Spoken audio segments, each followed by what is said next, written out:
If you could, please describe for the jury what kind of lab Bodie is. So Bodie is a private DNA lab, and we take casework from various police agencies across the country, and we also have groups that work on international cases and things like that. Now, you mentioned some of your work, bless you, is submitted from law enforcement agencies around the country. Is that the entirety of the work, or where does some of the other pieces come from? Yeah, so like I said, some of it is international, and then we also do some research work as well. Now, what type of analysis do you currently perform at Bodie? So I am part of the customized casework group. So we take generally one-off cases or smaller, more complex cases, and then we work through those. Now, specifically with reference to DNA analysis, can you explain to the jury, first in sort of general terms, how is that analysis performed?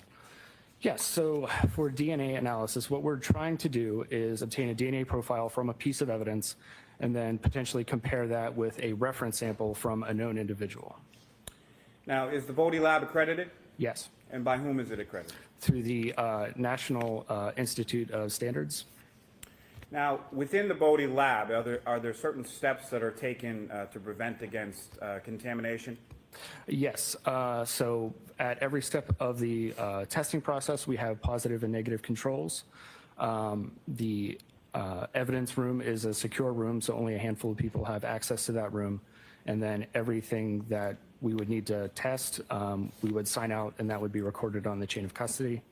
The building itself is secure, so you need to swipe your badge to sign in. We wear protective equipment through all parts of the process, so we have gloves, goggles, lab coat, hair nets, masks, and during after we write the reports, all of our results are reviewed prior to being reported. Now, to that point, sir, is there a review process that your work and any analyst's work undergoes at the Bodie labs? Yes, so the final step would be a technical and an administrative review. Now, can you describe that process as far as the technical review and review in general at Bodie? Yes, so we submit the case file with the report and all of our conclusions, and then another analyst goes through everything and makes sure that they agree with everything that we submitted. I think you made reference to this a little earlier in your testimony, but as part of the accreditation process, do you undergo proficiency testing? Yes, twice a year. And can you explain to the jury that proficiency testing process? Yes, so twice a year we get what's essentially a mock case submitted from an outside vendor that we treat as if it were an actual case. We go through and do all the testing that we would normally do, and then submit that back to the vendor, and they compare the results to the known results of what they should be. Now, what areas have you specifically undergone proficiency testing in? So everything that I am trained and signed off in. In DNA specifically, is that correct? Yes. And have you successfully completed each of those proficiency tests that you've taken? Yes. Now, you made reference to this a little earlier, but can you explain to the jury what are positive and negative controls? Right. So positive controls we use to make sure that the various testing steps that we're performing are working as we expect. So if we have a positive control, we would expect to see the DNA profile that we intend to see in that positive sample. Negative samples we use to make sure that there aren't any sources of contamination along the way. The chemicals that we're using aren't potentially contaminated, or that maybe samples were switched or something along the way. Now, when you were assigned work within the DNA unit at Bodie Technologies, where do you retrieve that item, or where do you retrieve those items physically from? Yes, so those would be delivered to our secure evidence room, and then any testing performed, we would need to sign that out, and that would be recorded on the chain of custody. Now, the secure evidence room, is that temperature controlled at all? Yes, we have just basic climate control as well as freezers and refrigerators. And the freezers, refrigerators are commonly referred to as cold storage, is that correct? Correct. Now, why is items of evidence stored in cold storage? Certain items of evidence are stored cold because things like heat, UV light, and moisture can cause microbial activity or degrade the DNA, so we would not get the highest quality results that we would want. Now, when you retrieve items from the cold storage or from the secured evidence room, how are those items packaged when you receive them for DNA testing? So they're usually, however they're packed from, like for example, the police agency that sends it to us, they'll pack them according to their guidelines and standards, and then they're sent to us and we store them in the freezer. And then when they're signed out on our end, we just have a basic container that we put them in to keep the case together. Now, sir, what is DNA? So DNA is basically the manual for a living organism. Most of the DNA is contained within the nucleus of every cell, or pretty much every cell. And it contains all the information that is needed to make an individual. Now, is DNA the same in every cell of a person's body? Yes. And how many steps are included in DNA testing? So forensic DNA testing, the testing that we did, there are basically 4 steps. So there's DNA extraction, quantification, amplification, and profile detection. Now, can you describe for the jury what each of those steps are and sort of what they entail? Yes. So DNA extraction is we are basically trying to separate out the DNA from everything else. So all the other parts of the cell or any other material that might be part of the evidence. So we're left with just the DNA. Next is quantification, and we are trying to figure out how much DNA we have to work with. The steps further down the line are calibrated to a certain amount of DNA input. If we add too much DNA, it can cause problems. So we need to know how much we have to work with. And then the next step is amplification. So this is when we take 20 to 25 different locations within the genome that we're interested in looking at, and we make millions and millions of copies of each of those locations. And in each one of those copies, there's a fluorescent tag that's embedded into each one. So then that leads to the final step of profile detection, where we separate those fragments out by size, and that fluorescent tag allows us to identify those particular locations. Now, sir, in January of 2024, were you assigned to perform some work on a lab case number, your Bodie lab case number, CCA 2416-0023, pertaining to this defendant, Karen Reed? Yes. Now, you received those items for testing from the Massachusetts State Police Crime Laboratory, correct? Correct. Now, do you also, when you receive items from an outside agency, do you also receive a corresponding submitting agency case number from that agency? Yes. And in this case, that was Massachusetts State Police Crime Laboratory, lab number 22-02184. Is that correct? Correct. Now, what type of work were you assigned to do in this case? So in this case, I was assigned to look at an extract that was submitted from the Massachusetts State Police Crime Lab, as well as a hair, and then 2 reference samples that were also submitted. Now, could you explain to the jury the process that you used to analyze, in general terms, evidence in this case? Yes, so generally we follow that same process, with the exception of the extract that was submitted. Since the extraction process was already completed, we did not need to do that, and we could move straight to quantification. And then we did the entire process for the hair, as well as the reference samples. Now, you made brief reference to it a moment before, but was there a known standard that was done in this case? Yes. And did another analyst test and report the results from the known blood standard of John O'Keefe? Correct. And how was that done? Yes, so the entirety of the testing was performed at the state lab, and they submitted the final profile to us for comparison. Now, what is a DNA profile? So a DNA profile is basically just a list of all the variants at those 24 or 25 different locations that we're interested in, and the entirety of those different variations are what makes a DNA profile individual or unique. Now, as far as when you're looking or analyzing or examining a DNA profile, can you describe for the jury, what does it look like? What are you looking at? So when we're looking at a DNA profile, it's essentially a graph with a series of peaks across the horizontal axis. And those correspond to the length of the DNA fragments that we amplified. And those are assigned a number based on the length of that fragment. And those numbers are what we refer to as the alleles. And those numbers are assembled into essentially a chart, and that's the DNA profile. Now, could you please describe to the jury the process of comparison between a known standard and an evidence sample? Yes, so when we have an evidence sample, we need to compare it to a reference sample. And then, so what we do is we take those two tables that I mentioned, one from the evidence sample and one from the reference sample, and we put them next to each other and do a comparison to see if the reference profile is potentially part of the evidence profile. And then if the two are consistent, then we would need to do a statistical calculation to determine the strength of the match.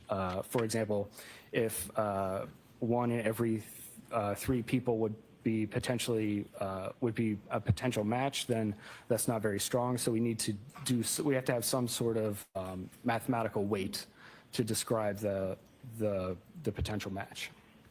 Now, if you could again, sir, explain to the jury, what was your role in the testing in this case?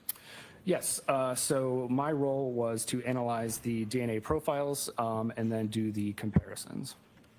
Now, what items specifically did you receive for DNA testing in this case? So yes, like I mentioned, we received the hair, we received the 2 reference samples, we received an extract from a taillight, as well as the negative control that was associated with that. And then we also received a reference profile from the state lab. Now, starting with what your lab has labeled as EO2, that has a corresponding State Police Crime Lab item number 3-1.1. Is that correct? Correct. And what was the description of that item, EO2 3-1.1? So that was the extract of the sample from the passenger side taillight of a vehicle. And was there any further description or of that vehicle as far as the plate number? Yes, there was a plate number associated with it. Okay, and do you recall what the plate number was? So that would be 3GC684. And did you receive 2 buckle samples identified as RO3 and RO4? Yes. And what was RO3 identified as? So that was a buccal swab from Yuri Bagetic.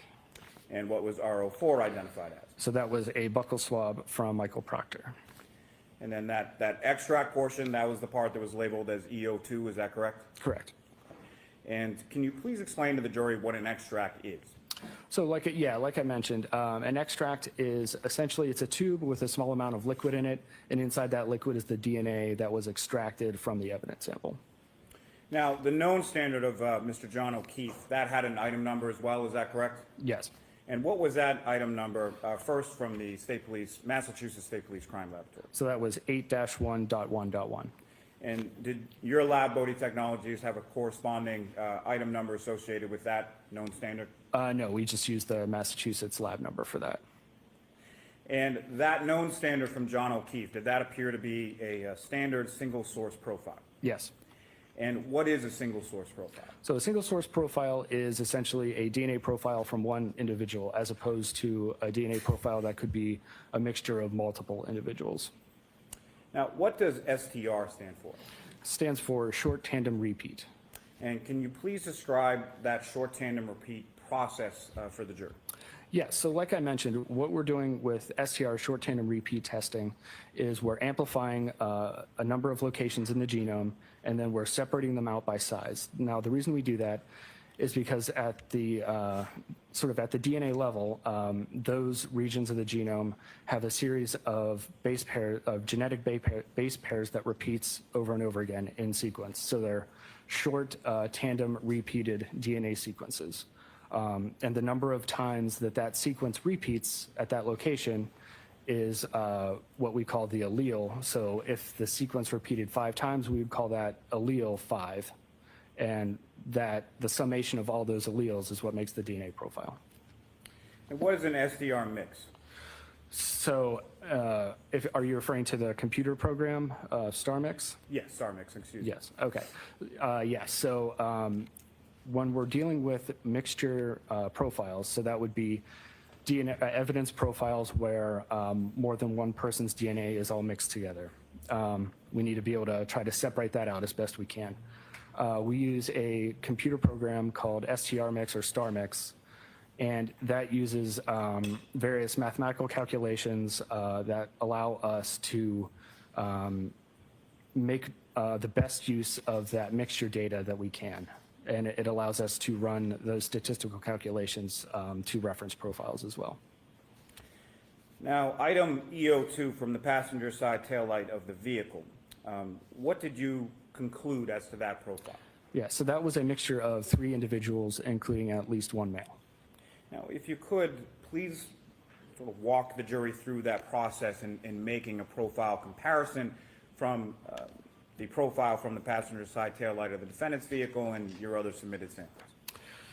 Yes, so when we're using StarMix and we're doing a comparison, we have the StarMix output, and essentially what that's doing is we input, based on the DNA profile that we observe, the number of contributors that we would expect to be there. So in this case, we would say there were 3 individuals.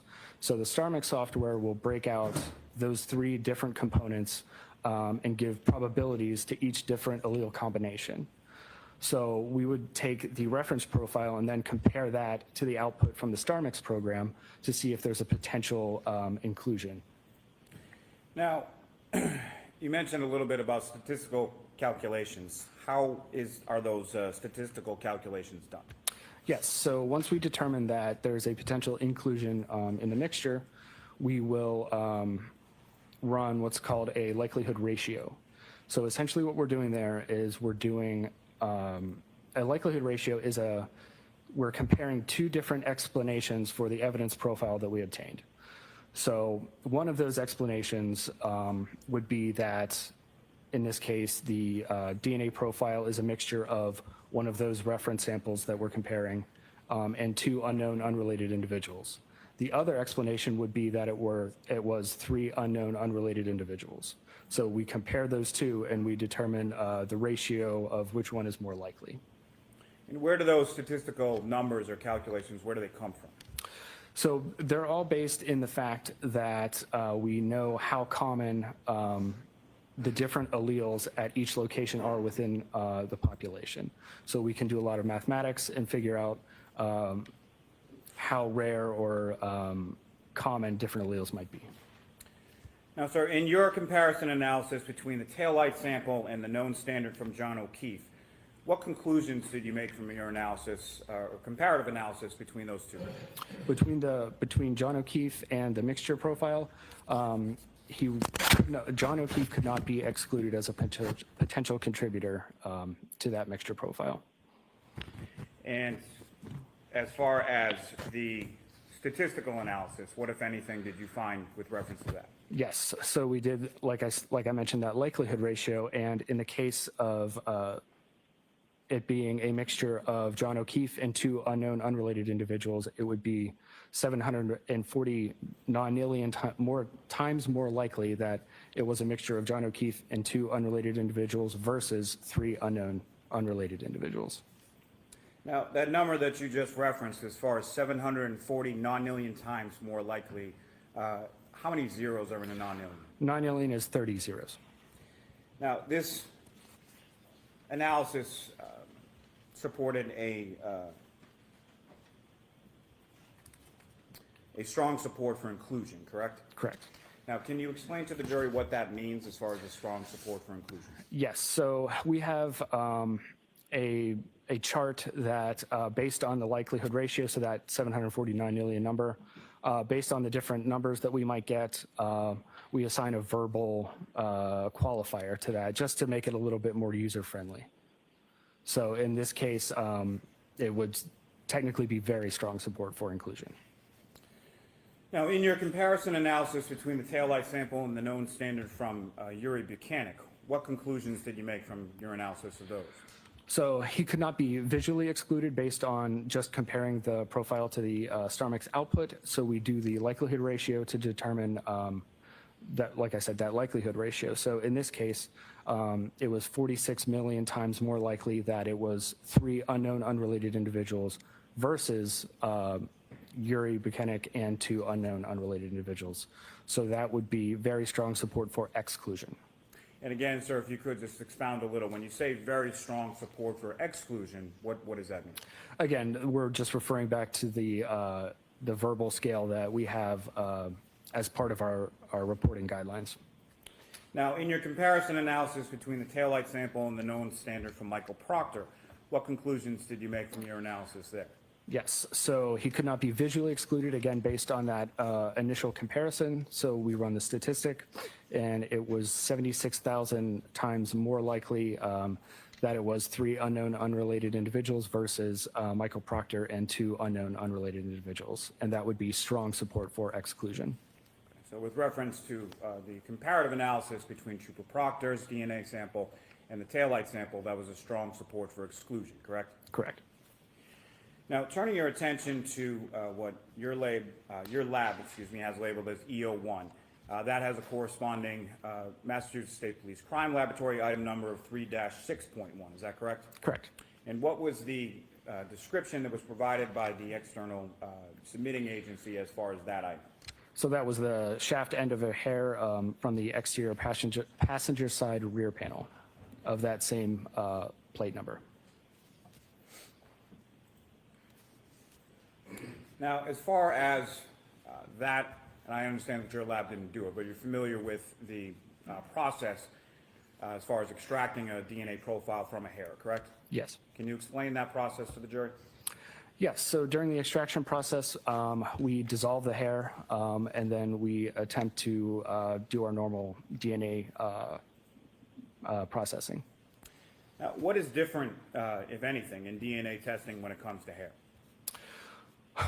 So hair, generally, if it's the hair shaft only, we would not expect to get great STR results. However, it is possible, so we usually attempt that first.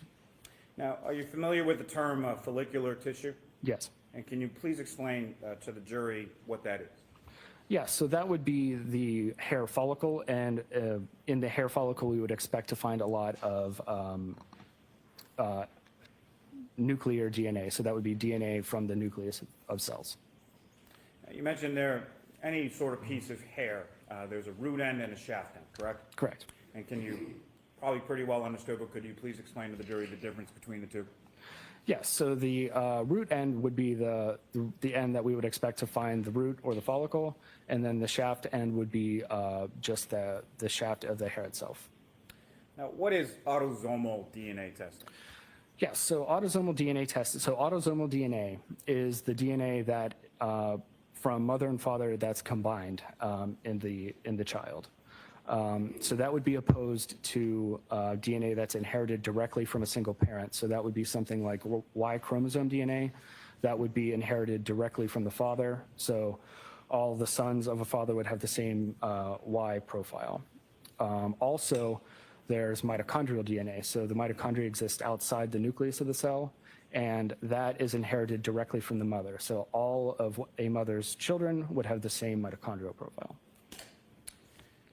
Now, sir, from your analysis, what were your conclusions for the hair, EO1, in your autosomal or STR testing? Yes, so we performed the extraction and then the quantification, and the quantification results were below the limit of detection. So we would not expect to get an STR profile from that hair. And if you could expound just a bit as far as that term below the limit of detection, what exactly does that mean? Yes, so during the quantification process, our instruments are calibrated as part of our internal validations to detect a certain amount of DNA. And once we get below that amount of DNA, it's determined, we call that undetermined. So that would be below the instrument's limit of detection. And based on those validations, we would not expect to get a profile from that. And so what happened with the hair extraction sample in your lab at Bodie from there once you had completed the STR testing? Yes, so like I said, it's not unexpected that the shaft of a hair would not give us STR results. So we often transfer those to the mitochondrial group that does the mitochondrial DNA testing. And why is that transferred from you to another analyst within the lab? I'm not personally signed off in mitochondria. We don't do quite enough testing to have everyone signed off in all the different technologies. Thank you very much, sir. I have no further questions now. All right. Mr. Jackson? Thank you, Your Honor. Good morning. Good morning. Thanks for joining us. A couple of quick questions. You mentioned, Mr. Bradford, a quantification related to both Yuri Buchanan and a known sample from former trooper Michael Proctor. Can we go over, I want to ask you about the sample related to Michael Proctor. I think I heard you say 1 in 76,000, correct? Yes. Describe that one more time for the jurors. When you quantify that profile as it compares to the population of the Earth, for instance, what does that mean? What's the significance of 1 in 76,000? Yes. So you need to be very careful when we're talking about statistics, because if we start to introduce different analogies to try to describe them, they start to go off the rails, and we're describing things that are not actually described in the statistic. So it makes a lot of sense to compare that to the population of the Earth, for example. However, what we're talking about here are the relative likelihoods of those two different explanations of the evidence profile. So like I said, in this case, it's 76,000 times more likely that we would observe that evidence profile if it were 3 unknown unrelated individuals, as opposed to Michael Proctor and then 2 unknown unrelated individuals. And sometimes, Mr. Bradford, we get numbers that are just sort of mind-boggling. You said 30 zeros. What is that number again? Non-alien. Non-alien? Non-alien, yes. Y'all literally in your job, like, almost have to make up new numbers. Non-alien, none of us have ever heard of that. That's 1 followed by 30 zeros, correct? Correct. As opposed to 76,000, which is 76 followed by 3 zeros. Yes. Much smaller number by factors of a non-alien, nearly, correct? Correct. So when you say that there is strong support for the exclusion of Michael Proctor in that DNA sample, you're not suggesting that he's completely excluded as a potential contributor. Well, no. What I'm suggesting is what the numbers state, so Right. that it's 76,000 times more likely that it were 3 unknown unrelated individuals versus Michael Proctor and 2 unknown unrelated individuals. Understood. So you're not excluding him. You're simply saying statistically there's strong support for exclusion, but he's not excluded as a contributor. Is that right? I am saying that there is strong support for exclusion, yes. Understood. With regard to that taillight sample, you were asked to compare known samples to that taillight sample, the known samples being State Trooper Yuri Buchanan and former Trooper Michael Proctor, those 2 known samples, correct? Correct. Were you asked to compare a known sample from a person by the name of Brian Higgins? No. Were you asked to compare a known sample from a person by the name of Brian Albert? No. Were you asked to compare a known sample from a person named Kevin Albert? No. Were you asked to compare a known sample from a person by the name of former Chief Kenneth Berkowitz? No. Thanks. That's all I have. Okay, thank you. There's Mr. Lally, any follow-up? No. All right, you are all set.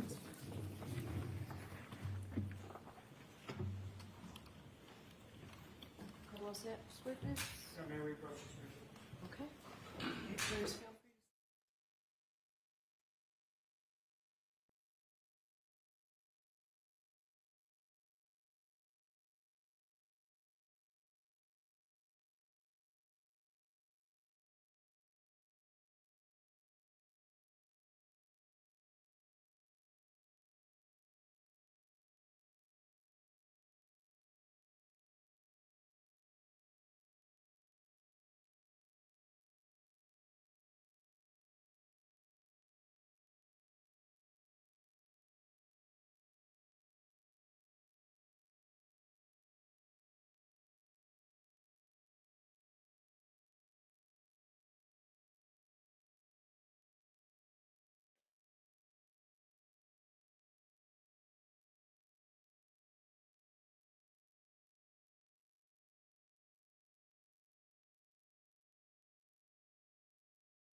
Ally, your next witness, please. Yes, Your Honor. Calling off the call, Carl Miyasako to the stand.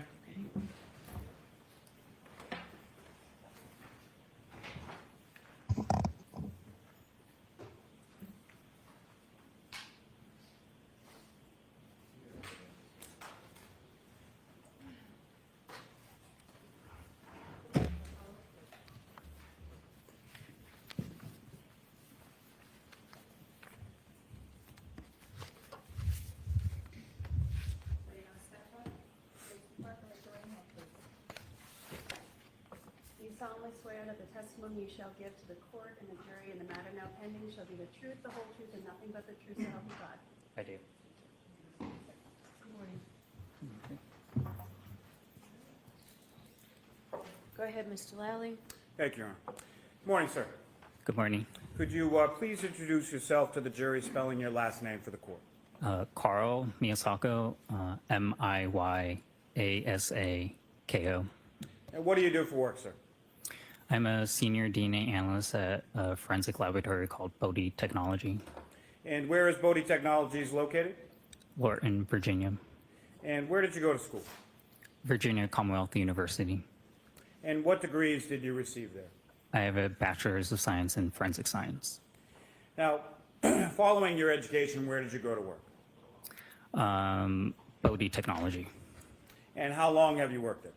I've been employed at that laboratory for over 11 years.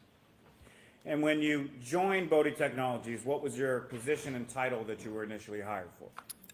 Initially, I started off as a DNA technician. And when did you become an analyst? After a few years at the laboratory, I became a DNA analyst. What is the difference at Bodhi Lab between a technician and an analyst? Technician mainly does laboratory work, and an analyst is allowed to analyze data and write reports. Now, could you please describe for the jury the training that you underwent initially as a technician? So I observed people perform all the tasks that I was training in, and then I'm supervised performing tasks by a qualified individual, and then I do competency tests where I'm performing things independently.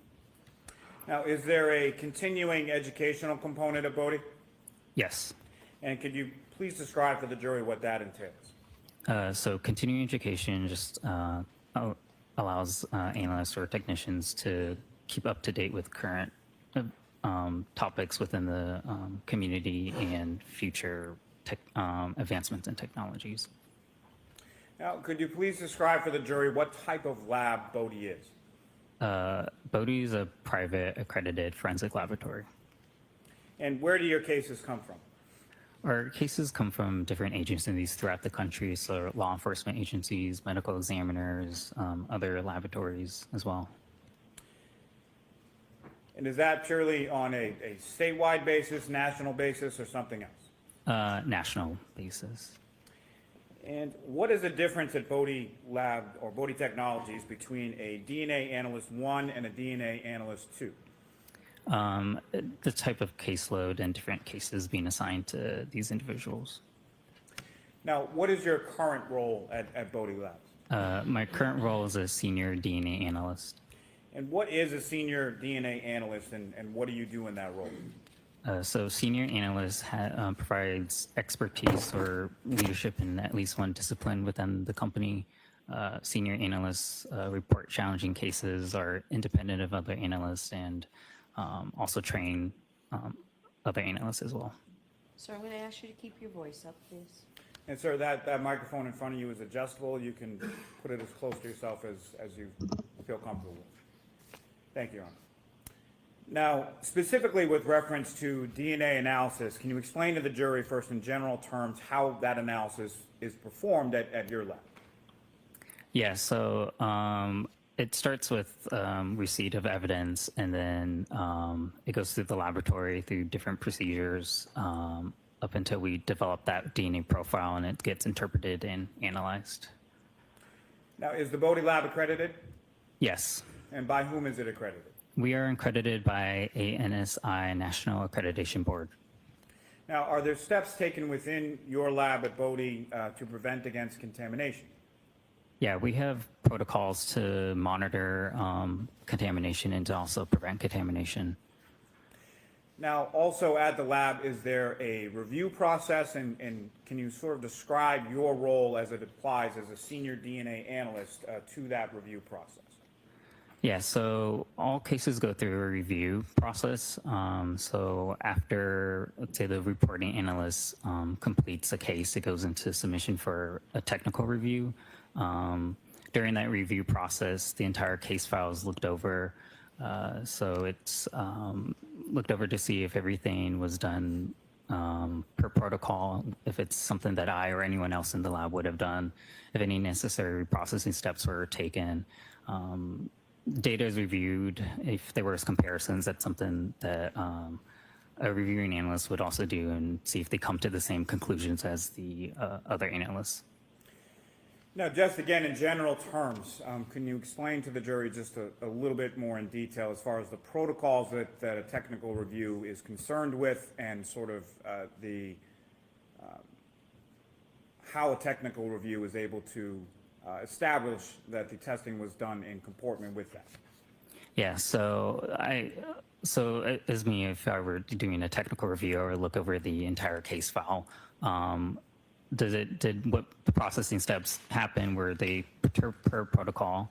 Is it's also something that I would have done in this case. If data is ultimately generated, I also do that comparison. Based on that comparison, what did I come to the conclusion to? Was that the same as the other analysts? Did we agree?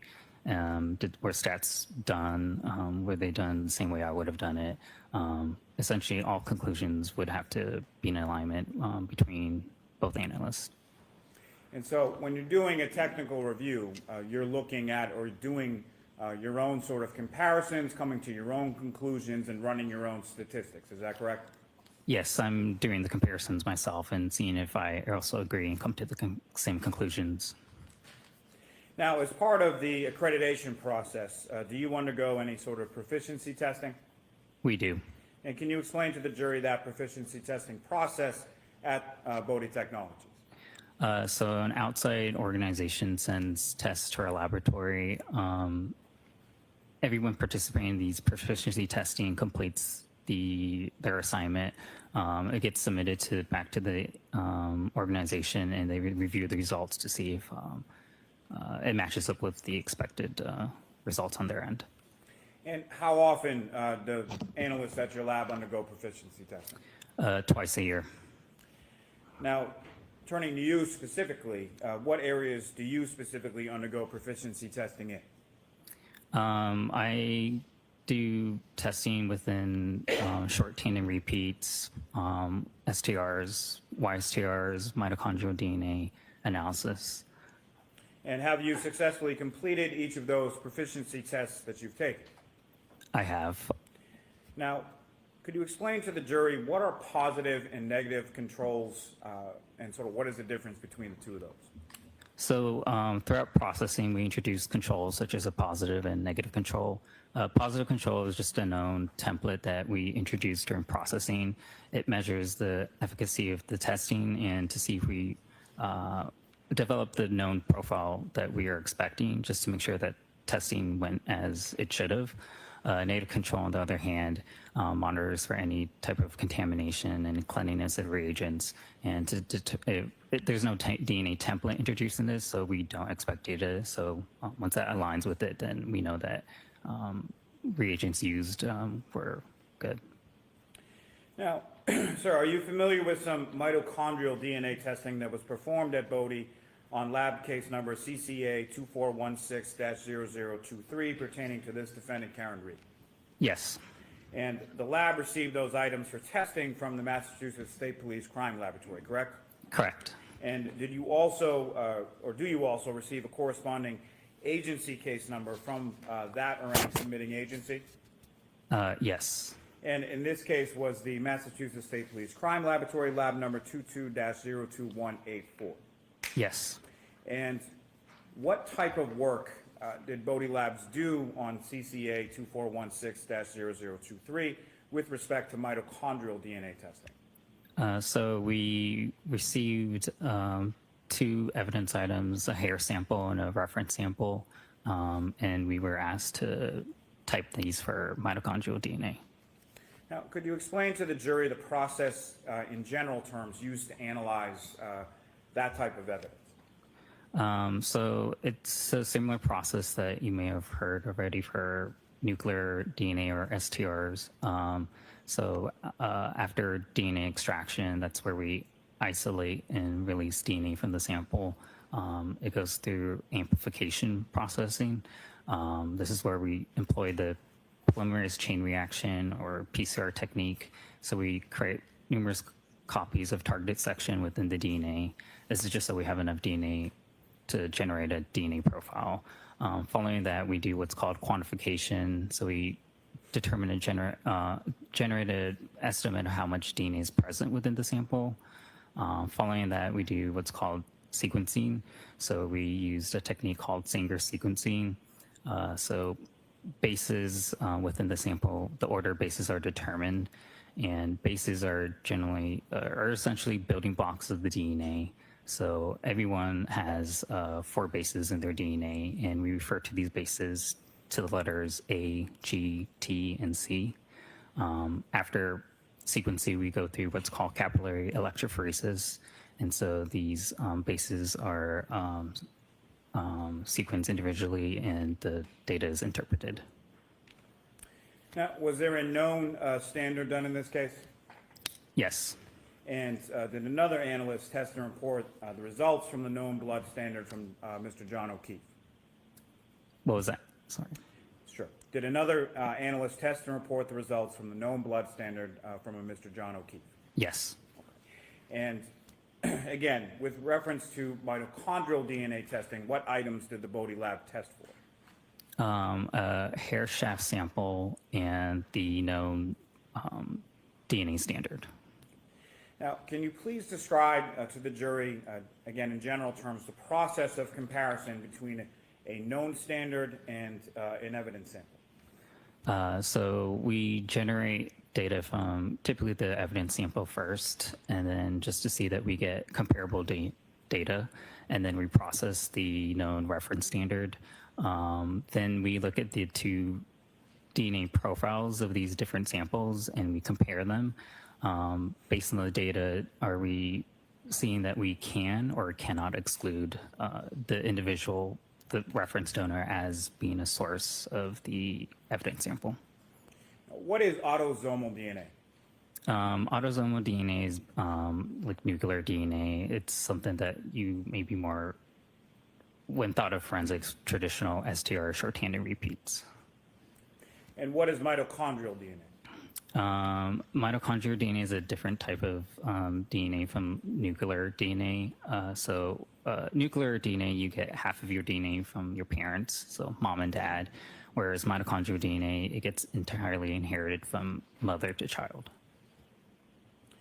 What is the difference between the two as far as where it's located in reference to the nucleus of the cell? So with STRs, there's basically 2 copies per cell, whereas with mitochondrial DNA, there are several copies per cell. So there's more abundance in mitochondrial DNA.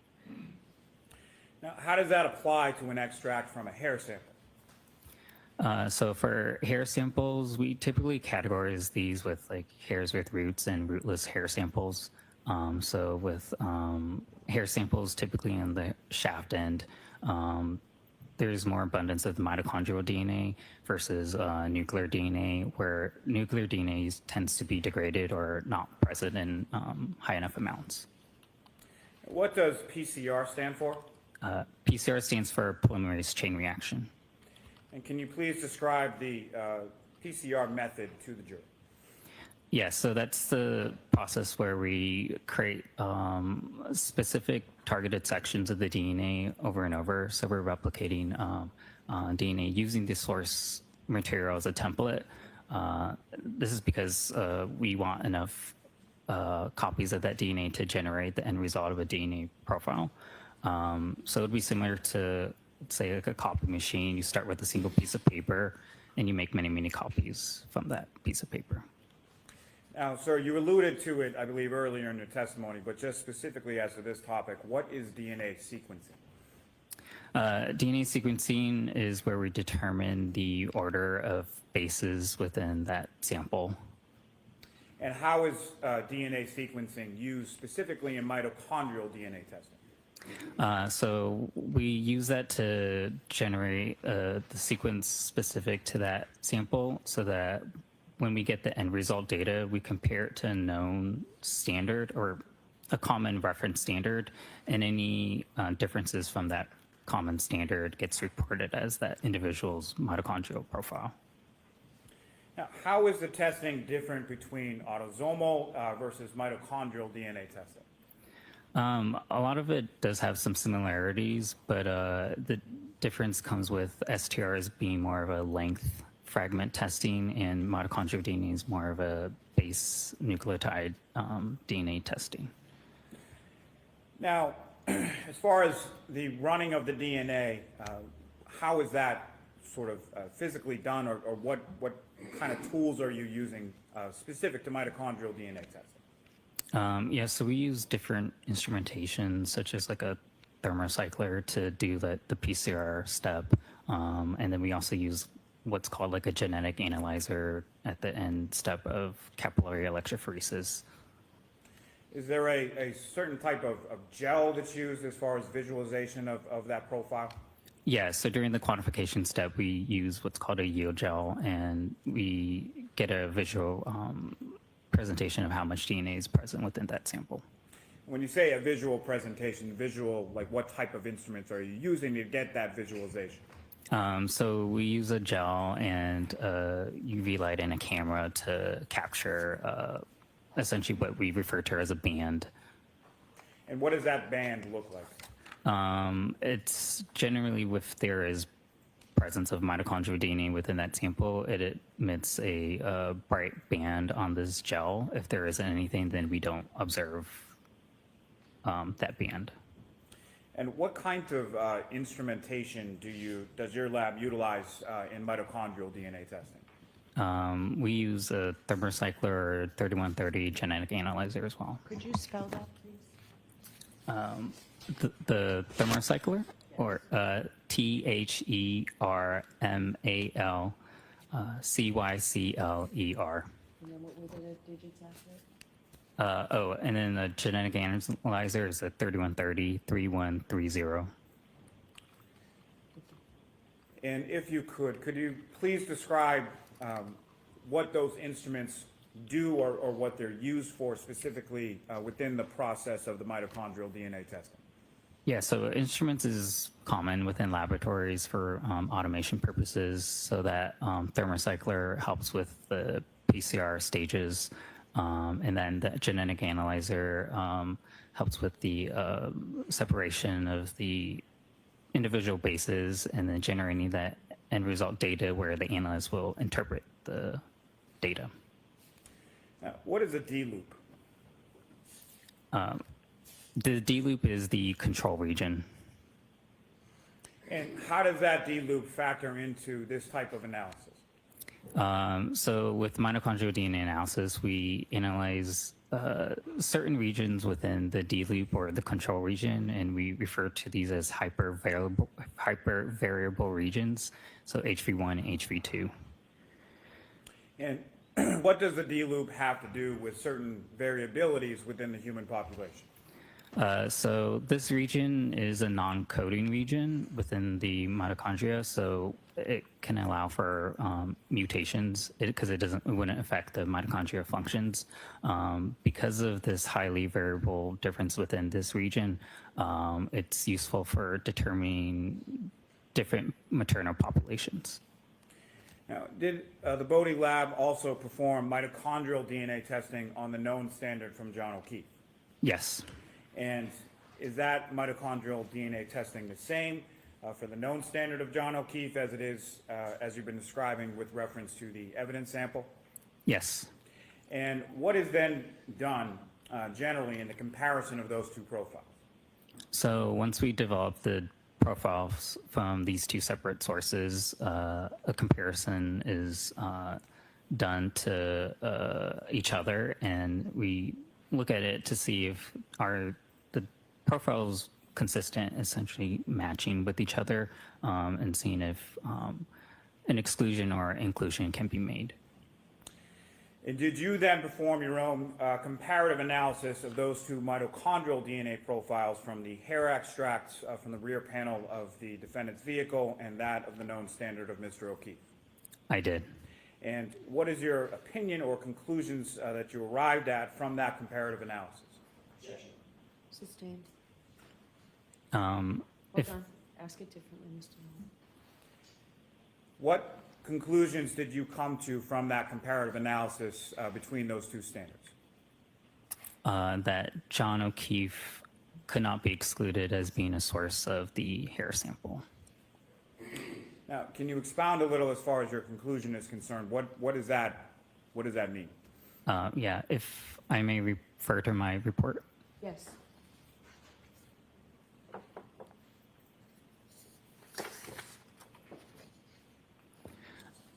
So whenever we have a conclusion of a probable inclusion, like in this case where I could not exclude John O'Keefe as being a source of the hair sample, we do a statistical analysis to give weight to that probable inclusion. So in this case, using a database and with 95% confidence, at least 90% can be excluded as being a source of that hair sample. And let me ask you just in general terms, that database used is referred to as MPOP, EMPOP, is that correct?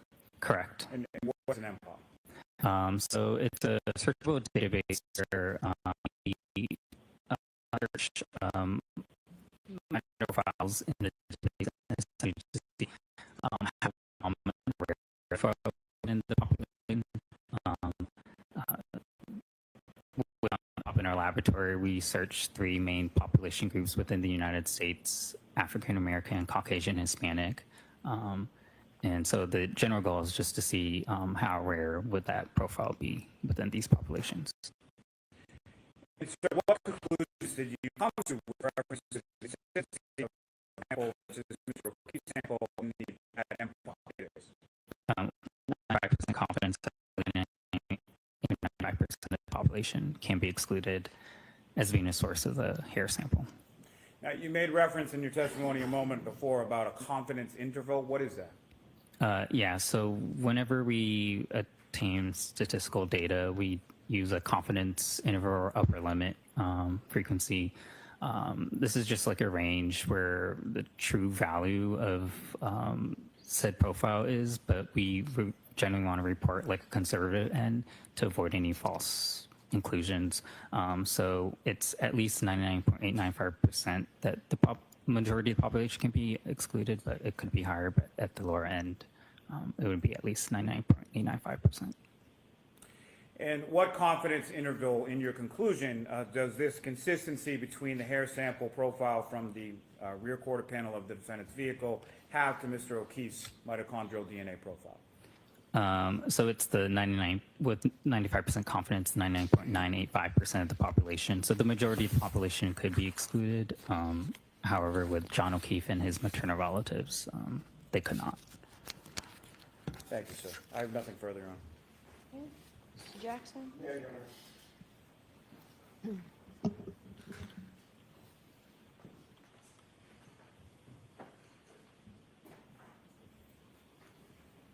Good morning, Mr. Miyasaka. Good morning. Couple of quick questions. Mitochondrial DNA, as you've explained, is different than autosomal DNA in pretty significant ways, correct? Correct. What we think of as traditional nuclear DNA, that's autosomal DNA. That's the DNA that we derive from mom and dad, comes down to the child, correct? Correct. Mitochondrial DNA, by contrast, is simply the maternal line, excluding the dads, correct? Correct. So my mitochondrial DNA has nothing to do with my father, everything to do with my mother. Is that right? Yeah, mitochondrial DNA gets inherited from the mom to child. Okay, so a male like John O'Keefe, for instance, the known sample that you were working with, shares the exact same mitochondrial DNA as, for instance, his mother, correct? Correct. His mom and any other maternally related individuals. You just took the words right out of my mouth, and that's my next question. Stop being smarter than me. It's going to be a tough task. It's also the exact same mitochondrial DNA for his grandmother, right? Correct. And let's move the lineage off the tree trunk and move it onto branches. For instance, if his mother had 2 children, John and a sister, his sister would also have the exact same mitochondrial DNA, correct? Correct. And now, staying on that branch of the tree, going out to a leaf, if his sister had children, those children would have the exact same mitochondrial DNA. Correct. So another way of saying that, his maternal niece, his maternal nephew, would have the identical mitochondrial DNA as John O'Keefe, correct? Correct. Okay.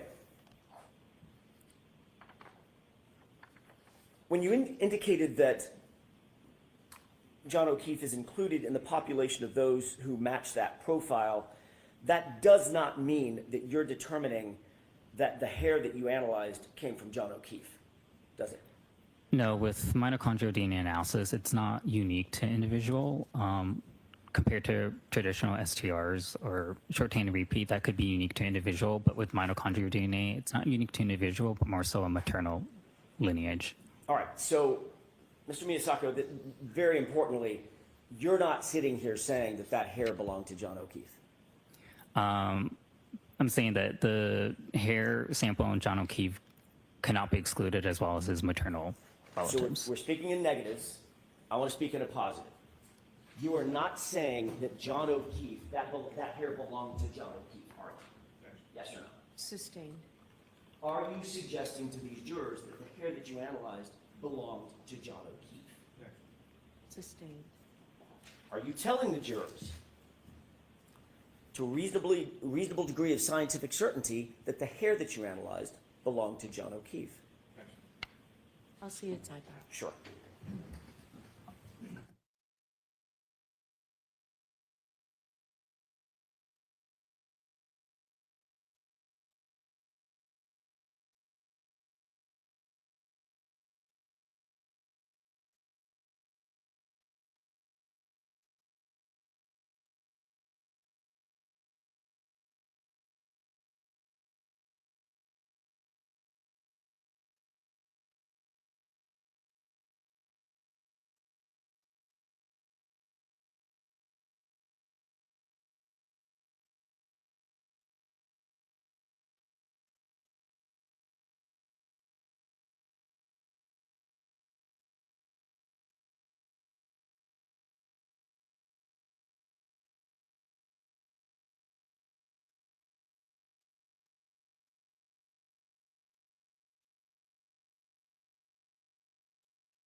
May I inquire? Yes. Thank you. Mr. Miyasako, going back to my question, you're not saying that the hair belonged to John O'Keefe, correct? That's not what you're saying.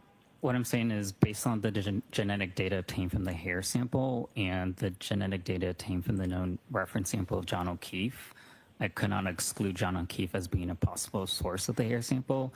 In addition, all maternally related individuals could not be excluded as being a source of the hair sample. Another way of saying that, Mr. Miyasako, is to a reasonable degree of scientific certainty, you cannot say that hair belonged to John O'Keefe specifically, can you? Yes or no? No, with mitochondrial DNA, you can't Okay, say that it is per se an individual person, so it's more so the maternal line. because the hair could have come from his mom, it could have come from his maternal nephew, or anybody in his maternal line, correct? Correct. If Okay. they also had access to that stuff, then yeah. For instance, access to that stuff, meaning if his maternal nephew lived in the home with him, where the SUV was stored, it's just as reasonable if the hair came from him, correct? Sustained.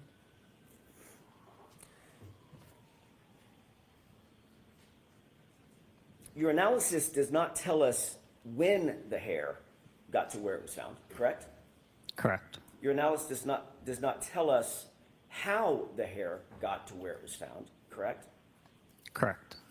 And mitochondrial DNA does not reveal anything about the hair's color or age or texture, nothing like that. Not on the analysis that we performed. Okay. So for all you know, that hair could have been placed where it was found by somebody else. Sustained. You're not telling this jury how the hair got where it was ultimately found and recovered, correct? Correct. Our testing is just based on the evidence provided to us and the comparisons done between the two different evidence. And in short, you can't say that the hair specifically came from John O'Keefe either, can you? With mitochondrial DNA, I can't say that it is specific to an individual. Okay, including John O'Keefe. In this instance, John O'Keefe's profile was consistent with the hair sample. That's not what my question was, Mr. Miyasako. We can go round and round. I realize that you're saying it's consistent, but it's also consistent with his nephew, right? Correct. I can't exclude maternal relatives because mitochondrial DNA is not specific to individual, but just the maternal line. Right. So you're not saying it was John O'Keefe's hair? I can't say whether it is, but the profile obtained from John O'Keefe is consistent with that hair sample. You're not But saying it's John O'Keefe's Mr. Jackson, Mr. Jackson, let's move on.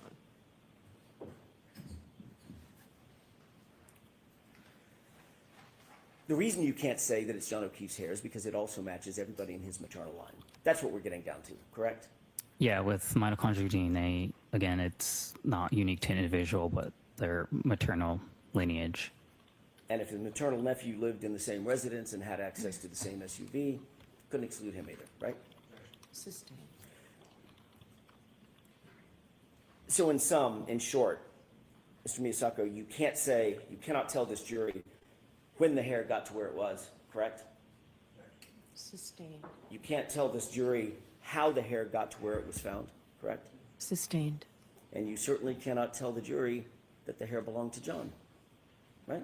Sustained. I think we've got it. Thanks, Your Honor. Mr. Lally, anything?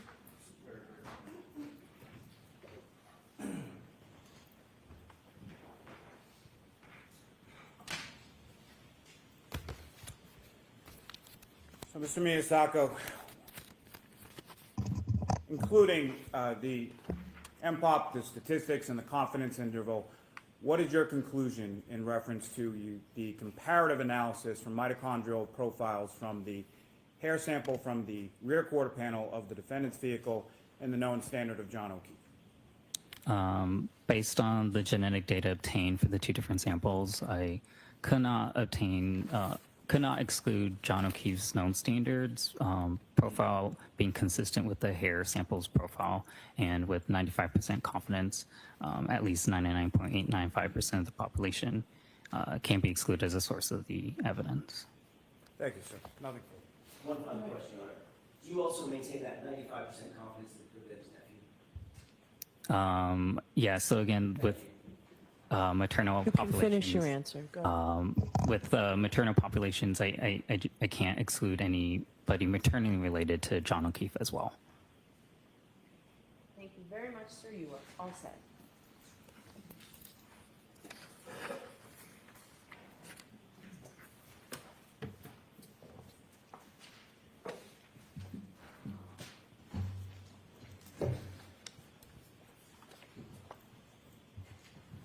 is the Commonwealth's next witness? Commonwealth's next witness is Shannon Burgess. Okay.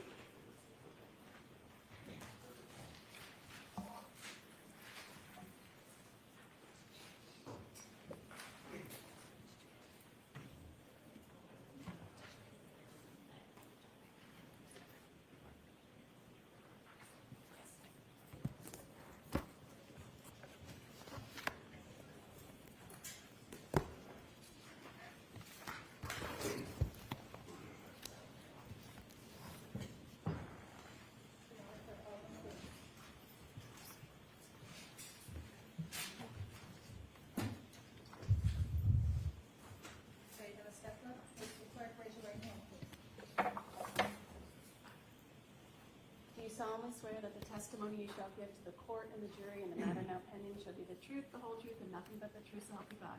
Yes, sir. Thank you. Good morning. Good morning. All right, Mr. Brennan, whenever you're ready. Thank you, Your Honor. Good morning, sir. Good morning. Could you please introduce yourself to the jurors, spell your last name for the court reporter? Yeah, absolutely. So my name is Shannon Burgess, last name Burgess. Mr. Burgess, what do you do for a profession? Sure. So I'm a digital forensics examiner. So I investigate digital devices to see what evidence they may record or hold. Do you specialize in any type of forensic analysis? Sure. So digital forensics is kind of a broad field, but I do specialize in vehicle forensics and cell phone forensics. How long have you been a digital forensic analyst for? Sure. So I've been a digital forensic analyst for approximately 10 years. Before you were a digital forensic analyst, what type of work did you do? Sure. So before I was a digital forensics analyst, I was working in the automotive manufacturing field, specifically related to automotive presses and industrial robotics. I want to talk to you about some of your experience in digital forensic. Did you receive any certifications in digital forensics? I did. I've received several certifications, one being what's called GIAC, Advanced Smartphone Forensics. Another from Celebrite, a company named Celebrite, in Certified Mobile Examiner, and then certifications from Magnet Forensics as well. Is Magnet a company that also includes Axiom? Yes, Magnet is a company that produces the software known as Axiom. In addition to your certifications, how many hours of specialized training approximately have you had in digital forensics? Sure. So approximately, over the last 10 years, I've had around 700 hours of training, including courses and conference attendance in digital forensics. In addition to your training and your study, do you have experience over the 10 years? Have you involved yourself in many cases regarding forensics found from a motor vehicle? Yes, I have. Can you give a general estimate of how many cases you've worked on? Oh, not off the top of my head, I couldn't, but it's been numerous. You said that you specialize in mobile phones and digital forensics in motor vehicles.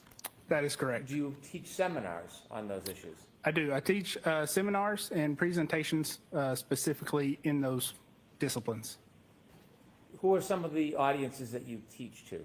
Sure. So it ranges from attorneys to engineers that specialize in accident reconstruction to police agencies such as Interpol, which is a global police organization.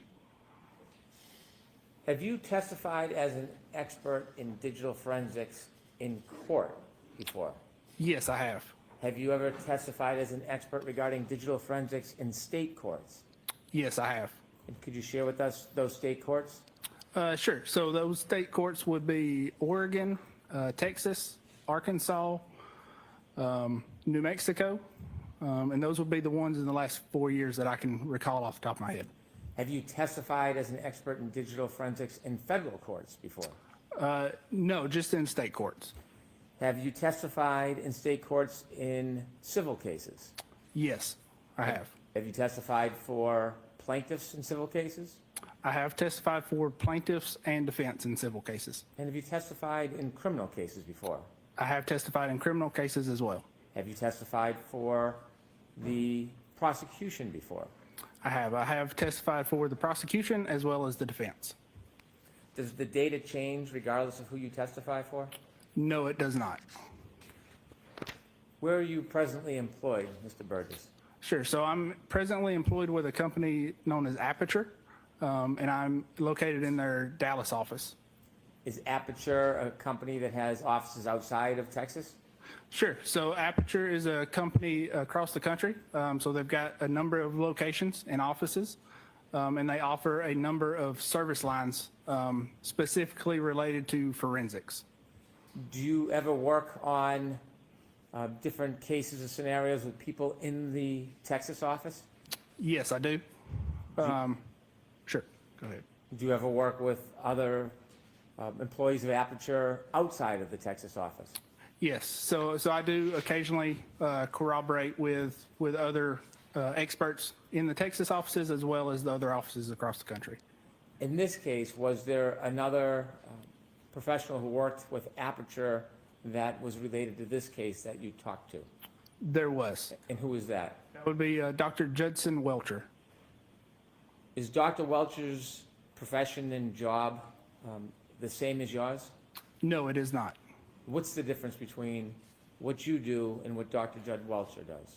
Sure. So what I do is investigate digital devices that can range from cell phones to vehicle modules to computer systems.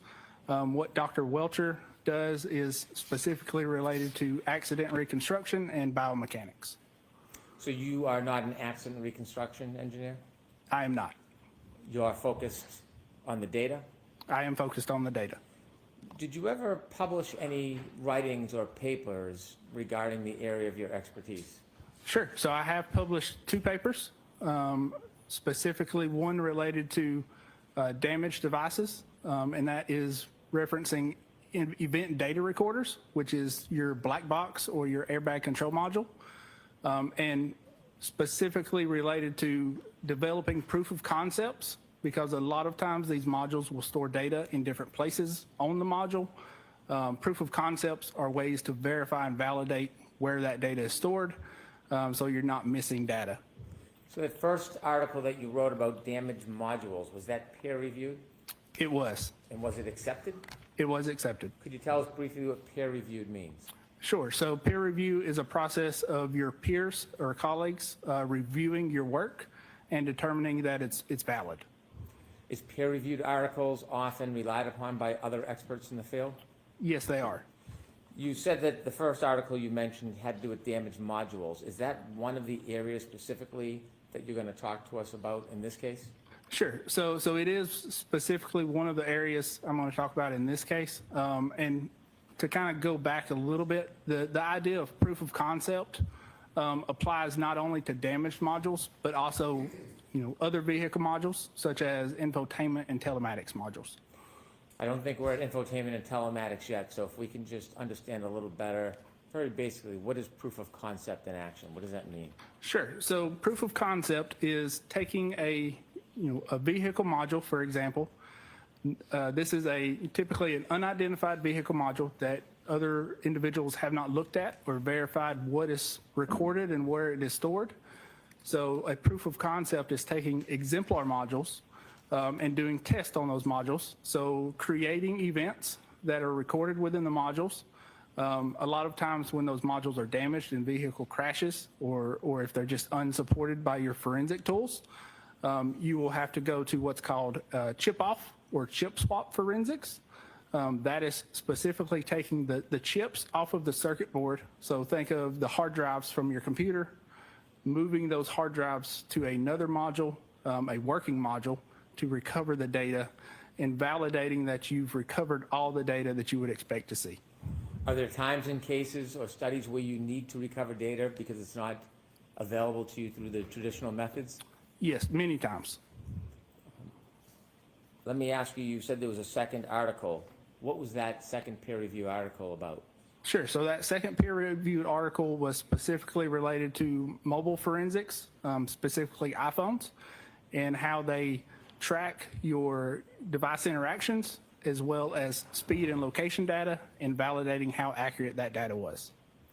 In addition to talking to us about damaged modules, as you're going to do in this case, are you also going to talk to us about the timing information from mobile Yes. phones? Yes, I am.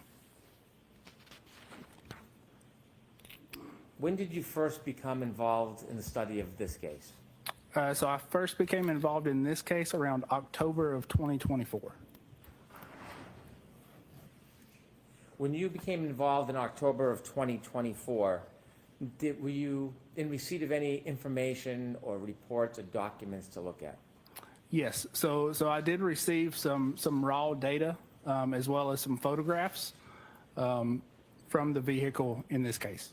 When you say raw data from the vehicle, what does that mean specifically? Sure. So again, when you take these chips or hard drives off of these modules, you can read those chips individually and recover any type of data that is recorded on those chips. So when I reference raw data, that is looking at that data in hexadecimal format, which is as close to binary data, which is what computers use to store data in, as you would want to get when reviewing this type of data. When you receive data, does that presume it's already been downloaded by somebody? Yes, that is correct. In addition to looking at the data, you receive photographs. Do you know where those photographs came from? I do not know specifically who those photographs came from, but I do know those photographs came from an initial download attempt on those modules. You said there was an initial download attempt. When you looked at the information you received, did you learn whether or not there was an attempt prior to your involvement in October 2024 to obtain data from the modules or the so-called black box in the Lexus vehicle? Yes, so there was an attempt to download data from the modules in the vehicle. Did you understand whether or not there was a chip-off process, whether anybody attempted to take the computer chips off the computer boards and learn or download the data? Yes, there was an attempt to remove various chips off of the boards and read those chips individually. Did you have an opportunity to read any reports submitted regarding that earlier process that occurred before you even got involved? Not before I got involved. Well, sorry. Yes, I was able to read a report from a individual known as AG Speak about that process, that initial process.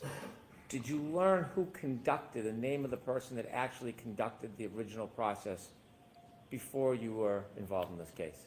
Yes, I understand that person to be Miss Maggie Gaffney.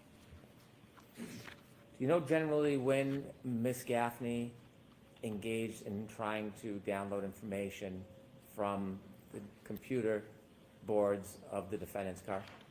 Yeah, if I can recall correctly, that was around December of 2023. And in your review of materials and study materials, did you receive additional materials? Yes, I did receive additional crash reports, just detailing the events of the night.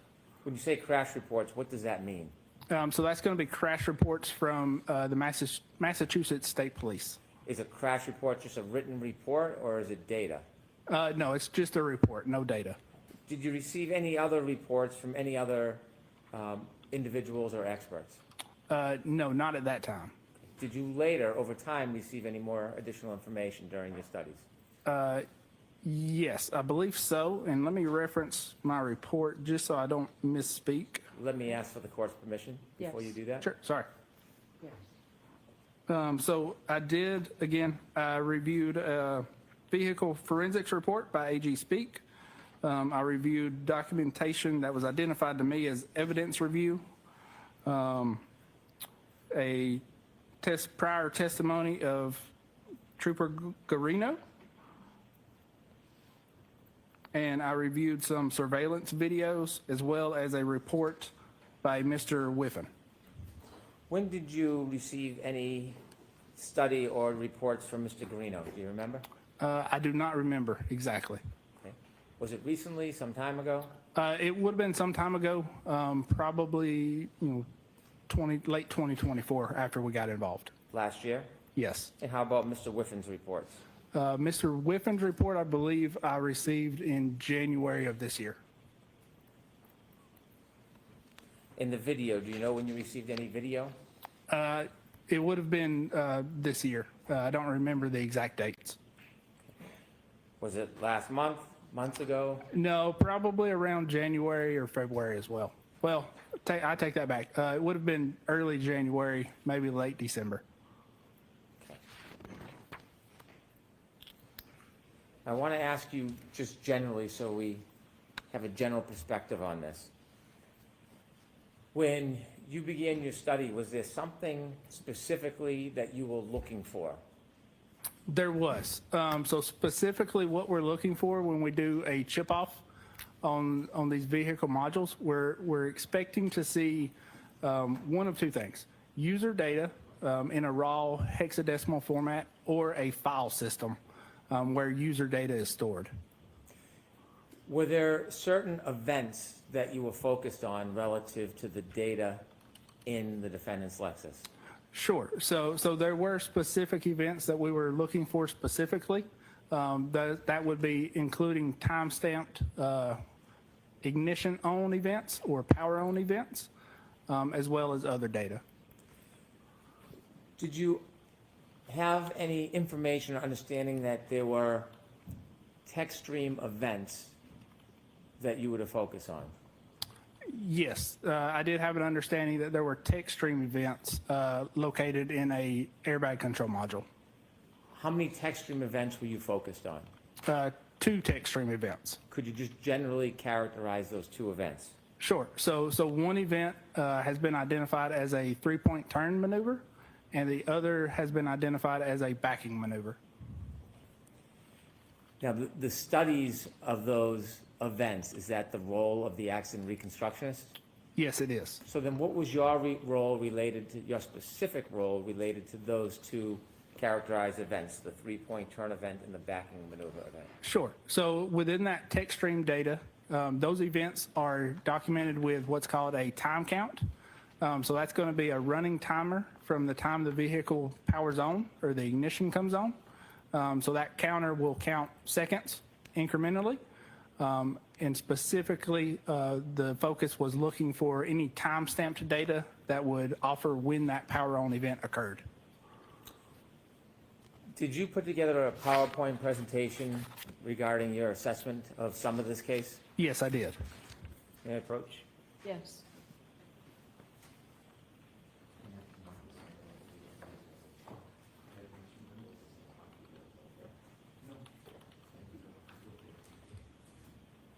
Handing you a package, you recognize that?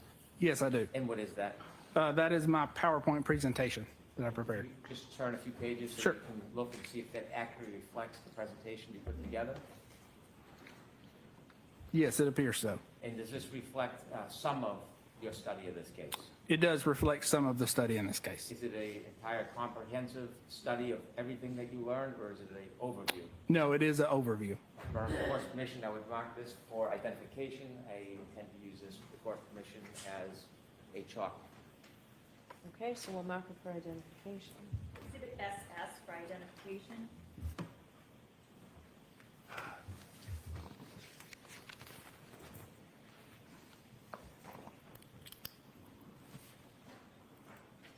May I proceed, Your Honor? Yes. Sir, I want you to teach us a little bit about the computers in a motor vehicle. Is there one computer, like a black box in an airplane? No, so there's actually many. Depending on the vehicle, there could be hundreds with very specific functions to what they're, what they're meant to do. Tell us a little bit about why there's a need, or why many computers are used in a single vehicle. Sure. So there's so many functions within your modern vehicle nowadays. So for instance, your infotainment module, that is a computer that operates your radio, your head unit. So that's going to be your obviously your radio, any type of built-in navigations, Android Auto, Apple CarPlay. There's what's called a telematics module. That's going to be what actually allows the vehicle to communicate with the internet services. So when you look at, if you've got an app that can track your vehicle or unlock your doors, that's being allowed through that telematics module. With the court's permission, I'd like to have Ms. Gilman show page 3 of the PowerPoint. Okay. Any objection, Mr. Alessi? No objection, Your Honor, thank you. Sir, on your PowerPoint page 3, you have a chalk or diagram of a car. You may have a pointer in front of you if it helps. Sure. If you could direct your attention to the TV to your right. Could you explain to us what this diagram shows us? Sure. So this is a diagram that just shows, a small number of modules that you can find in specifically the Lexus in this case. Again, what we're focused on and looking at is the infotainment module and the telematics module in orange. For example, there are other modules known as the body control module and the airbag control module, the engine control module, which runs your vehicle. In addition to that, there are other modules that operate your door locks and unlocks, your windows, and various other functions. When you use the word module, is that the same thing as a separate computer, or is it different somehow? Yeah, so that using parlance, module would be referring to a separate computer within the vehicle. Do all of these separate computers in the vehicle connect with each other? They do. So all of these modules are connected to one another, and they do communicate with each other. The information that would be commonly referred to as black box, or information that captures some of an event, where would that be in this diagram? Sure. So the black box would be in the airbag control module. And then as far as the radio system, you shared with us that's the infotainment module? Yes. So the radio system is going to be, that data is going to be stored within the infotainment module. In the telematics module, specifically, what are we looking for there? Sure. So the telematics module, again, is a module that allows communication with internet services. So if you've got an app on your phone that you can unlock or lock your doors, that's the telematics module is allowing that function to occur. Do all make and model cars have the same setup as this diagram? No, they do not. It will vary. Does it vary from car maker to car maker? It does. It varies from car maker to car maker. It varies from trim level as well. Could two different cars from the same manufacturer, same style, could they have different components in those cars? They could, yes. Why is that? Sure. So during the manufacturing phase, depending on cost and other things, manufacturers will source these modules from different third-party manufacturers. So one vehicle may have a module from, for instance, LG Electronics. One may have a module from Denso. And depending on how those individual manufacturers implement that software and hardware, they may record and store different types of data. So from your experience, you've reviewed or you studied a 2022 Lexus, and then you see another Lexus, whether it's 2022, 2023, would you be able to say you've seen it, you've already done it, or do you have to individually look at each car? Sure. So you would typically look at, and to correct, it's a 2021 Lexus. But if you want to understand what may be stored in a subject module, you would look at, take an exemplar vehicle and conduct some testing to determine what is being recorded and how that data is being recorded. You mentioned that you were looking for time information, or power on information regarding two events. Correct. Can we characterize those events as text stream events? Yes, we can. Do people sometimes refer to them as triggering events? Objection, Your Honor. Sustained. Are they often or sometimes referred to as something else other than a text stream event? They can be referred to as other things besides text stream events. Can you give us an example of what else they may be referred to as? Sure. So that would be triggering events. Why is it called a triggering event? Sure. So the event is actually created when there's a trigger, and those trigger thresholds will vary and could be for a number of different reasons. When a text stream event happens, or a so-called triggering event, what happens in the data? Sure. So when a text stream event happens, when that trigger is met, there is certain data parameters or data types that are recorded for a specific time frame. In this case, how many of those events were you looking at? Just one. When you mentioned time, I want to have you explain to us a little bit about time. You said there's a running clock. Can you explain that in a little more detail and simply what that means? Sure. So in what's recorded within the text stream events, I'll refer to as a running clock. Essentially what it is when the vehicle's powered on, this clock starts to run and it counts seconds from power on. So when you press the ignition on, this clock starts, and when there is a text stream event that occurs within that cycle or within that ignition on, that is recorded as the time that trigger occurred. Does that give an actual time, like when you look at your watch or you look at your cell phone? It does not give an actual time, yeah. Excuse me, Your Honor, pardon the interruption, the chalk remains on the screen. Okay, are you still reviewing the chalk? We can take it down if it pleases Attorney Alisi. Thank you. So you were getting back to the clock. You said it's like a running clock. Is that like a stopwatch? Yeah, that could be referred to as a stopwatch. Where is that running clock kept in the data? Sure, so that running clock is kept within the airbag control module. Is that the so-called black box part of the data? That is correct. With the running clock, how do you determine the actual time as it relates to, say, for example, your digital watch or your iPhone or another clock? Sure, so in that instance, you would need to have an event that occurs, such as a power on event with a timestamp to reference back that running clock. When you got involved in this case and you looked at the information that was previously downloaded by Ms. Gaffney, was there any data regarding power on, power off to mark that time? From the initial download, there was not. When you involved yourself in your study, what was your primary focus as far as information you wanted to get and why? Sure, so primary focus when I initially got brought on was to look at the modules and see if there's any data that was not recovered. And then specifically, again, looking at any time-stamped data that may have been recorded within the modules. You talked about the differences in modules.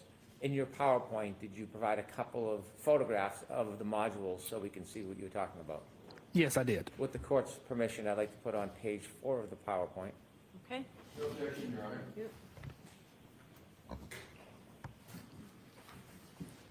Could you explain to us the photograph on the left and then the photograph on the right? Sure. So the photograph on the left is kind of a top-down view of the infotainment module from the Lexus. Photograph on the right is a top-down view of the telematics module from the Lexus. Are these modules from this specific car, or is this a general photograph of a car and how it works? These modules are from this specific vehicle. From the car you studied? Correct. On the left infotainment module, you have different manufacturers. Why is that? Sure. So again, these modules are not manufactured by Lexus or Toyota themselves. They are manufactured by third parties that are providing these modules to the car manufacturer. And these are just some examples of what we have seen within these specific vehicles and what type of manufacturers provide modules for these vehicles. If we could turn to page 5, please. When you looked at the data that was provided in this case, did you draft a report? Yes, I did. Your initial impressions, can you share with us what your initial impressions were? Sure. So initial impressions were that data was missed from the initial download. What type of data do you think was missed, or did you conclude was missed from the initial download? Sure. So that would be, essentially all of the user data was missed during that initial download. How did you conclude or come to the opinion that data was missed on the initial download? Sure. So reviewing the raw data, you can see that, what we would expect to find, which would be things like contacts or from devices or device connections or time-stamped data was not there in those initial downloads. When you first looked at the data and you came to the conclusion that there was missing data, did you have a working theory on what you thought or how you thought the information was missing? Sure. So I did have a working theory initially of why the data was missing. And what was your initial theory? Sure. So if, I'll reference kind of to the slide a little bit. We can take that down. you'd like, Mr. Alisi. Sure. So, sorry, can you repeat the question? When you had your initial theory of data missing, what was it based on? Sure. So the initial theory was based on two things. Either one of two things initially I thought could have happened, and that was a bad or partial read of the chips, or it could be that the data-bearing chip that we are looking for was overlooked and not downloaded.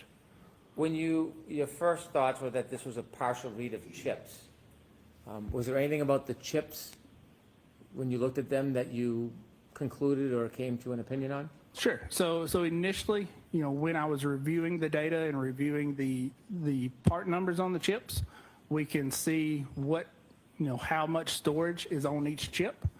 And that can kind of get complicated, but essentially what we're looking at is we're looking at data stored as either bits or bytes. That is represented as a capital B or a small lowercase b. So initially, upon reviewing the data and with the assumption that a competent examiner would not miss a chip or a device or data bearing chip on the board, I misinterpreted and wrote a lowercase or a capital B when I should have wrote a lowercase b in my notes, which led me to believe that there was a partial download of those initial chips. Now, as a forensic analyst, do you rest on your initial impressions, or do you go through a continued process? No, so I do not. So just like the scientific method, if you have a working theory, you then review and research to either prove or disprove that theory. And did you engage in that scientific process in working theory? I did. And how soon after you wrote the report did you realize there may be another source of the material? Sure. So, I'll clarify a little bit. That initial was not a report; it was just a protocol that was proposed. But I believe that there was a supplemental protocol written within a week or two of the initial protocol. And when you used the scientific method and studied the theory that you had, what did you decide or what did you learn? Sure. So upon further review and research, I discovered that there was a SD card or a micro SD card that was on the circuit boards of one of the modules that was never looked at. Now, you weren't present at the original process? That is correct. When you looked at the modules, those computer boards, did you notice anything about them that happened during the original process? Sure. So I did notice during the chip off process, what you do to take these chips off is you apply heat to them. So that essentially liquefies the solder, which is a low temperature metal that connects the chips to the board and makes those connections so the board can communicate. And there was some damage caused from that initial chip off. And again, why would you take the chips off a board?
Mr. Burgess, when we left off, we were talking about an exemplar vehicle that you were using for tests and studies. If we could put up page 9, please, Ms. Gilman. Could you tell us what this is, Mr. Burgess? Yes, so this is the photographs of the exemplar vehicle that we conducted testing on. So again, it's a 2021 Lexus LX570. And the reasoning that we did this testing was, again, to validate that the user data that we were expecting to see was stored on that SD card. Additionally, in addition to that, we were also looking to create a exemplar data set, so a known data set, and we did that by connecting these cameras here. There's a camera here looking straight out. There's a camera here looking at the infotainment screen. What those cameras are doing is they're synced together, and they're recording timestamps as well as they're recording any interactions that we have with the vehicle. So us opening the doors, turning on the vehicle, turning off the vehicle, driving the vehicle, interacting with the infotainment system is all being documented. And then that way we can go back when we get the data off of the SD card and we can compare it to that documentation. How closely were you trying to match the exemplar vehicle to the defendant's vehicle? Obviously, as closely as we could get. If I recall correctly, this is almost a perfect match to the subject vehicle. If we could turn to page 20, please.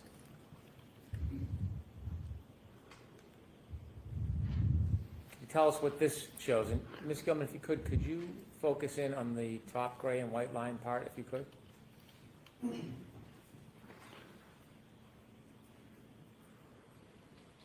A little further out, if you could.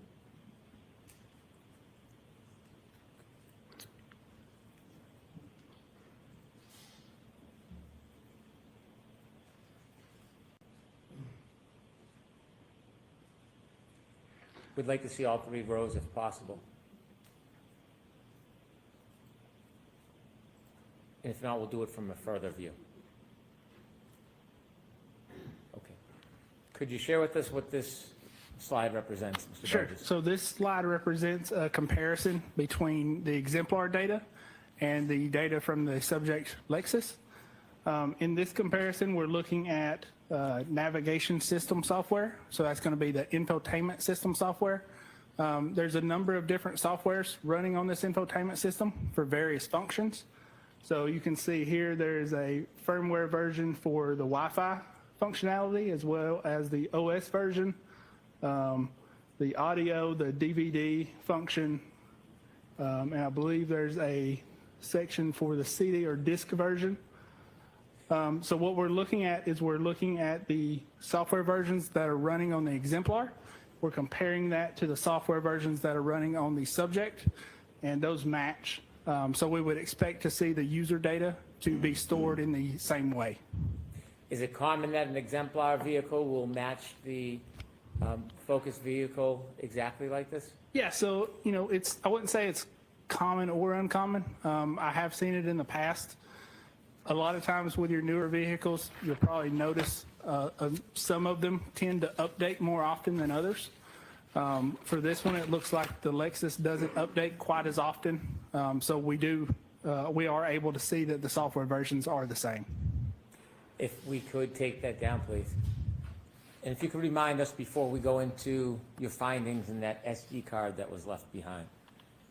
What was the most important thing you were looking for as far as data on that SD card? Sure. So the most important thing we're looking for is time-stamped data specifically related to power on or ignition on events. If you were to find time-stamped data for power on, power off ignition events, how would you use that? What would you use that in unison or comparison with the information that you already had?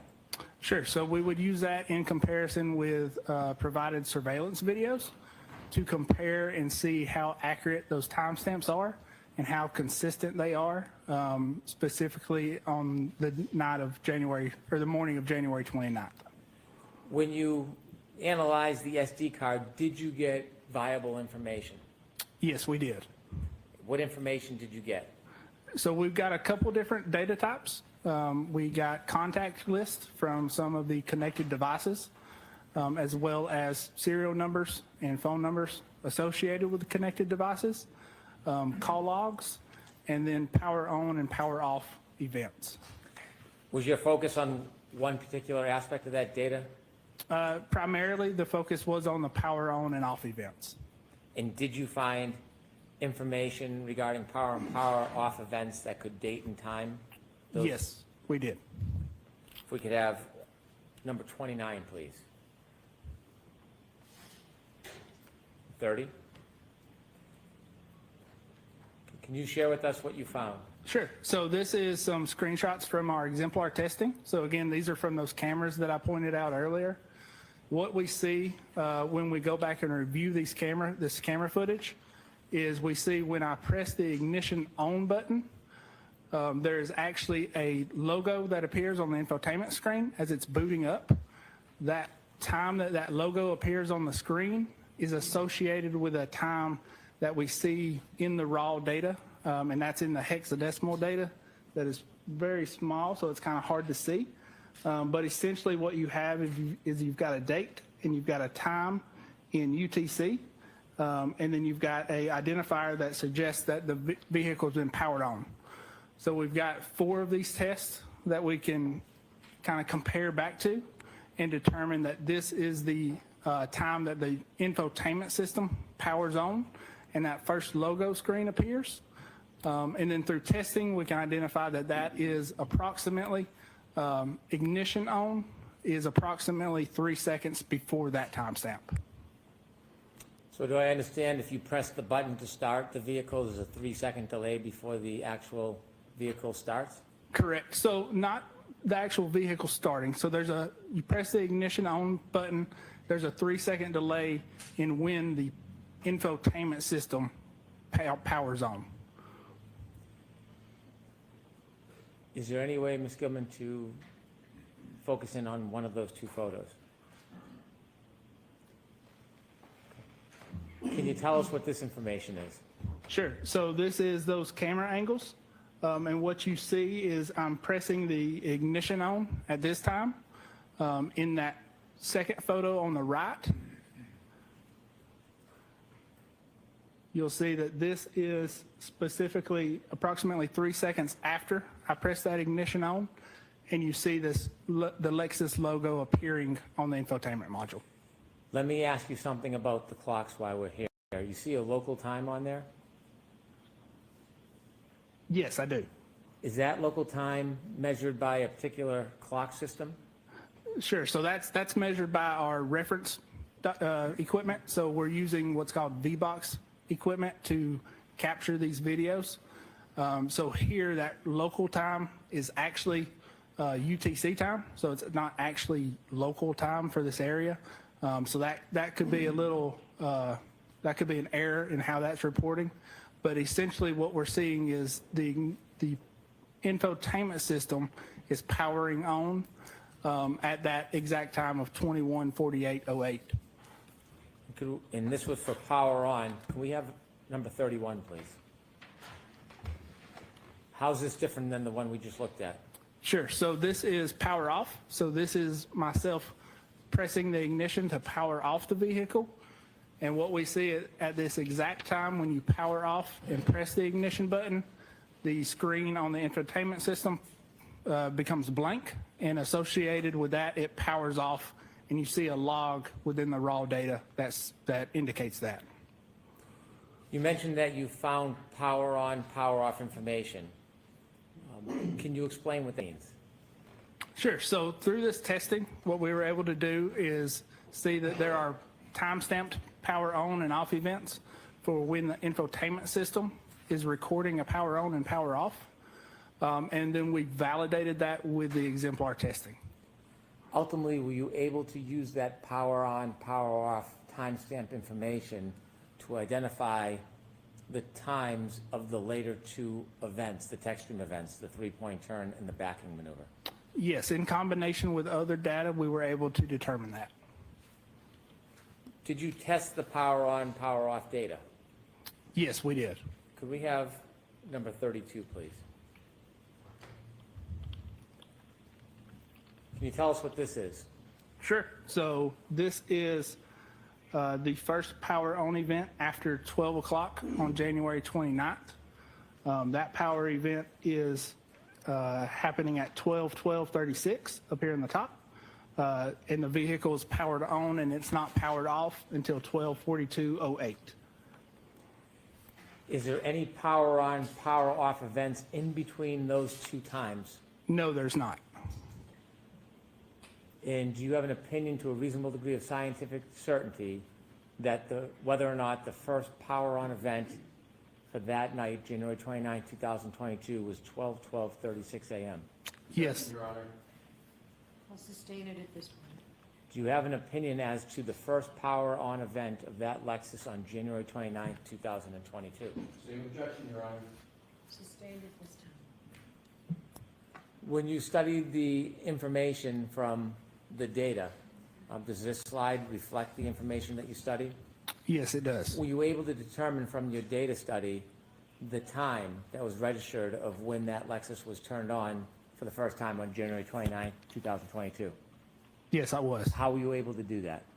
Sure. So through our exemplar testing and determining that those timestamps are accurate to when the vehicle was powered on, we are able to say that this power on event is the first power on event of January 29th after 12 a.m.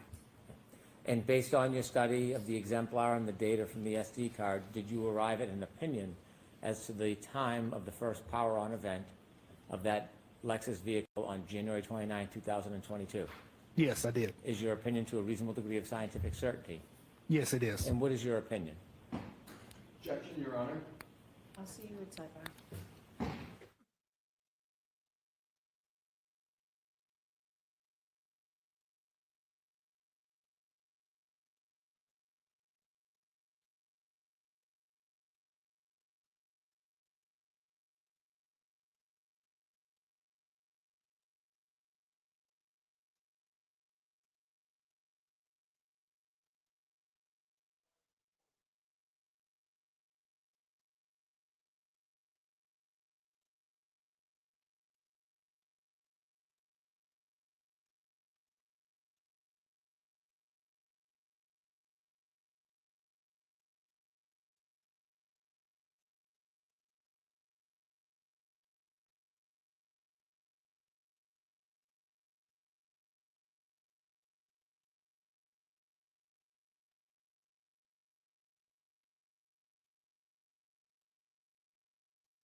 Mr. Burgess, could you explain for us how you can identify the power on event from the data that you discovered on that SD card that was left behind? Sure. So through our exemplar testing, we can identify a power on event, which is depicting the time the logo on the infotainment system comes on, and then the time the infotainment system goes blank. So that is representing a power off event. And then we can reference that back to the ignition on, which occurs approximately 3 seconds before the power on, the infotainment power on event. Is this a methodology that is used in your standard of practice? Yes, it is. And have you used this type of methodology before? Yes, I have. Is it a methodology that is regularly accepted in this Ye- type of analysis? Yes, so this is a methodology that is regularly accepted in the digital forensics community, and it is a process of testing and then validating. How does that process further validate the accuracy of the times that you are registering and finding? Sure. So through that testing, we're able to validate that accuracy. And through that testing, we've got 4 tests that represent a power on event and 2 tests that represent a power off event. In addition to that, we are comparing that data to surveillance video with timestamps as well to show the consistency. When you engaged in your testing, you said there was 4 test runs or examples. Did you analyze it to see how, in fact, accurate it was? Yes, I did. And how accurate was it? It was accurate to the second compared to our reference clock. And when you actually take the data from that SD card, how do you interpret it? How do you get it from a piece of plastic with metal on it to actual numbers and data? Sure. So the process of that, again, is we're making connection to those technological pads on the SD card, and we're pulling that raw data. Once we have that raw data, there's a few processes we have to go through to make that raw data interpretable. So those processes are what's called XOR scrambling. So when data is stored on an SD card, there are 2 components to the SD card. There is what's called the NAND component, and then there's a controller component. The controller component is where that, if you remember, that command 42 lock is located in that controller component. So what we're doing is we're bypassing that controller, we're accessing that NAND, and then we're using forensic software to determine and interpret the XOR scrambling that is put in place on that NAND so that we can take that scrambled data and be able to read it and interpret it, as well as what's called error correction code. So NAND devices are not, they're not great at keeping voltages accurate like they should, and that's just based on how the architecture and how the NAND components are manufactured. So what the manufacturers have done is they've put in place error correction code to correct any bit errors within that data. So what we've done is we've identified the error correction code and the XOR scrambling using software known as Resolute. That software, again, is hardware and software that we use to access that data and process it and interpret it. From there, we can take that data and we can review it in that hexadecimal format. And based on that methodology and that process and that study, were you able to extract the data from the SD card and identify the first power on event of the defendant's Lexus on January 29th, 2022 to a reasonable degree of scientific certainty? Yes, I was. And do you have an opinion about what time that Lexus, the defendant's Lexus, was powered on December 29th, 2022 for the first time? Yes, that would be approximately 12/12/36. Is that to a reasonable degree of scientific certainty? Yes, it is. On your chalk on the screen, does the power out event, is that the same as your interpretation? Yes, it is. The 12/12/36 a.m. time, what time clock is that based on? Sure, so that's based on the internal clock in the Lexus. The clock in the Lexus, is that a universal time, or do clocks on different devices run differently? Sure. So it's not a universal time. Clocks on different devices run differently. So if you've ever noticed that your microwave clock is not running in sync with your iPhone, the same thing is occurring here. Even though the Lexus clock is communicating back and forth with the GPS satellites and other things, the clock is still not synchronized perfectly. So you would not expect this clock to match up perfect with other devices. When you're considering two very different or separate devices, if the time is different, what would that be called? Sure, so that would be called what's called a clock variance. I want to get into that later, but I want to finish what we have in front of us now. Sure. In addition to identifying the first power-on event of January 29, 2022, of the defendant's Lexus at 12/12/36, were you able to identify the first power-off event of that same Lexus for January 29, 2022? Yes, I was, and that was at 12:42:08 approximately. Did you use the same methodology and vetting that you did and testing that you did with the power-on event? Yes, I did. And do you have an opinion if that time is accurate to a reasonable degree of scientific certainty? Yes, I do. And what is that opinion? So that opinion is that time is reliable to the second as far as the Lexus clock is concerned. What is the graph on the bottom showing us?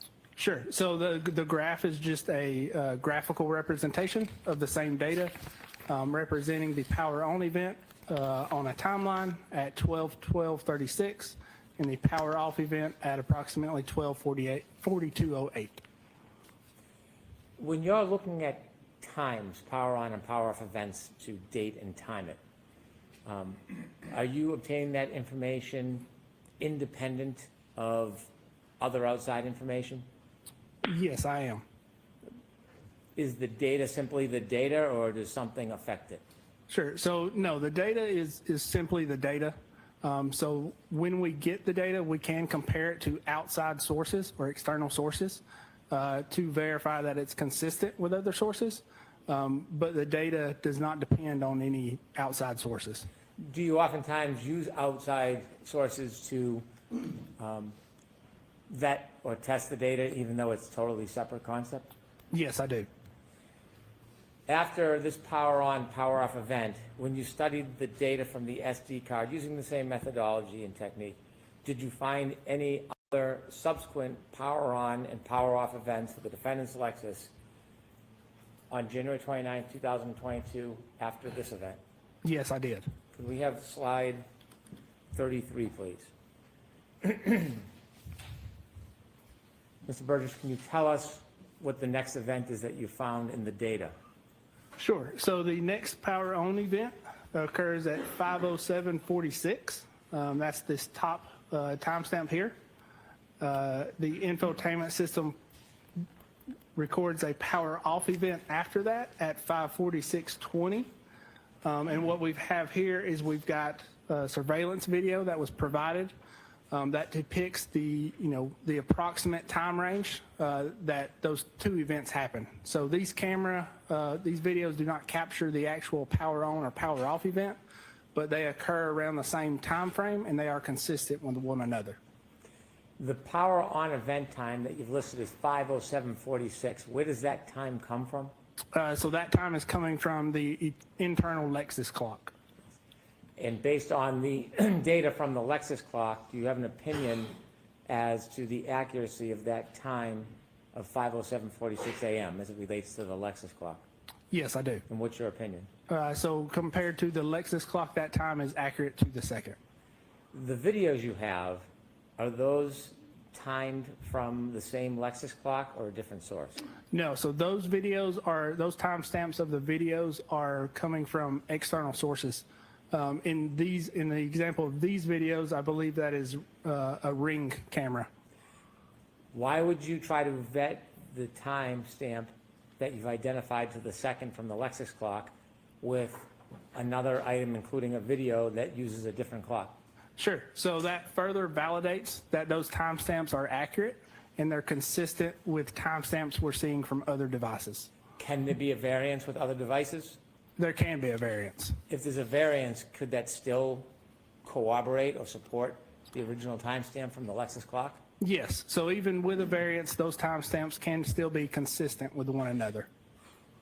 And on the two photographs, are those videos or photographs? Those are videos. What is the purpose of including a video? Sure, so the purpose of including the video is just to depict that the video does not actually capture the power on or power off event. But again, it is, around the same time frame that the power on and power off event occur. Ms. Gilman, are you able to play the video to the left?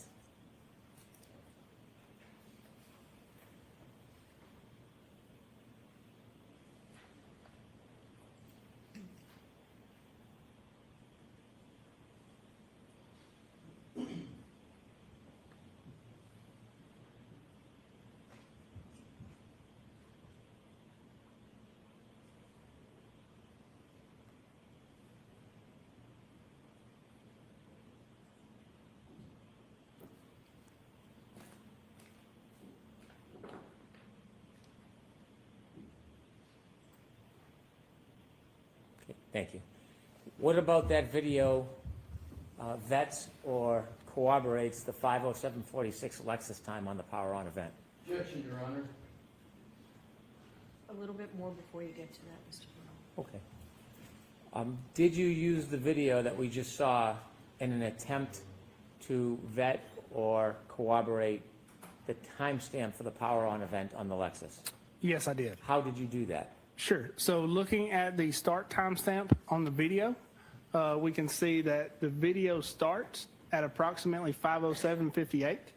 Keeping in mind this timestamp is coming from the camera or the Ring video, the Ring camera itself. And when we look at the power on event, we see that it occurs at 5:07:46. So although we don't see the actual time of the power on event, that is consistent with what we would expect. What does the video on the right help us do? So video on the right helps us do the same thing. So when we look at the power off event, that occurs at 5:46:20. Again, when we look at the Ring video on the right, that start timestamp of that video is 5:46:29. So again, we missed the power off portion of when that occurs, but that is consistent, again, with what we would expect. Could we play the video on the right? If you can enlarge, that would be helpful. If not,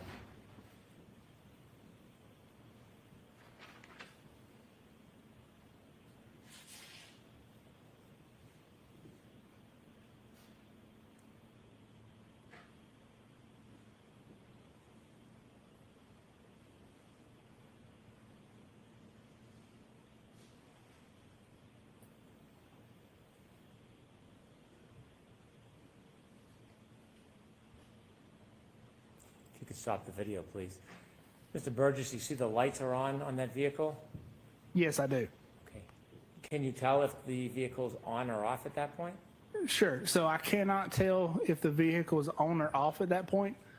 Typically, when you power off a Lexus or a modern vehicle, the lights will stay on for some portion of time afterwards. But again, that is consistent with the timestamp from the power off event. And do you have an opinion to a reasonable degree of scientific certainty as to the accuracy of the power on and power off events as they pertain to the Lexus clock? Yes, I do. And what is that opinion? And that is that those timestamps are accurate to the second. Did you further follow the data to see if there was any other power on, power off events relative to the Lexus for January 29, 2022? Yes, I did.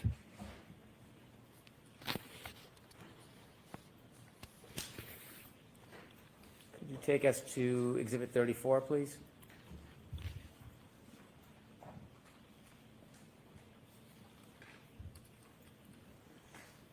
What is this, Mr. Burgess? Sure. So this is the next time that the vehicle is powered on and subsequently powered off. That power on event occurs at 12:35:01. The power off event occurs at 2:12:01. And then this video is a video from alarm.com surveillance that depicts the vehicle pulling into a driveway and shutting off. So when we look at the video and we watch the video, you can actually see at 2:12:01 in the video timestamp that the windshield wipers stop moving and the vehicle suspension begins to lower, indicating that the ignition button has been pressed.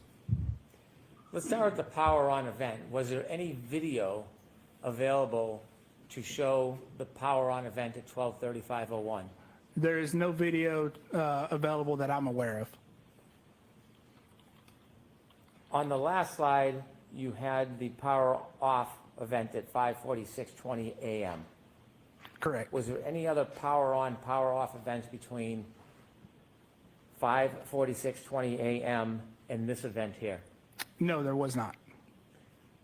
Did you try to obtain any collateral or cooperative video or evidence relative to the power on event of 12:35:01? I did request or make a request to see if there was any video available, and as far as I'm aware, there was not.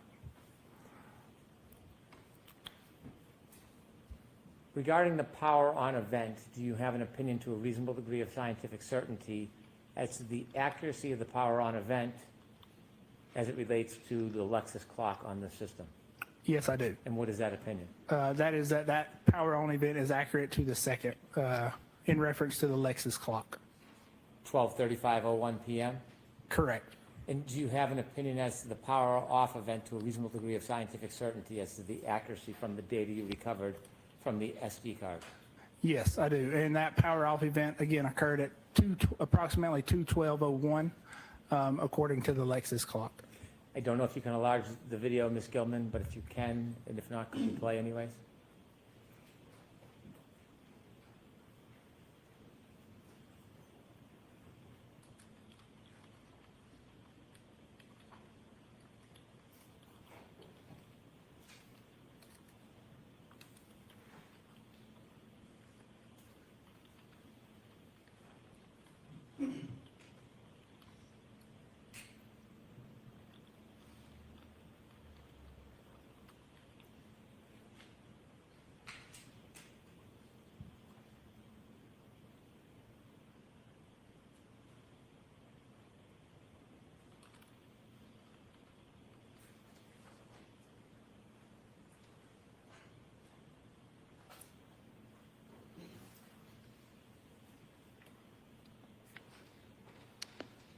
Thank you. And could you explain for us the graph on the bottom of that exhibit? Or, Sure. pardon me, of that diagram? Sure. So that graph, again, is just a timeline graphical representation of when that power off event occurred and when the power on event occurred and when the power off event occurred at 12:35:01 and 2:12:01. Based on the data you analyzed from the SD card, was there any further power on and power off events on January 29, 2022 after this 12:35:01 to 2:12:01 event? Yes, there was. Could you display for us page 35, Ms. Gilman? And what is this, Mr. Burgess? Sure. So this is the next power on event that is recorded within the system. And that power on event occurs approximately 4:11:46, and the power off event occurs at 4:12:56. The video we see is that same alarm.com surveillance video. The start timestamp of that video is 4:12:03.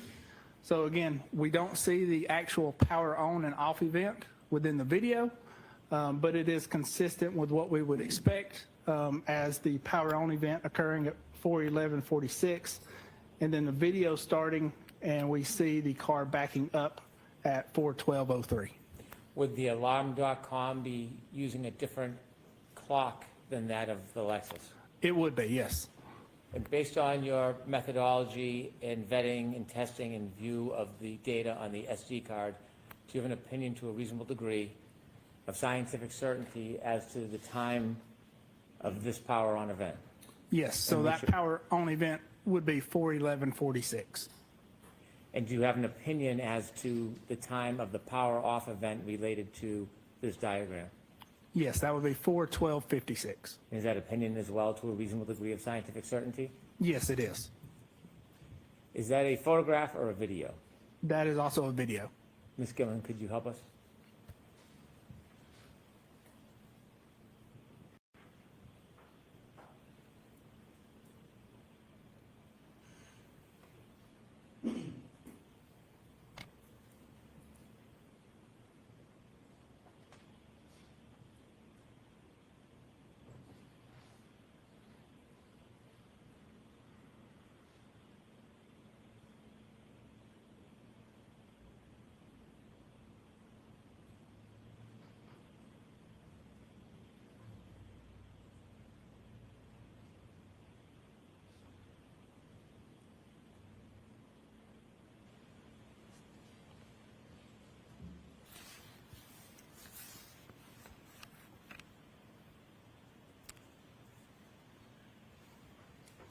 Thank you. And similarly, does the graph give a general idea of the time? Yes, so similarly, the graph is a timeline representation of the power on and power off event. Mr. Burgess, was there an additional power on, power off event after the power off event at 4/12/56 p.m. at the Dighton residence? Yes, there was. Ms. Gilman, could you show us number 36, please?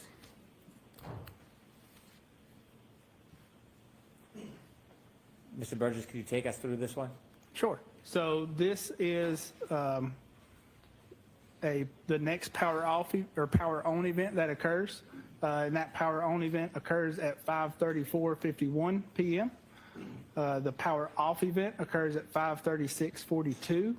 Again, the video that is associated with this does not show the power on or the power off event, but it shows the time just before the vehicle is arriving to this location on a tow truck, and that would be consistent with the vehicle then being powered off and backed off of the tow truck at that time. And based on your analysis of the data, do you have an opinion to a reasonable degree of scientific certainty what time this power on event took place? Yes, and that time would be 5:34:51. And that's according to the internal Lexus clock? Yes, it is. Do you have an opinion to a reasonable degree of scientific certainty when this vehicle was then powered off? Yes, and that would be 5:36:42. Again, pursuant to the Lexus clock. Correct. After this event at 5:34:51 p.m. to 5:36:42 p.m., when you studied the data, were there any other power on or power off events for this Lexus vehicle on January 29, 2022? Not that I studied after this event.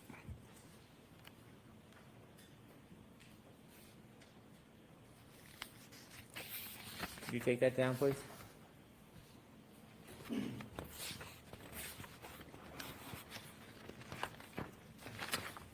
Now, we touched on an issue earlier. I want you to give your opinions and explain to the jury. You mentioned the word variance between different items.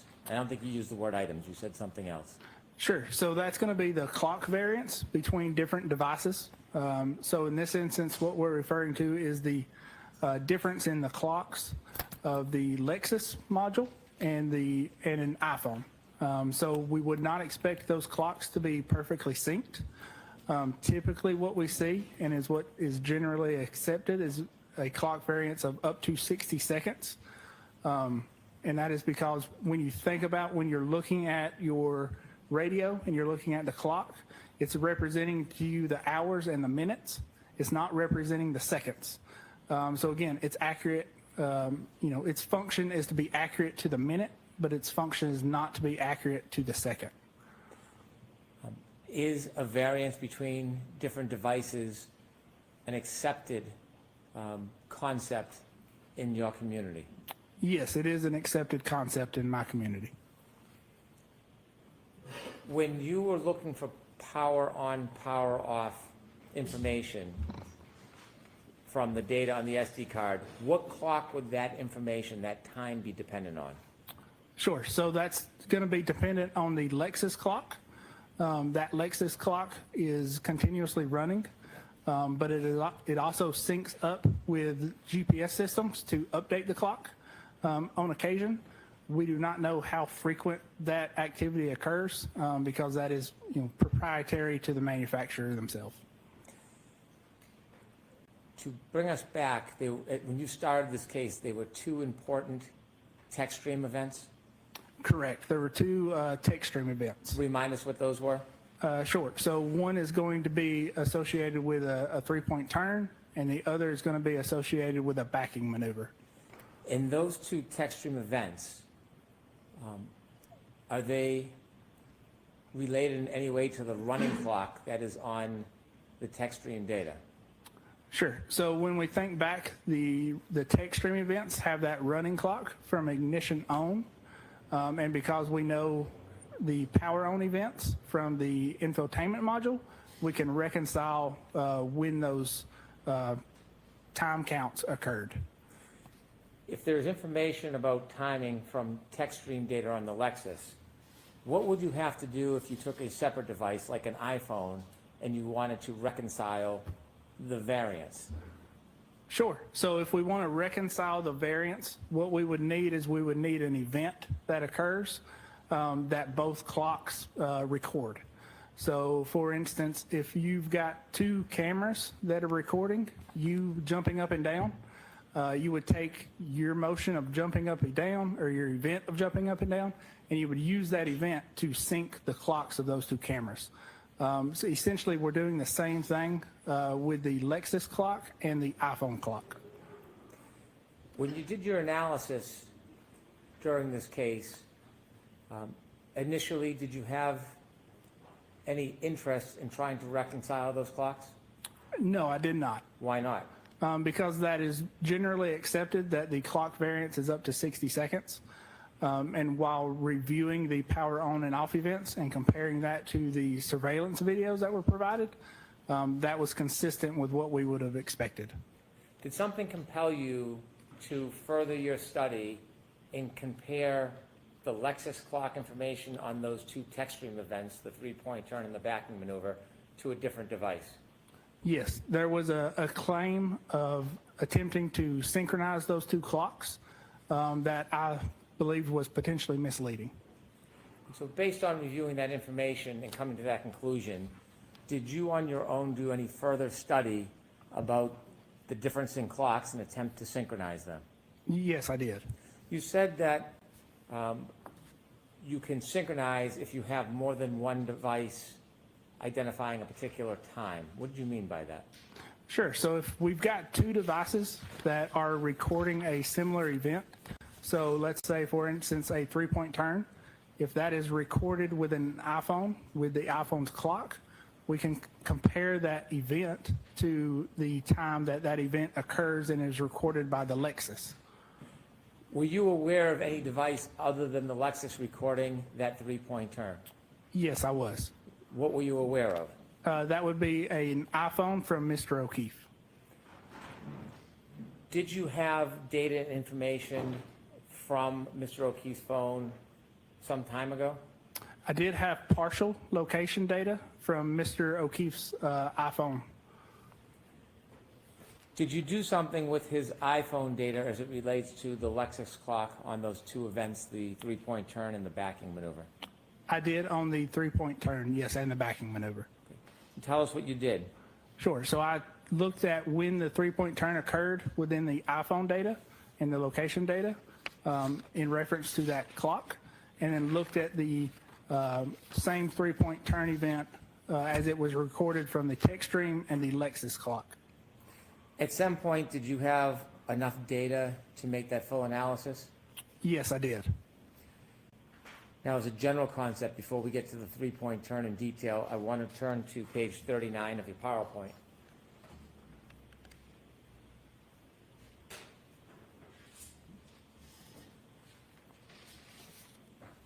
I'm sorry, if you could turn to page 38, please. Okay. Can you explain to us the concept of synchronizing clocks? Sure. So this is kind of a graphical representation of how to synchronize a clock. So essentially, like I said, we're taking a event that occurs. In this instance, it's a three-point turn. We have data where that three-point turn is recorded within an iPhone, and we have data where that three-point turn is recorded within the Lexus. Those events have clocks associated with them. So in order to reconcile the difference in those clocks, we are comparing the clock times for the event from each device and moving or adjusting the clock for one compared to the other. In addition to specializing in data and computers and cars, you also mentioned that you specialize in mobile phones. Yes, I do. Did you use your experience in your training and your education to analyze the iPhone data from Mr. O'Keefe's phone as it related to the information from the Lexus vehicle? Objection, Your Honor. Can you answer that, yes or no? Yes. Just answer yes. Yes, You did? I did. Okay. Did you see what type of information was being stored on Mr. O'Keefe's cell phone as far as location data? Objection, Your Honor. I'll allow that. Yes, I did. In reference to location data, Mr. O'Keefe's iPhone is recording timestamps, GPS position, speed, and heading. So heading is going to be the direction that the iPhone is facing. Was there any particular application that you were aware of that he was using? Yes, as far as I'm aware, he was using the Waze app for navigation. Could we have number 39, please? Could you tell us what this shows, Mr. Burgess? Sure. So specifically, what we're looking at within the location data is a 2-minute window. So that 2-minute window we see here graphically plotted on a map.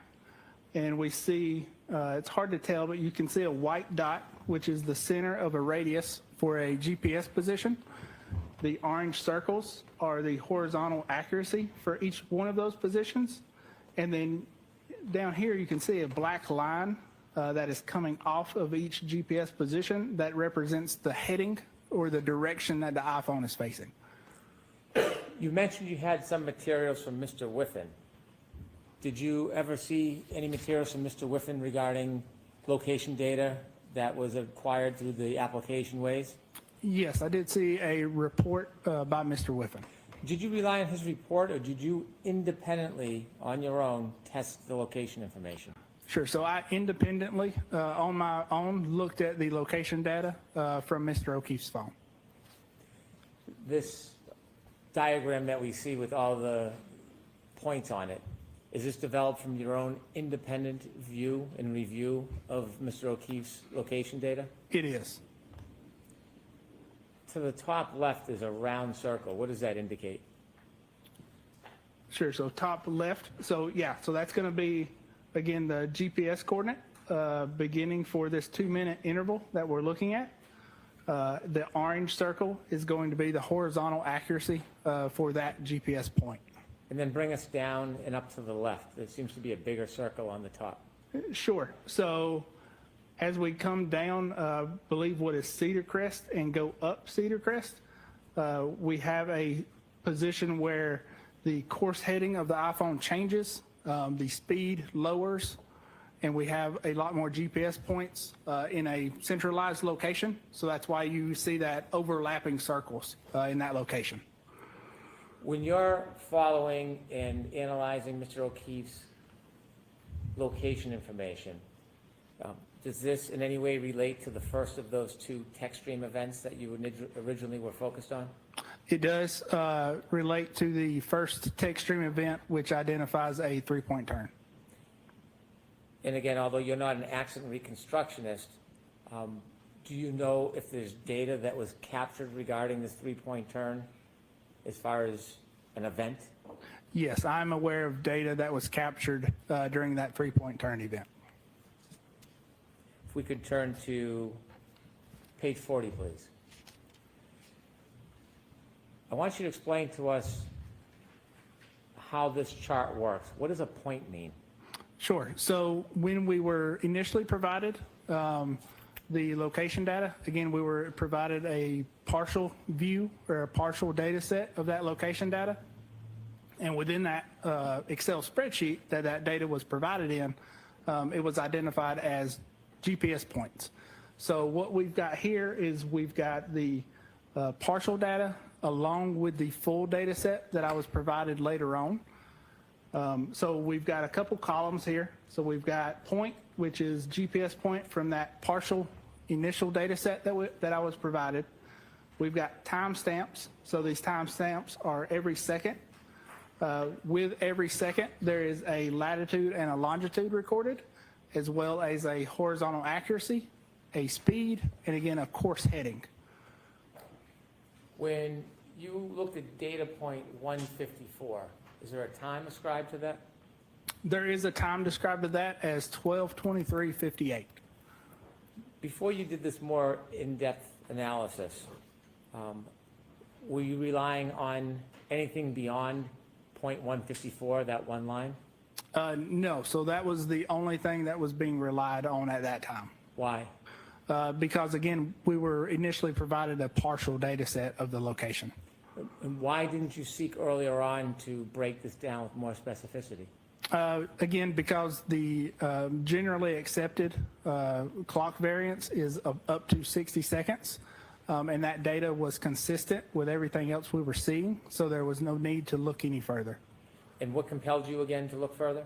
A claim of misinterpreting and a misleading calculation trying to adjust these clocks. Were you given a report?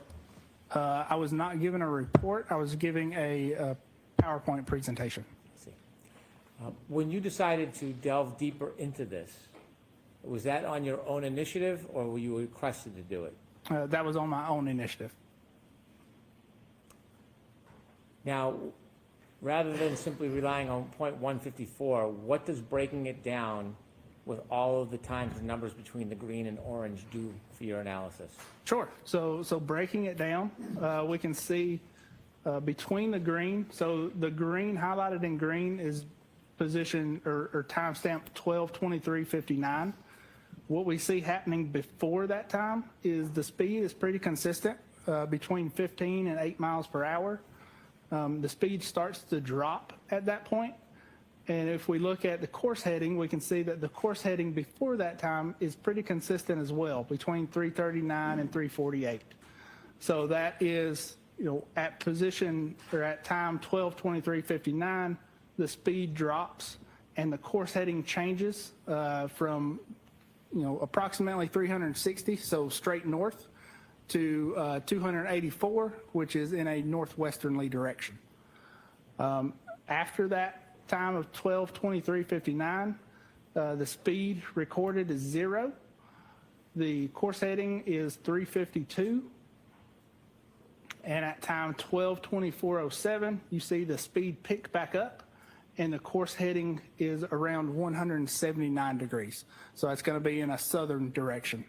So based on this information, we can tell that the vehicle between 12:23:59 and 12:24:07 made a 3-point turn maneuver, changing from the northern direction of heading to the southern direction. Is this data generated from Mr. O'Keefe's phone or from the Lexus? Sure. So this data is generated from Mr. O'Keefe's phone.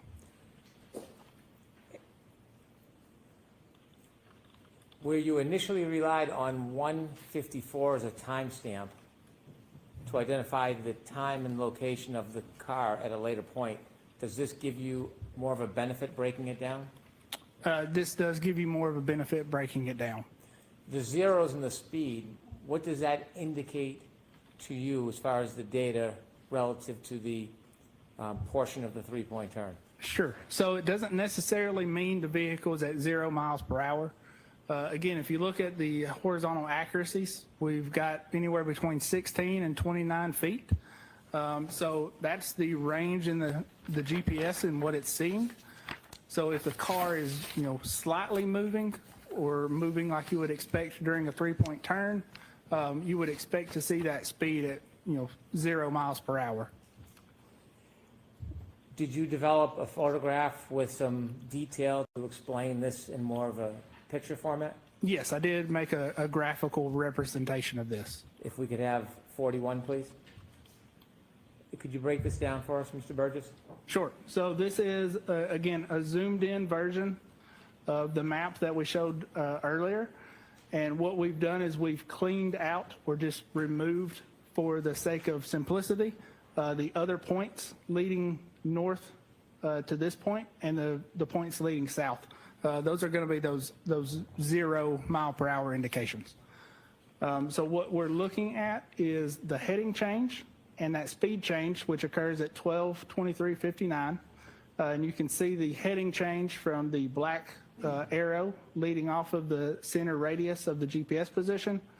And then at 12:24:07, you see the heading change to a southern direction, and then the other GPS points are consistent with the vehicle moving southbound on Cedar Crest. So the claim that you analyzed, did that actually compel you to analyze and identify a more accurate variance than you originally had? It did. And do you have an opinion to a reasonable degree of scientific certainty what the variance is between the clock on the defendant's Lexus on January 29, 2022 and Mr. O'Keefe's cell phone on January 29, 2022? Yes, I do. And to a reasonable degree of scientific certainty, what is that variance? Objection, Your Honor. Sustained. Need a little more, Mr. Brennan. Okay.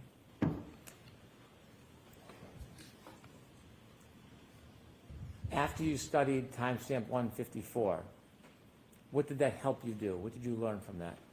Sure. So after studying timestamp GPS point 154 and these further GPS positions, we're able to identify the approximate, time that the 3-point turn occurred according to Mr. O'Keefe's iPhone data. So now we've got that event of when that 3-point turn occurred.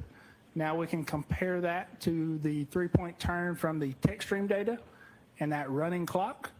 Again, what we're doing is taking the power on event at 12:12:36 and adding the time count from the tech stream data to come up with the time of 12:23:38 in the tech stream data. So the tech stream data indicates a 3-point turn ended or a trigger event, a tech stream event ended at approximately 12:23:38. The iPhone indicates that a 3-point turn occurred between 12:23:59 and 12:24:07. So since we've got that shared event between the two devices, we can reconcile any type of clock variance. So adjusting the Lexus clock to the iPhone clock, we can calculate that clock variance. Is this a methodology that is commonly used in your practice?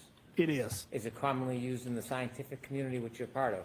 It is. Are there scholarly papers about this type of methodology in comparison of synchronizing clocks? There are. One of the papers you wrote, did that have anything to do with synchronization of clocks? It did not have anything to do with synchronization of clocks, but it was relative to how accurate the timestamps are of events from iPhones.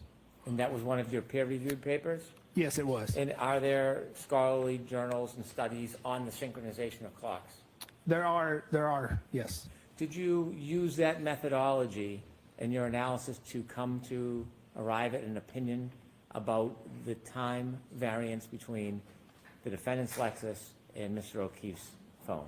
Yes, I did. Okay. And do you have an opinion to a reasonable degree of scientific certainty? Yes, I do. And what is that opinion? The clock variance is between 21 and 29 seconds. If we could have number 42, please. What is this, Mr. Burgess? Sure. So this is, if we think back to the last slide, we've identified the 3-point turn event in both the data sets. So now if we want to adjust one clock to the other, we can do that. And doing that, we've identified that the variance is between 21 and 29 seconds. So we would need to adjust the Lexus clock forward by 21 to 29 seconds to synchronize it with the iPhone data. So in doing that, the end of text stream event 1162.1 goes from 12:23:38 to 12:23, between 12:23:59 and 12:24:07. These two clocks, one on the left being the Lexus clock that reads 12:23:38 a.m., and the other clock on Mr. O'Keefe's iPhone has a different time, 12:23:59 to 12:24:07. Do you have an opinion, to a reasonable degree of scientific certainty, if these two clocks pertain to an event that's happening at the same time or a different time? Yes, so these two clocks are, we are synchronizing these clocks to an event that is happening at the same time. This is relative to the first text stream event, the three-point turn. You said there was a second text stream event that you were analyzing. Correct, there is a second text stream event. And what is that second text stream event? That second text stream event is a backing up maneuver. Are you familiar with the time frame on the Lexus clock relative to that second text stream event? Yes, I am. And what is that time frame? So it is approximately 19 minutes from the ignition on. And do you know what time that is on the Lexus clock, Yes, I do. with the court's permission? Yes.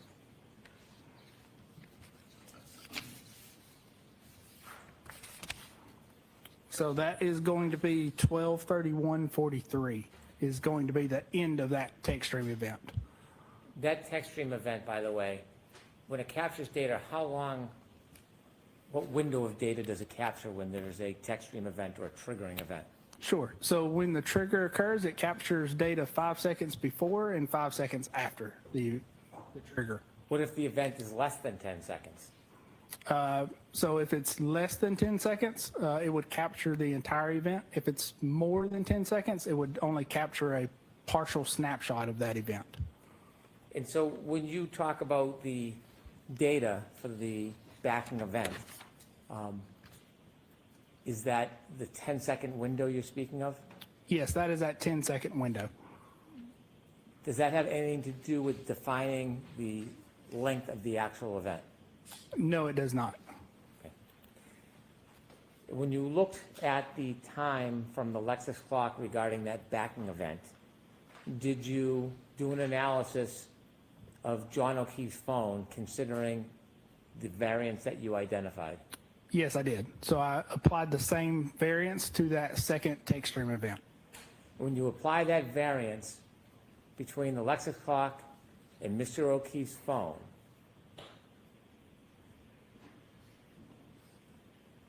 what is the, could I turn to 43, please?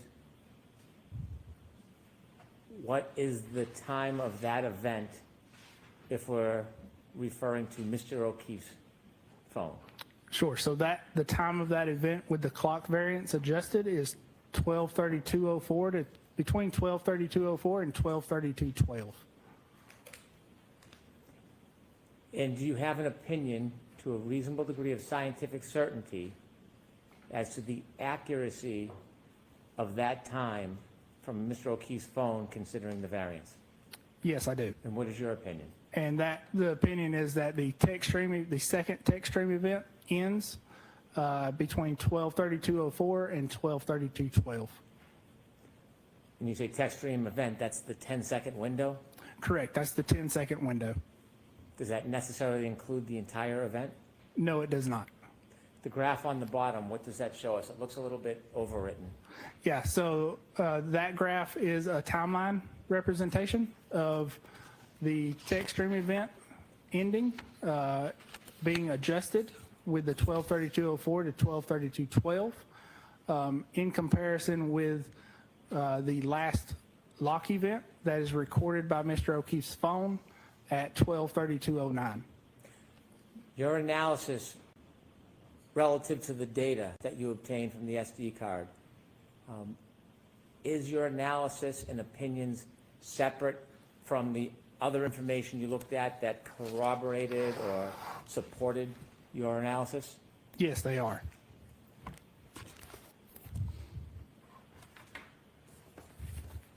I have no further questions.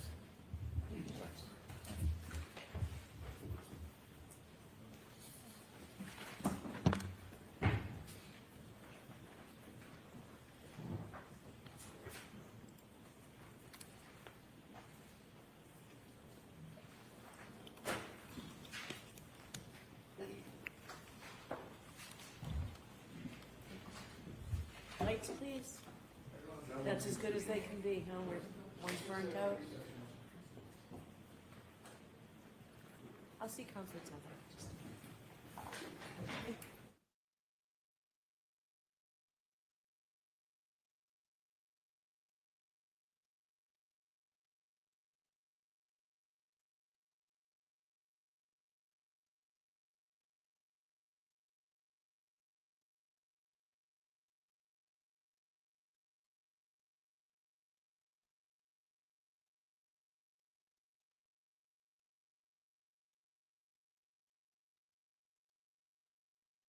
Lunch isn't here, so this seems like a good place. We'll get a little more light in here for a bit. You folks are all set. We'll take a 45-minute lunch and recess and serve you and just follow the jury out. Thank you. All rise for the court, please. Close your notebooks and follow me.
Court is back in session. You may be seated.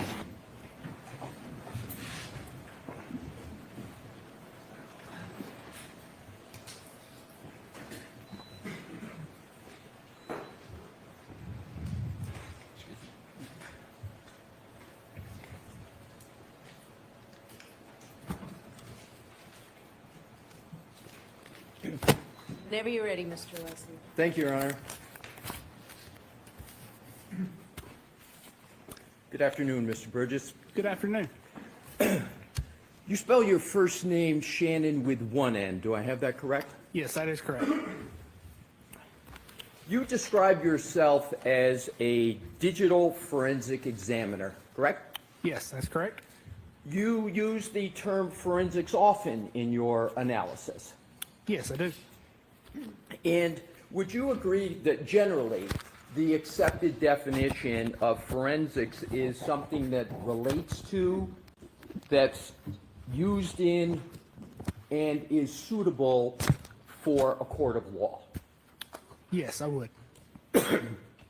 And so when you're working in forensics, even in your office, you understand that eventually it's very likely that whatever work you're working on is going to end up or could end up in a court of law, correct? Correct. And you mentioned in your direct examination the scientific method, right? Correct. And I was pleased to hear mention of the scientific method. And I just want to cover some principles with regard to the scientific method. But before I do, I just want to see how forensics envelopes in certain items. So forensics applies scientific methods and principles to legal matters, particularly in criminal investigations, right? Correct. It's a fair statement. Yes. Thank you. And forensics are used to help lawyers in their preparation, correct? Yes, that would be correct. And it's used to help judges in courts of law? Yes, that is correct. And it's also used to help juries and jurors to understand the results of scientific tests, correct? Correct. So you know, and you have to presume that as you are performing your analysis, as I stated earlier, that this information is going to end up in a court of law. Correct. And then does that heighten sort of the analysis that you need to do and the sharpness and the accuracy, given that it's going to end up in that form? It can, depending on context. And is the primary goal of forensic science to uncover the truth and to provide objective evidence that can be presented in a court? Yes, it is. Would you generally agree that the work of forensic science, including the work that you do, is intended to be used in court because scientific evidence can be very powerful and therefore the forensic science must be accurate? Correct. It must be methodical. Correct. There must be a method, right? Right. It must be detailed. Yes. And above all, it must be unbiased and truthful, correct? That is correct. And all of this, is it fair to say, distills down to reliability? Correct. And reliability is a desired characteristic of the forensic scientist. Yes. You want people to be able to rely upon your work. Yes. And credibility and honesty is part of reliability, and it's a fundamental component of that, correct? Yes, that is correct. You've stated that you hold your opinions to a reasonable degree of scientific certainty. You said that several times on direct, correct? Correct. And because the discipline of forensics involves the application of the scientific method, as you stated on direct, you therefore, of course, applied the scientific method throughout your analysis, right? Yes, that's correct. Would you agree with the following statement of the scientific method? And tell me whether, well, let me start with, you understand, you know the National Institute of Standards and Technology, NIST? Yes, I am familiar. Yeah.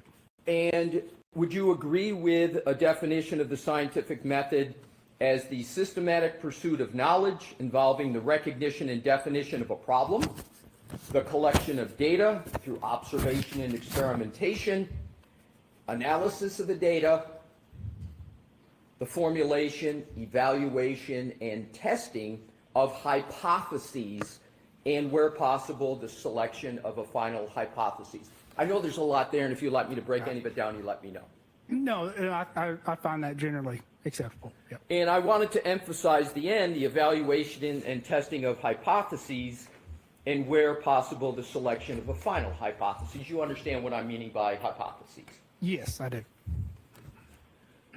The scientific method is used, among other reasons, is it not, to avoid certain biases in the science process, correct? Yes, Right. correct. So the method is trying to prevent a scientist, not cultural bias, but scientific bias, correct? Correct. Do you know what the American Academy of Forensic Scientists refer to as cognitive biases in science, generally? No, I do not. Have you heard of the term confirmation bias? Yes, I have heard of that term. Have you heard of the term anchor bias in the scientific method? I have not heard that term. Let's start with confirmation bias. Is a fair definition, and you said you're generally familiar with that, right? Yes, correct. So let's start with that. That's the practice of sort of selectively gathering and interpreting evidence to confirm the scientist's belief or a belief of another, and at the same time neglecting evidence that contradicts them. Is that a fair definition of confirmation bias? Yes. And an example of confirmation bias is not considering alternative hypotheses once an initial hypothesis has been selected, even though the data and other information might contradict the initial hypothesis. Fair statement? Yes, that's a fair statement. And confirmation bias, although sometimes it occurs, is intellectually and analytically antithetical to, it's opposing of the scientific method, correct? Correct, yes. And it's to be avoided. Right. Anchor bias is, and I know you said you didn't recall it, but let me see if this triggers a recollection. If not, fair enough. Okay. Anchor bias is when you prioritize information and data that supports your initial impression of the evidence, even where the impressions are incorrect or it's unknown the impression is incorrect. You sort of anchor into that. Does that sound like a reasonable definition of anchor bias? Yes, that sounds reasonable. So biases are to be avoided in the application of scientific matters and methods because they can lead to incorrect conclusions in science, right? Right.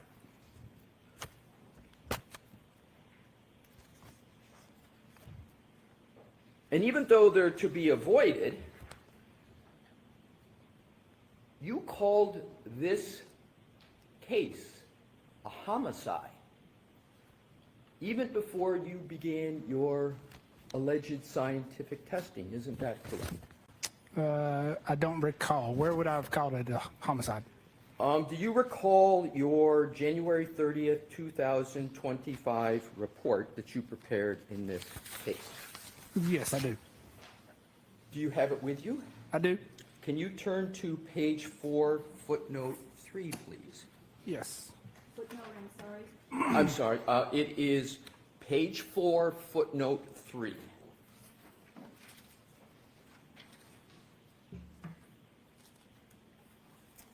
And in page 4, footnote 3, it states, I'm sorry, sir, are you there? Yes, I am sorry. It says, evidence reviewed by the defense counsel Ray O'Keefe, NV homicide. Did I read that correctly? Yes, you did.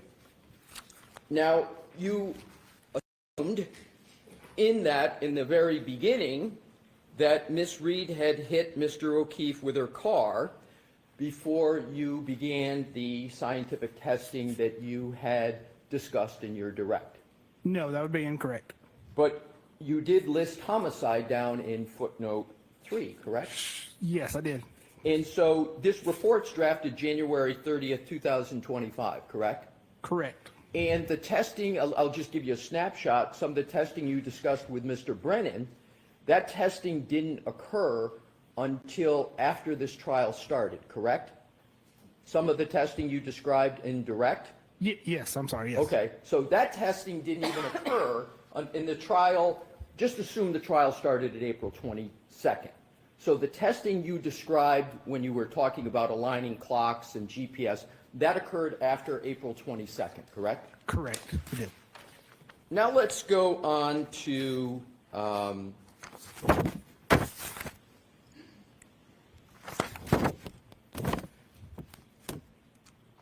another topic.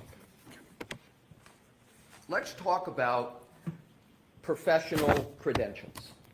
You know what I mean by the term credentials? Yes, I do. Professional credentials are important in any profession, correct? Correct. And they're important in your forensic examiner profession as well. Correct. Your forensic scientists and examiners are no different than any other professional that credentials are important. And your profession requires you to provide curriculum vitae laying out your education, training, and background, correct? Correct. And it's imperative, is it not, that the information that is disseminated about your professional credentials are absolutely truthful, right? Yes, they should be. You say they should be. Let's continue on with that topic. You understand what's meant by the term ethics, right, generally? Yes, yes. And simple ethics mandate that one is truthful about their professional credentials, correct? Correct. And a fundamental credential is what type of college degree you hold, correct? Correct. People rely on those credentials, and the credentials are the foundation of your expert opinions and analyses, correct? They can be, yes. They can be, and they often are, correct? Yes, they can be depending on context. But more often than not, they're important. Yes, again, depending on context. You know that not only your colleagues, but your clients, your firm clients, courts, and juries will rely on your CV and your credentials in order to make determinations about whether you're qualified to testify and your depth of your qualifications, correct? Correct. You provided the Commonwealth, the defense, and the court with your CV in this case, correct? Correct.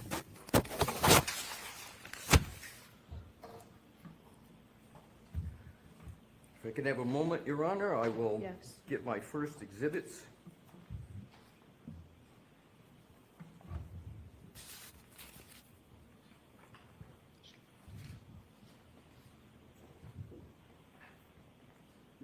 Yes.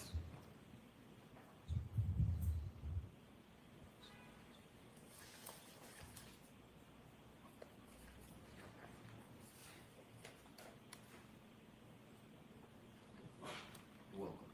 May I, Your Honor? Yes.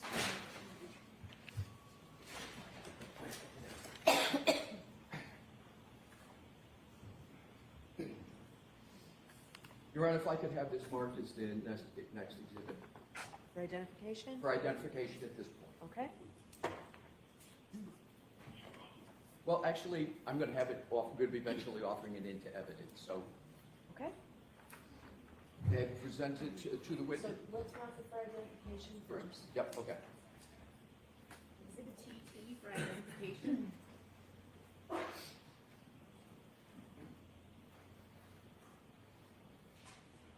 Okay.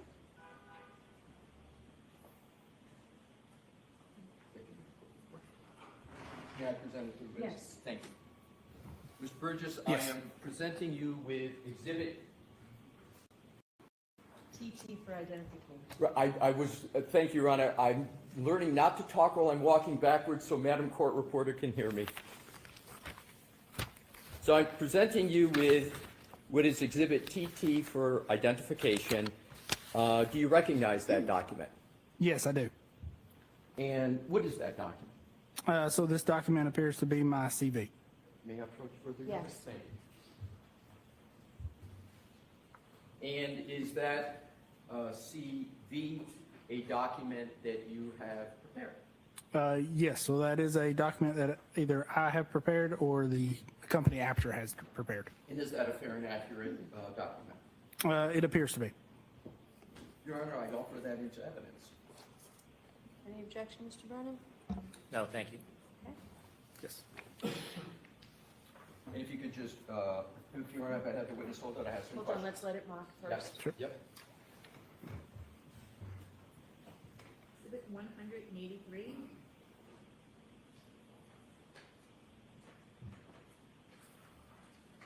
Thank you. Thank you.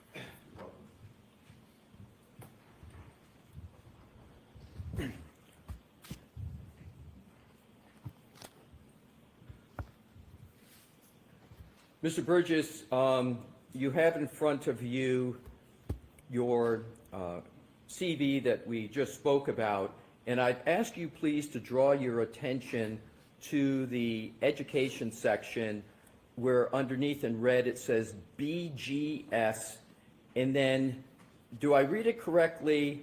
It says Bachelor of General Science in Mathematics and Business Administration, University of Alabama dash Birmingham, Alabama dash currently pursuing. Did I read that correctly? You did read that correctly. Thank you, sir. May I approach, Your Honor? Yes. Thank you. Like this mark is the next for identification only at this point. Oh, excuse me, can I have that back? I want to show Mr. Brown.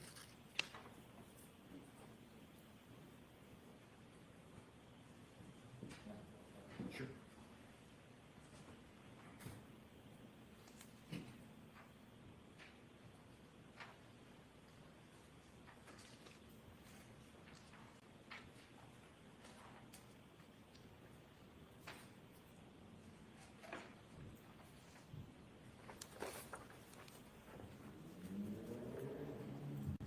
May I hand it to the witness, Your Honor? Yes. Thank you. Well, I'm going to actually ask to have it marked for identification first, Okay. and we'll go from there. Exhibit UU for ID. Thank you. Thank you. Mr. Burgess, it's been marked, the document is Exhibit UU for identification. Could you please tell me if you recognize that? Yes, I do recognize that. And sir, please describe briefly what that is. Sure. So it is a CV as well. Thank you. I would offer it into evidence at this time, Your Honor. Mr. Brennan, any objection? No, thank you. Okay. Exhibit 184. Thank you. I present it back to the witness, Your Honor. Okay. Thank you. Thank you.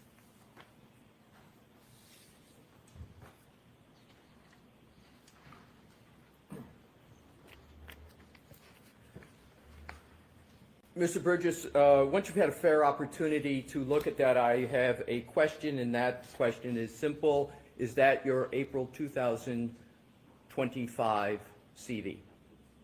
Let me see. Yes, it appears to be. Thank you. And when you've had a fair opportunity to look at it, when you can just pick your head up, sir, to let me know you're ready. I don't want to Yes. rush you, but then I have some questions. Absolutely. Thank Go ahead. you. So, in those two exhibits, your two CVs in front of you, am I correct that the first one is November 2024 and the second one is April 2025? Let me see.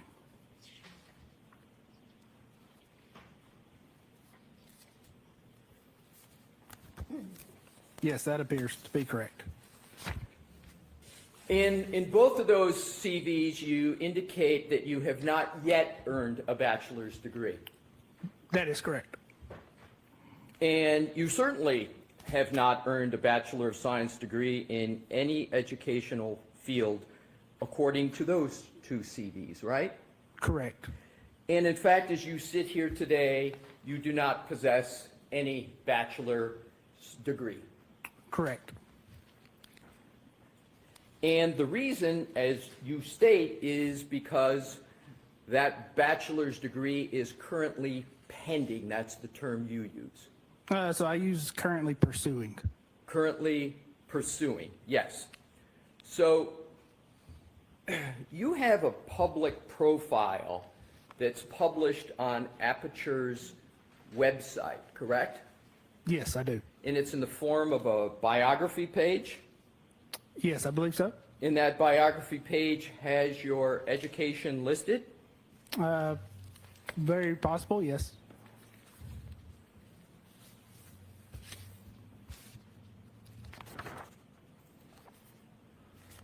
May I approach, Your Honor? Yes. Thank you.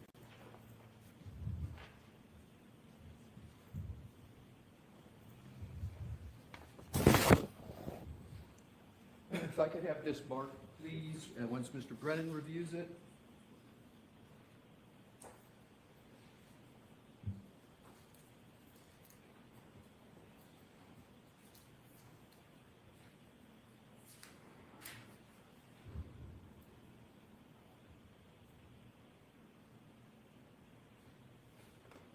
Thank you.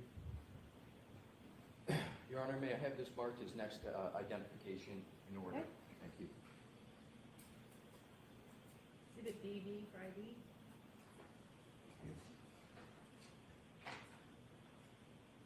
May I hand it to the witness? Yes. Now, Mr. Burge has given you Exhibit DV for identification. Okay. You recognize that document? Yes, I do. And indeed, that is the bio page that's published on Aperture's website, correct? That is what it appears to be, yes. Now, I would like you, sir, to turn to page 2 of that document. Okay. And I'd like to turn your focus to the bottom of education heading. It states, am I correct, sir, BS, Mathematics, and Business Administration. Is that correct? It does state that, yes. And there is no qualification that's currently pending. It states BS in Mathematics and Business Administration, correct? That's what it states there, yes. And you do not have a Bachelor of Science in Mathematics and Business Administration, do you? No, I do not.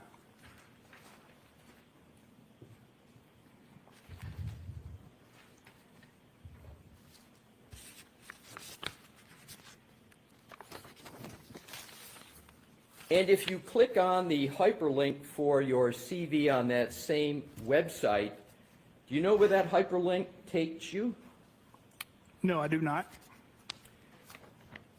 To any member of the public reading this, including prosecutor, a defense attorney, a judge, or a jury, that represents that you received your Bachelor of Science in Mathematics and Business Administration, does it not? Objection. That's sustained, Mr. Wilson. Now, if you continue on to your photograph, are you familiar with Aperture's website that speaks about you and presents you generally? Vaguely, yes. Are you aware that Aperture has two hyperlinks, one that says CV and one says LinkedIn? Are you aware of that?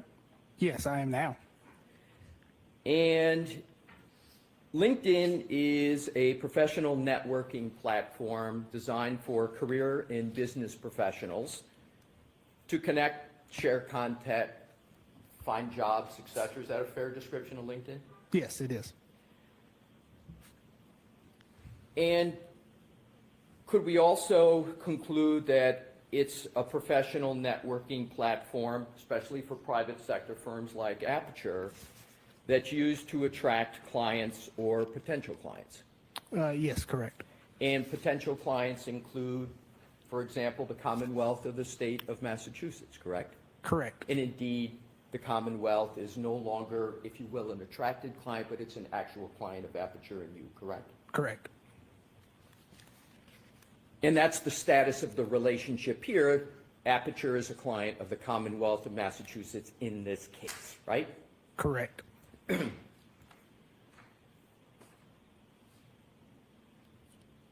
So is it fair to say that your CV, especially when it's published on a LinkedIn or published on a website, is something that is published to intend to have, especially if you're in the private sector, have clients view and retain your services? That's a hope and an expectation, correct? Yes, that is part of it. Now, when you look at that document, when you click on, if you were to be in your office, and let's see if you're familiar with this, you click on your LinkedIn on Aperture's page, that would ordinarily take you directly to your professional LinkedIn account, correct? Isn't that what the links are there for? Yes, I would expect so. Are you notified when someone electronically accesses your LinkedIn account? Not accesses, no. Are you referring to viewing? Yes, that's Yes, a better sorry, verb, yeah. viewing, yes. Yes. So you're notified.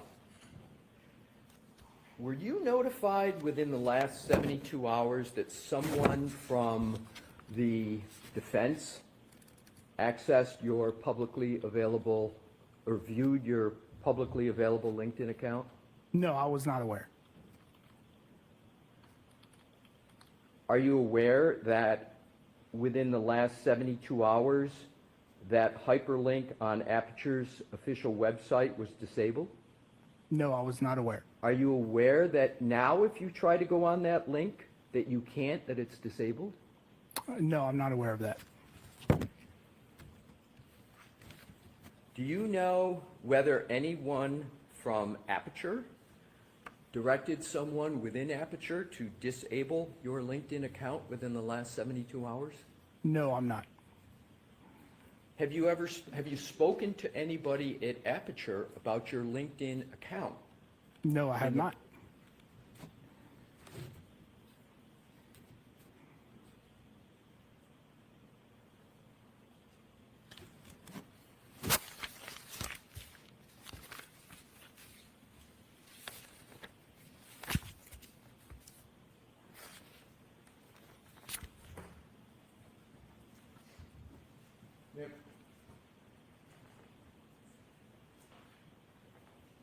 Your Honor, I'd like to move EB into evidence at this time, please. Okay, any objection?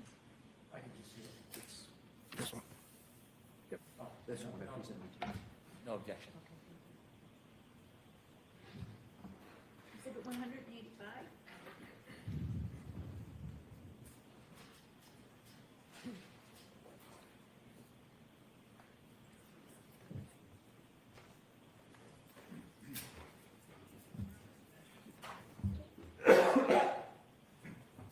When we are done with those, or Sure. if I could ask those back to you. we can do Absolutely. court reporter. Your Honor, could I have please the next one marked for identification at this point? Yes. Thank you.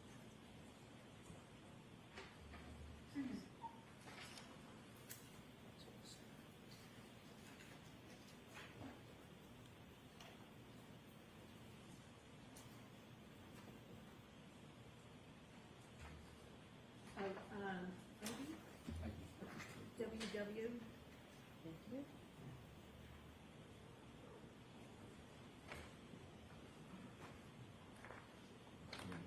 May I present to the witness? Yes. Mr. Burgess, I presented to you what is marked as Exhibit WW for identification. I'd ask that you take a look at it, take a fair amount of time, and then if you could, sir, pick your head up so I could see that you're ready. Sure.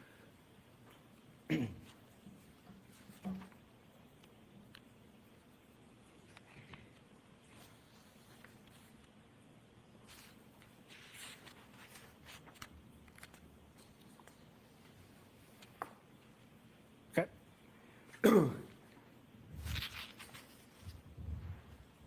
Do you recognize that document, sir? Yes, it appears to be a screenshot of my LinkedIn account. Your Honor, I offer that into evidence.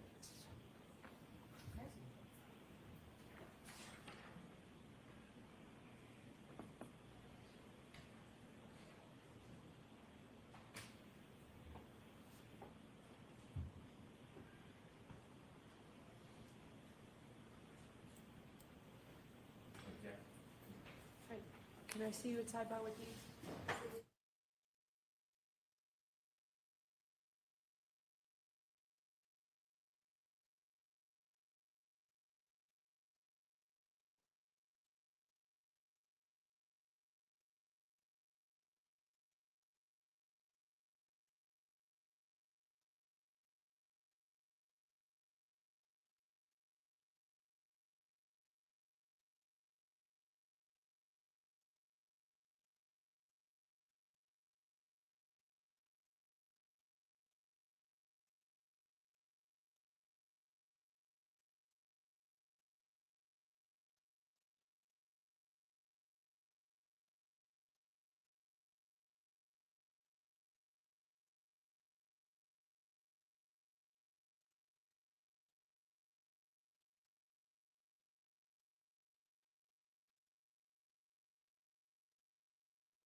May I approach, Your Honor? Yes. Thank you. I am representing to you what has been marked as Exhibit WW for identification. Is that a fair and accurate representation of your personal LinkedIn page? If you could take a moment to take a look at it. Sure. Mr. Leslie, we'd ask you to step back so all the jurors can see the Yes, pictures, Your Honor, please. thank you.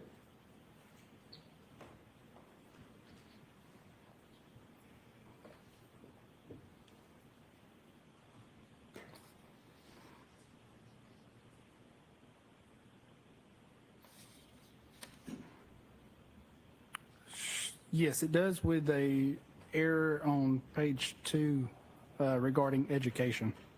Right, and we're going to get to that. Sure.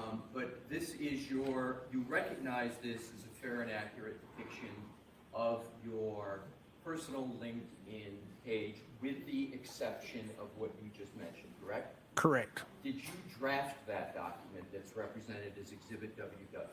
I have drafted that over time, yes. And when was the last time you viewed that document on your LinkedIn page?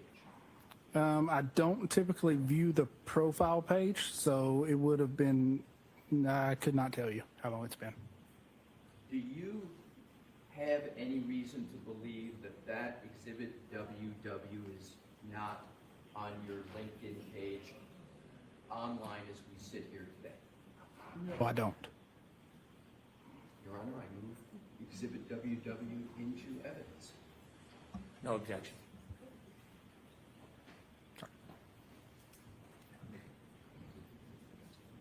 To mark it for the next exhibit, please. Exhibit 186. Thank you.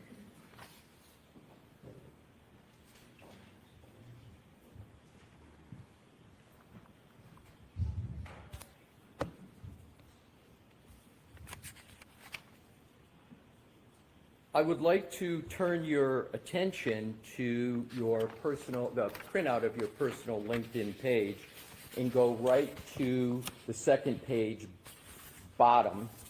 And under education, it says University of Alabama at Birmingham. It's got a little UAB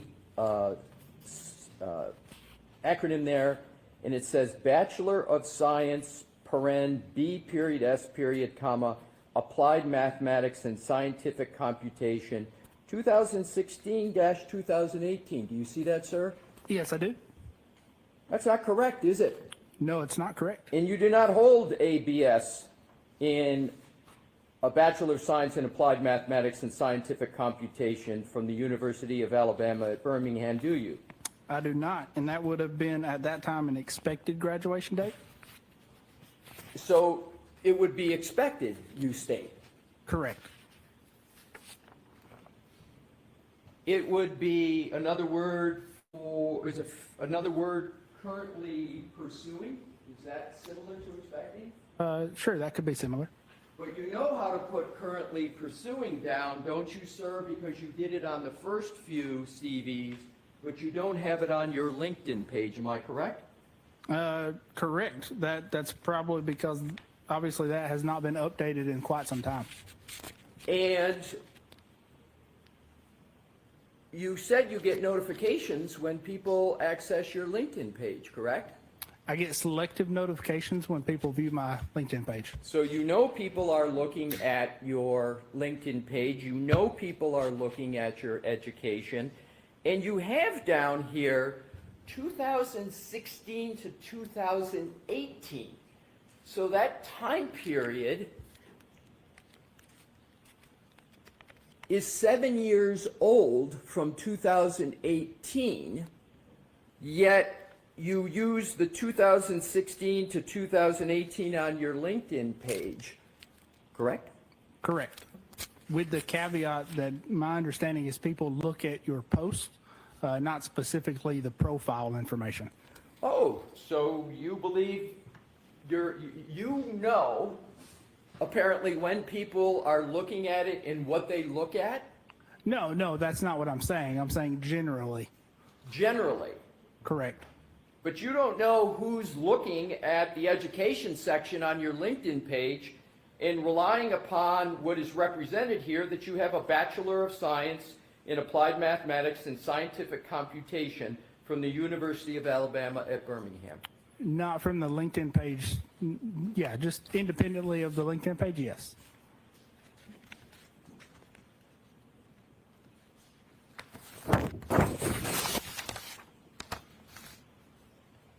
And as you sit here today, that page is still live on your LinkedIn, correct? Correct.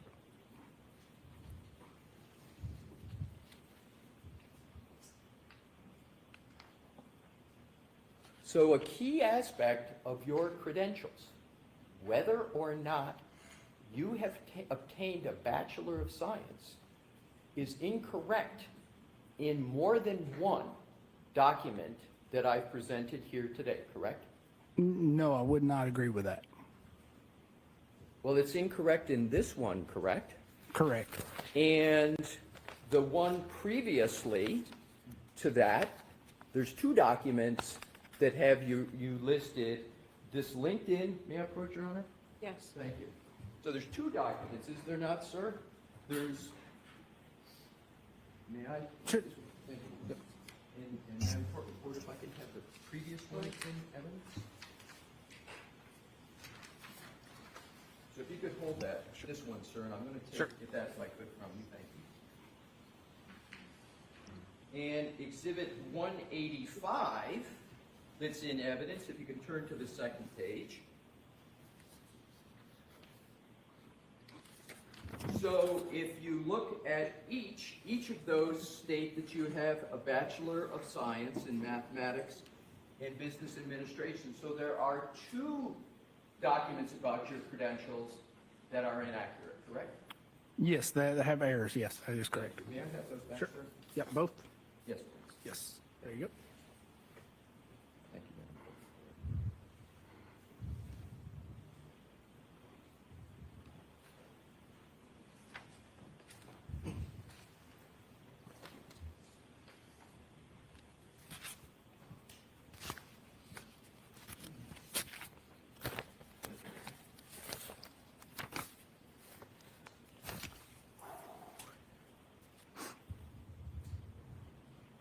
May I approach, Your Honor? Yes. I have the next document marked for Shoulder identification only at scan. this point.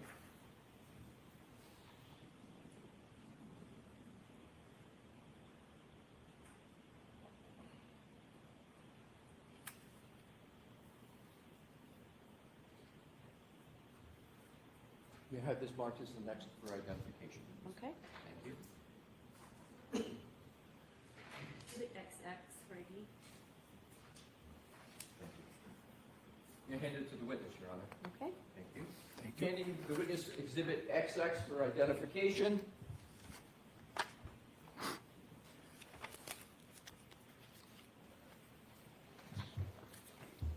You recognize that document, sir? So it appears to be a CV. Yes.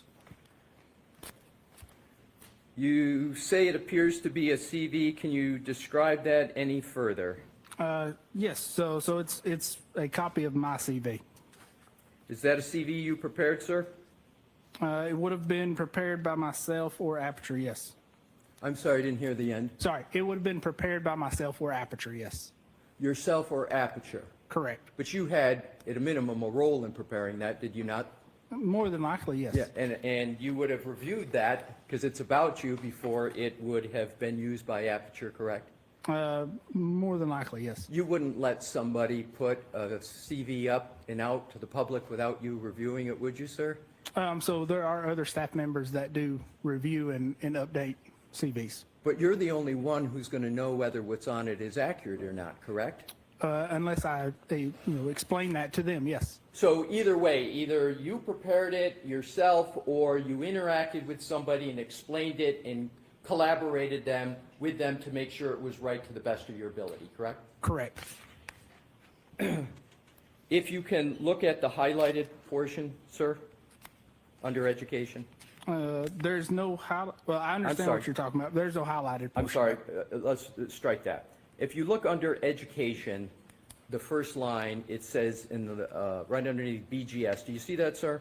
I do, yes. And then to the right, it says Bachelor of General Science in Mathematics and Business Administration, University of Alabama Birmingham, Alabama, 2022. Did I read that correct? Yes, you did. And up in the upper left-hand corner, there's a photograph. Yes, there is. Is that you, sir, in the photograph? Yes, it is. And in the spelling of your name, Shannon, that's with one N, correct? Correct, yes. And so that is not only you in the photograph, that's the spelling of your name with one N, correct? Correct. And that's the correct spelling of your first name with one N, correct? Yes, it is. So that's definitely you represented in this document, correct? Yes, that is correct. Now let's look at the first line that relates to education. It states Bachelor's of General Science in Mathematics and Business Administration, correct? That is what it states, yes. And the date is 2022, correct? Correct. So this document represents that you received your Bachelor's of General Science in Mathematics and Business Administration in 2022, correct? That is what it states, but there are a number of errors in that, yes. Correct. So let's go on. So this is the third example, am I correct, sir? Well, let me, may I approach, Your Honor? Yes. Your Honor, at this time, I offer Exhibit XX into evidence. No objection. Okay. Exhibit 187.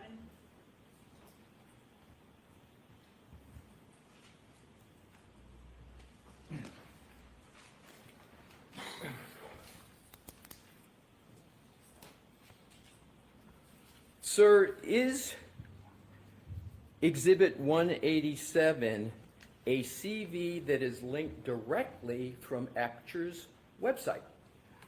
I do not know. I would have to look and check that.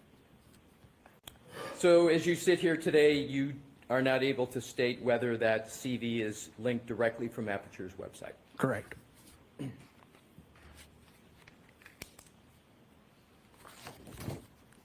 So this is a third example of a document that incorrectly states that you have a Bachelor of Science when you do not possess that degree, correct? It has errors or outdated information, correct? Well, when you say outdated, how is it that you can call a date outdated next to something that you don't possess? I don't understand your question. Well, you just used the phrase either incorrect or outdated. I'm trying to understand your statement that it's Sure. So outdated. Isn't it either you have a Bachelor of Science degree or you don't? Isn't? I have represented I do not have a bachelor's degree. But in here, it's represented that you do, correct? Yes, it is All an right. error, yes. So, let's look at what the name is that are on these documents. It says Bachelor of General Science in Mathematics and Business Administration. Do you see that, sir? I do. Are you aware that there's no degree at the University of Alabama, Birmingham, called a Bachelor of General Science in Mathematics and Business Administration? Yes, I am. And that is one of the errors I've identified. Just now. So you would agree that there's not even a degree called Bachelor of General Science in Mathematics and Business Administration offered at the University of Alabama, correct? Correct. That should be Bachelor of General Studies with minor in Mathematics and Business Administration.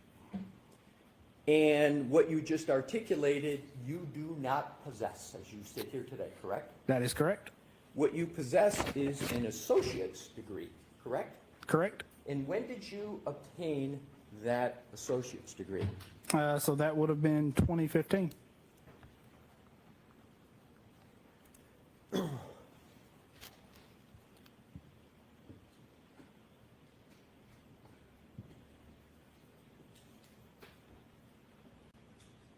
Are you familiar with the term mendacity?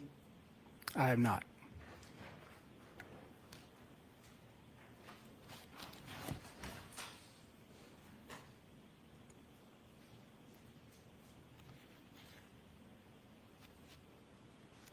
Are you familiar with a CV of 2015? No, I'm not.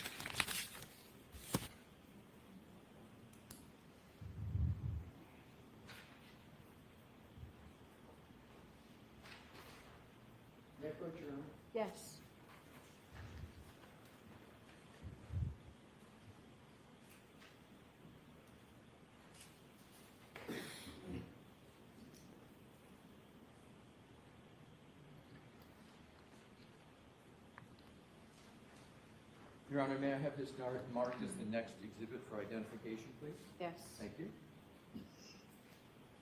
YYYD. Thank you.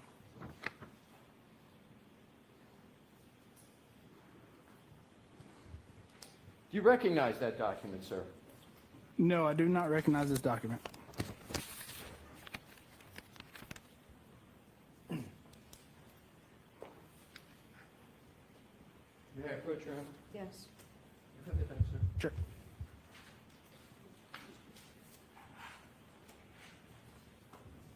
Do you recall ever pursuing, may I stand here and ask some questions, Your Honor? Okay. Thank Did he see the document as well, or do you have a copy for him?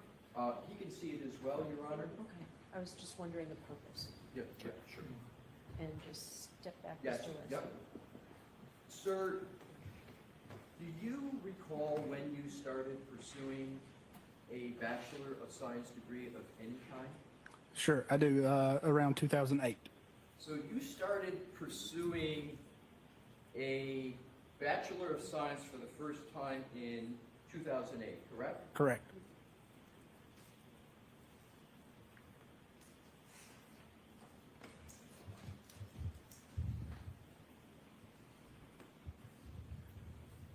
If I did the math correctly, sir, you've been pursuing a Bachelor of Science degree for 17 years, correct? That is correct. And you have not obtained it as you sit here today. That is correct. And yet there are the various documents that we've seen that state that you have obtained the Bachelor of Science, correct? Again, with errors or misinterpretation. Yes.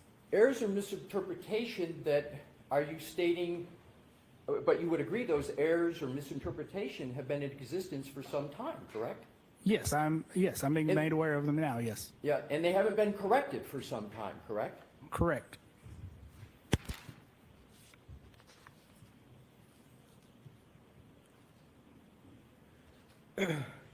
You work for insurance companies, correct? I do work for insurance companies in addition to law firms, yes. But you work for insurance companies, correct? Yes, sometimes, yes. Well, you state that right in your report in this case, don't you, sir? That you work for insurance companies? Again, I do work for insurance companies, yes. And what role do you play in working for insurance companies? You working for them, or are you working for the policyholders that have paid premiums or are making a claim to try to get money from an insurance company? Which role do you have? Gotcha. I'll allow that. So I work for the insurance company themselves. And in your work for the insurance company, has any of that work related to denying claims to insurance? Objection. Why don't I see you on this, Mr. Lasky? Sure.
May I, Your Honor? Yes. Thank you. Are you familiar with the phrase academic dishonesty? Yes, I am.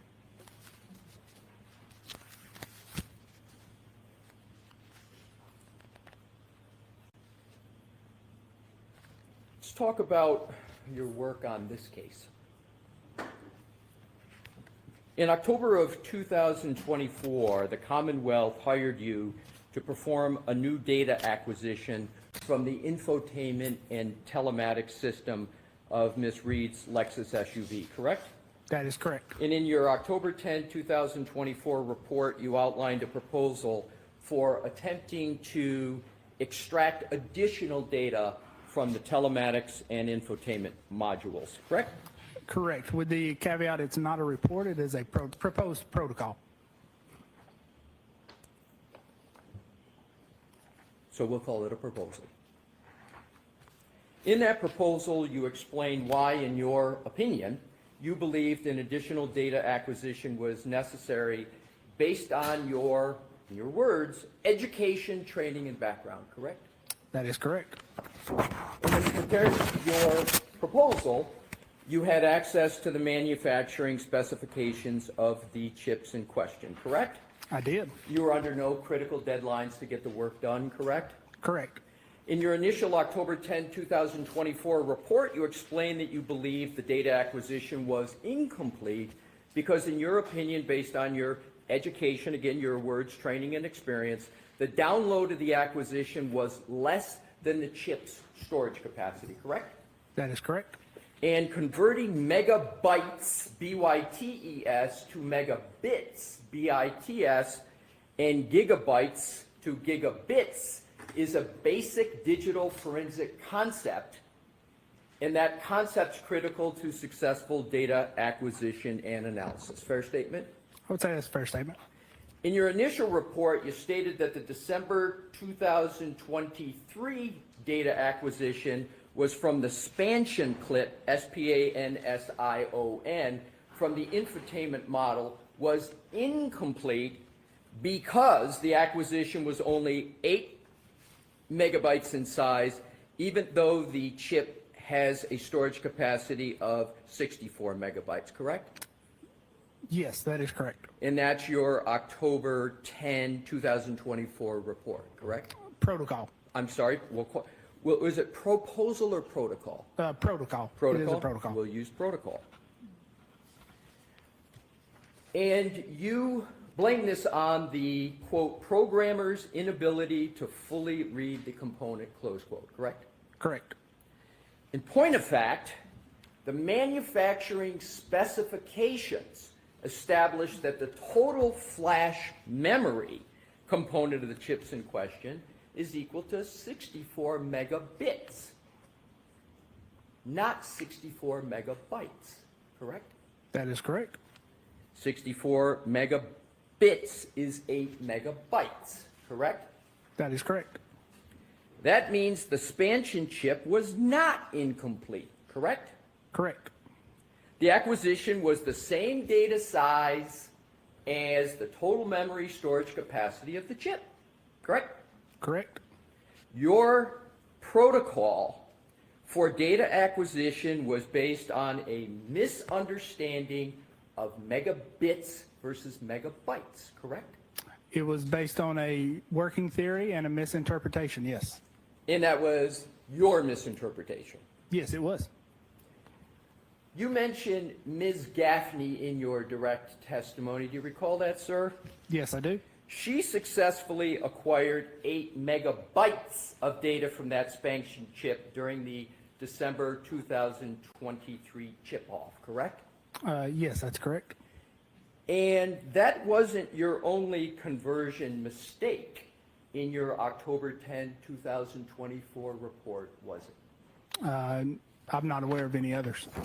You stated in your report that the data acquisition of the Micron JWB57 was incomplete because the acquisition was only 540 MB in size, but the storage capacity was 4 GB, and that's stated in your October 10, 2024 report, correct?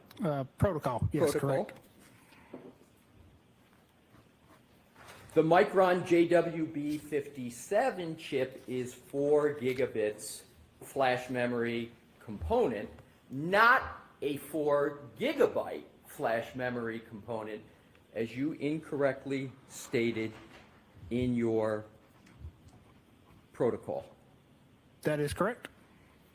So contrary to your assertion in the report, 4 gigabits is equal to 50 megabytes, which suggests that all the available data was successfully retrieved from this chip during the first acquisition by Ms. Gaffney, correct?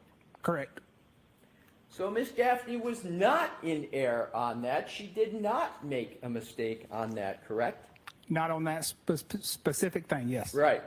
It was you that simply misunderstood the difference between gigabits and gigabytes, correct? Misinterpreted, I would not say misunderstood. You misinterpreted the difference between gigabits and gigabytes. Correct, at that You time. got yes. that wrong in layperson's terms. Correct, I did make an error. You stated in your report that Micron, and I'm going to have to give an alphanumeric number because I know in digital forensics it's important to be precise and accurate, so bear with me, sir. You stated in your report that the Micron 29F2G08 ABAEA is a 2 gigabyte chip, and that the acquisition should have been 2 gigabytes, but was incomplete because it was only 264 MB in size, correct? That is correct. And the Micron, and I'm just going to refer back to the number to not repeat it, the long alphanumeric number, is a 2 gigabit flash memory component, not a 2 gigabyte flash memory component, as you incorrectly stated in your protocol, correct? Yes, that is correct. So 2 gigabytes is equal to 250 megabytes, correct? Correct. And that suggests that all available data was successfully retrieved during the first acquisition by Ms. Gaffney, correct? From those chips, yes. From those chips. Correct. I'm correct, right? Yes.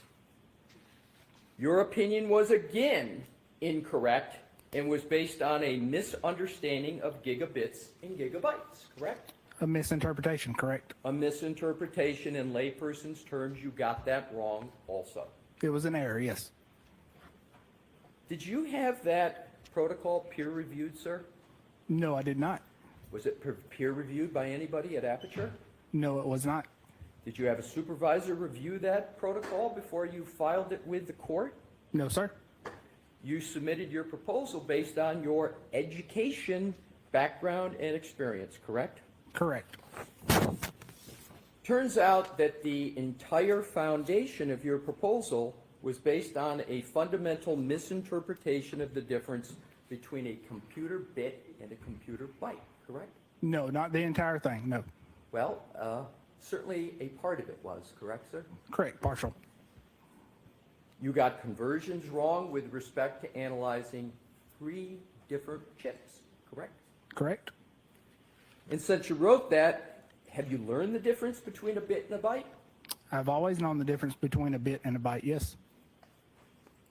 You learned that in this case from reading the affidavit of an expert for the defense who pointed out those errors before you submitted your supplemental report. Isn't that correct?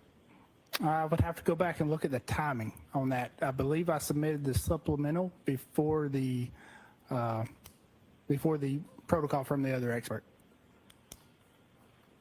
Are you certain of that? I'm not certain of that. Isn't it the case that the expert for the defense submitted his affidavit before you submitted your supplemental report? Objection. Do you know that? I do not know that. You don't know one way or another. Correct.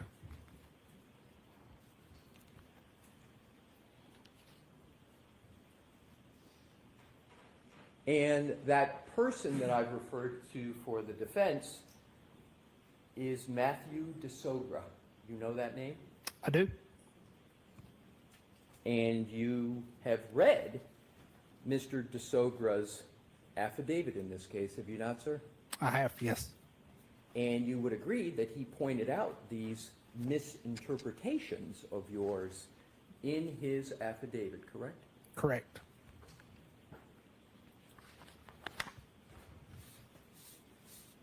I would like to go back to your January 30th, 2025 report.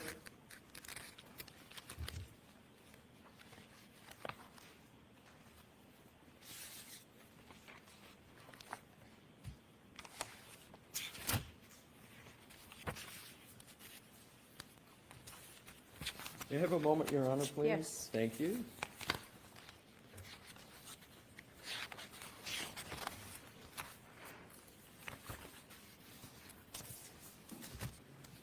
May I proceed, Your Honor? Yes. Thank you. In your January 30th, 2025 report, you know which one I'm referring to, sir? Yes, I do.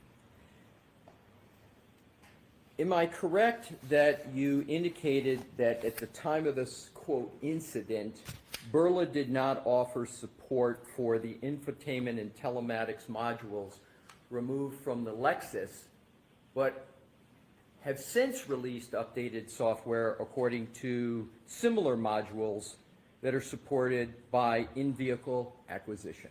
That is correct. And the infotainment module that was removed from Ms. Reed's Lexus is consistent with the MMU, you know what I'm referring to in the MMU? Right. Is consistent with the MMU documented by Burla and has been identified as containing an internal micro SD card not acquired during the initial chip-off acquisition by Mrs. Gaffney. You remember that statement in the report, sir? I do, yes. You obtained no additional information from the chips that were already analyzed by Ms. Gaffney, did you? Correct. Correct that you obtained no additional information, right? No data of value from those chips, yes. No data of value. So all the data of value Ms. Gaffney had already obtained from those chips, correct? No, that's so that's kind of a confusing question. So there was no data of value from those chips to begin with. Fair enough. Right. So Ms. Gaffney didn't miss anything of value. Correct. Fair? Correct. Do you know how much the Commonwealth has paid Aperture to date for doing the work in this case? I do not. Do you have any involvement at all in knowing what the contract is between Aperture and the Commonwealth? I do not. Have you ever had any discussions with any colleagues from Aperture with regard to how much Aperture has been paid in this case? No, I have not. Do you have an estimation as to how much Aperture has been paid in this case? Not off the top of my head, I do not. You've never had any discussion with anybody at Aperture about the fees Aperture has charged the Commonwealth in this case? No, I have not. Who in Aperture is in charge of knowing how much fees Aperture has charged the Commonwealth? That would be the accounting department, Would Dr. Judson Welcher know? potentially.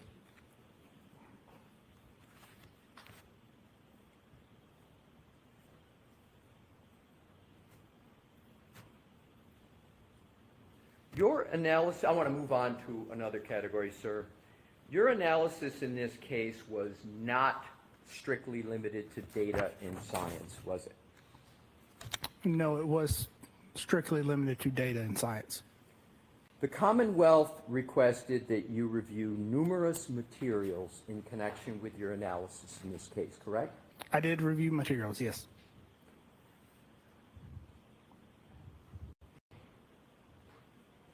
You did not review the January 29, 2022 CARS report by, well, let me put it this way. Did you review the January 29, 2022 CARS report prepared by Trooper Paul? No, I did not. Do you know what a CARS report is? I do not. Do you know that a CARS report was prepared by Trooper Paul for this case? No, I do not. If there was a collision analysis and reconstruction report prepared by a trooper in that case, would you want to see a document such as that? No, not for my analysis. Would somebody at Aperture want to see that document? Objection. I'll reword. Are you familiar with collision analysis and reconstruction reports prepared by law enforcement agencies? I am vaguely familiar, yes. Vaguely familiar? Have you ever used one in your analysis at all? I have seen them, yes. You've seen them. And my question is, seeing them, have you ever read any of them? Yes, I have read them, yes. Have you ever considered a collision analysis and reconstruction report as part of the work that you do at Aperture? Not specifically a collision analysis report from law enforcement. We do routinely see crash reports, but I think what you're referring to is something else. Are you aware of a supplemental collision analysis and reconstruction report of Trooper Paul of the Massachusetts State Police dated July 24, 2024? No, I'm not. Do you know whether Trooper Paul is part of the Massachusetts State Police reconstruction team? I do not. And lastly, do you know whether he's part of the reconstruction team in this case? I do not.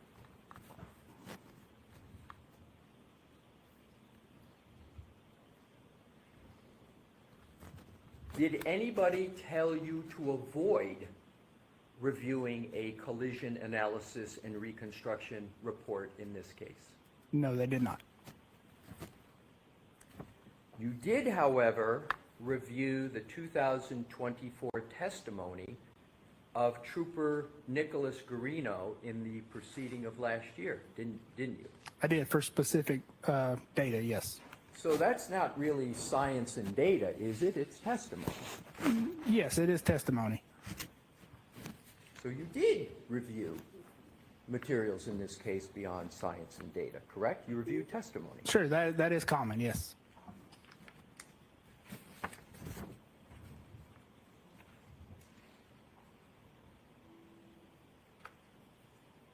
Having reviewed Trooper Garino's testimony, you therefore are aware of the theory that he proposed in the first proceeding, correct? It was in his testimony? Objection. I'll allow that. I'm not. So specifically, I reviewed Trooper Garino's testimony for information related to the infotainment and telematics modules. So did you read all of the testimony? No, I would have skimmed it. You would have skimmed the testimony? Correct. And how would you, and what would be the purpose to just skim it? Sure. So I'm only interested in the information related to the infotainment and telematics modules. So you, just, I want to make sure I have this right. So you would skim it, you would look for what you want to focus on, and you, as you sit here today, you don't have any recollection of what the theory of the Commonwealth was in the first proceeding? Not from that testimony, no. Do you recall Trooper Garino as part of what you reviewed? So you reviewed certain things of Trooper Garino in his testimony, correct? Correct. And in your direct testimony, you testified extensively about the iPhone of John O'Keefe, correct? Correct. And you looked at and testified about a lot of information from the phone of John O'Keefe. Is that a fair statement? Location data. Location data.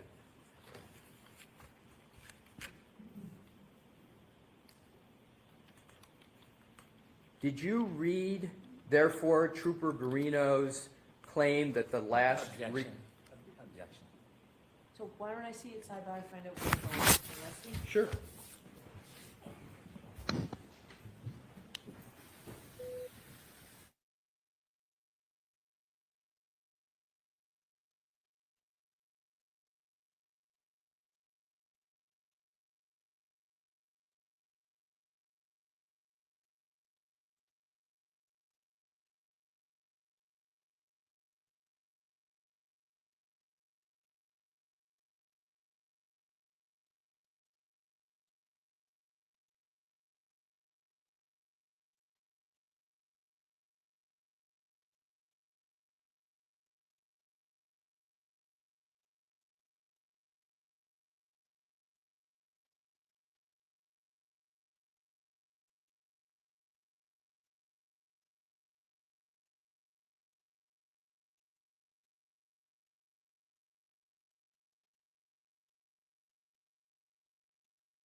doctors, we're just waiting a minute for something before we can proceed. Feel free to stand up and stretch if you'd like. Trying to do this without having to step out of the courtroom and come back.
Mr. Alessi, is there anything we can go to and come back? If there's not, there's not. It would be a bit incongruous, Your Honor, but I Okay. can do it if Your Honor would like. Do we have any idea how much longer it's going to be? I will go check.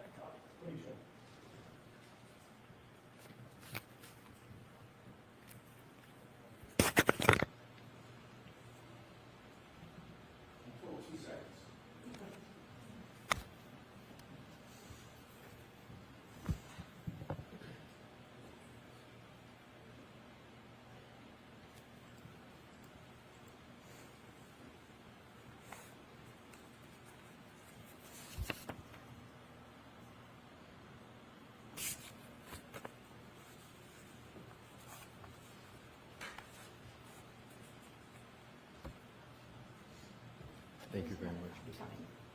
Pardon me? There's a second copy coming. May I approach, Your Honor? Yes. I will show this to Mr. Brennan first, and then if the court would like to see it, we've got another copy That's, coming. thank you. Mr. Brennan?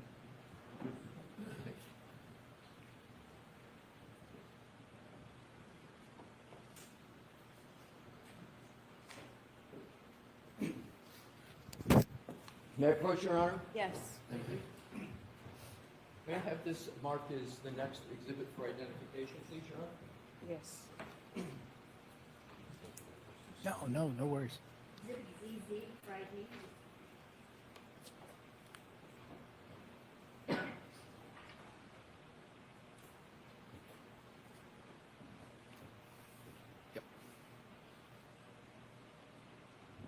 May I, Your Honor? Yes. Thank you. Sir, I'm handing you what has been marked as Exhibit ZZ for identification. Ask you to take a moment to look at it, please. When you've had a fair opportunity to look at it, if you could pick your head up, sir, and I'll proceed that time.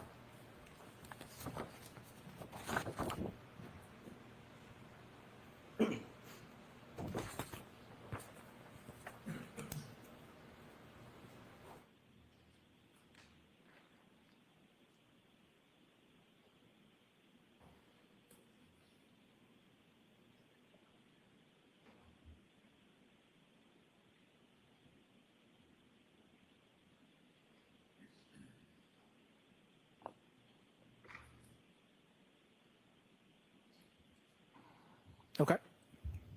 So I'm going to just ask one predicate question and then ask you another question. Sure.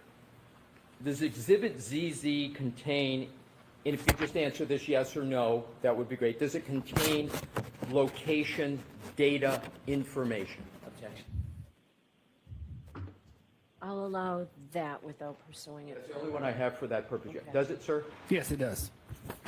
did you consider this part of Trooper Garino's testimony in any review that you've done in this case? No, I did not. Thank you, sir. Yep.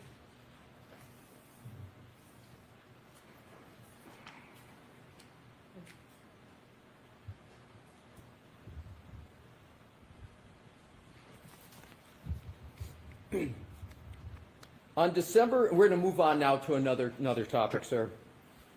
On December 5th, 2024, Detective Lieutenant Brian Tully, you know that name, sir? Yes, I do. How do you know that name? So he is the one who hand-delivered the infotainment and telematics module to our office in South Lake. Exactly. So he delivered the infotainment module containing the SD card that you talked about on direct examination, so that you could attempt to reinstall it in Miss Reed's vehicle for an in-vehicle acquisition attempt, correct? That was part of it, yes. That was part of it. Correct. That day, you initially attempted an in-vehicle acquisition, meaning you reconnected the infotainment module to the faceplate in Miss Reed's vehicle and reinstalled both the infotainment and the telematics module for an in-vehicle unlock and acquisition, correct? That was an attempt, yes, on December 7th, for clarification. And that was on December 7th. Correct. And that was December 7th of 2024. Correct. You conducted this same testing on an exemplar vehicle, and to be clear, exemplar was a vehicle that Aperture had purchased.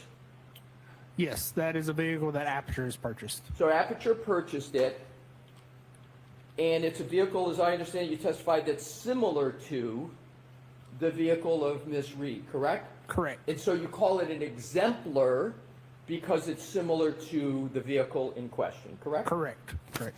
So I'm going to continue using your parlance of exemplar vehicle. Sure. And so you conducted this same testing on the exemplar vehicle and successfully reinstalled and tested the infotainment and telematics systems for an in-vehicle unlock and acquisition, correct? For an in-vehicle acquisition, not for an unlock. Okay, so for just an in-vehicle acquisition. Correct. I appreciate the correction, sir. But in this case, with Miss Reed's actual Lexus, you were unable to successfully reinstall and test the infotainment and telematics systems, correct? Correct. On Miss Reed's Lexus, you were able to get the infotainment backlight and faceplate to illuminate, but in your own words, the infotainment system did not respond as expected, correct? Correct. So instead, you took the micro SD card itself and attempted to retrieve data from that card directly, correct? Correct. Lexus locks cards in its system, correct? It does, yes.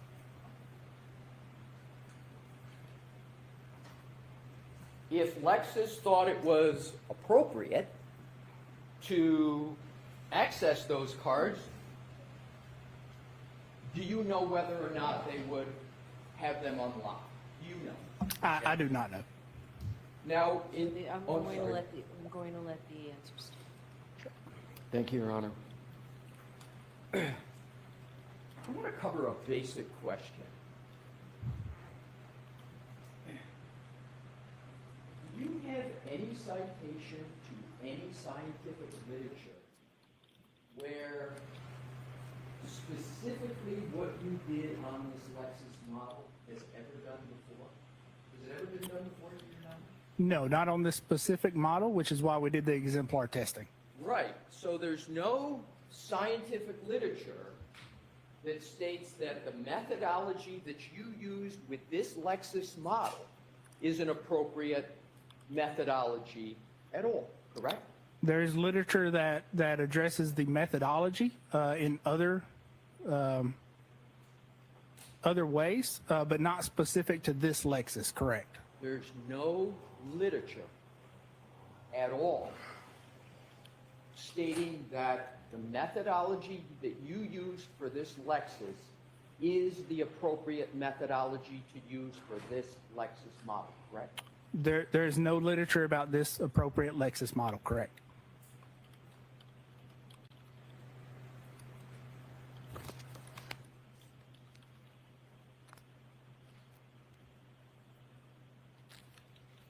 Let's talk about your initial report of January 30th of 2025.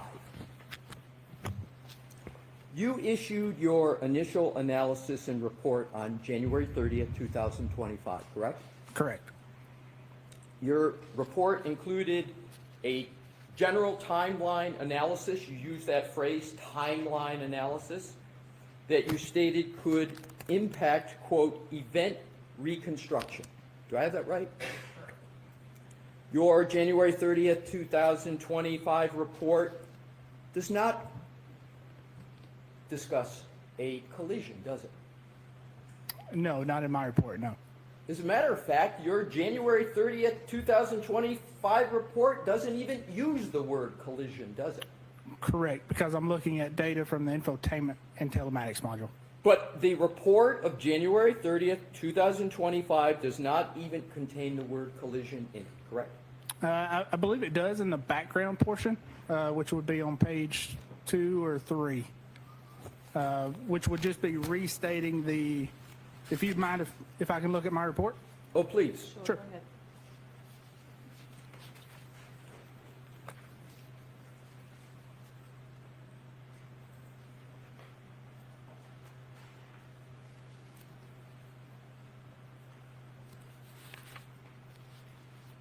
No, so I apologize. The word that was used was incident.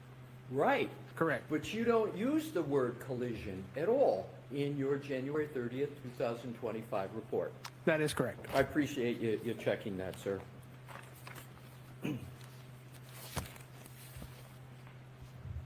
Also, and please keep your report handy, Sure.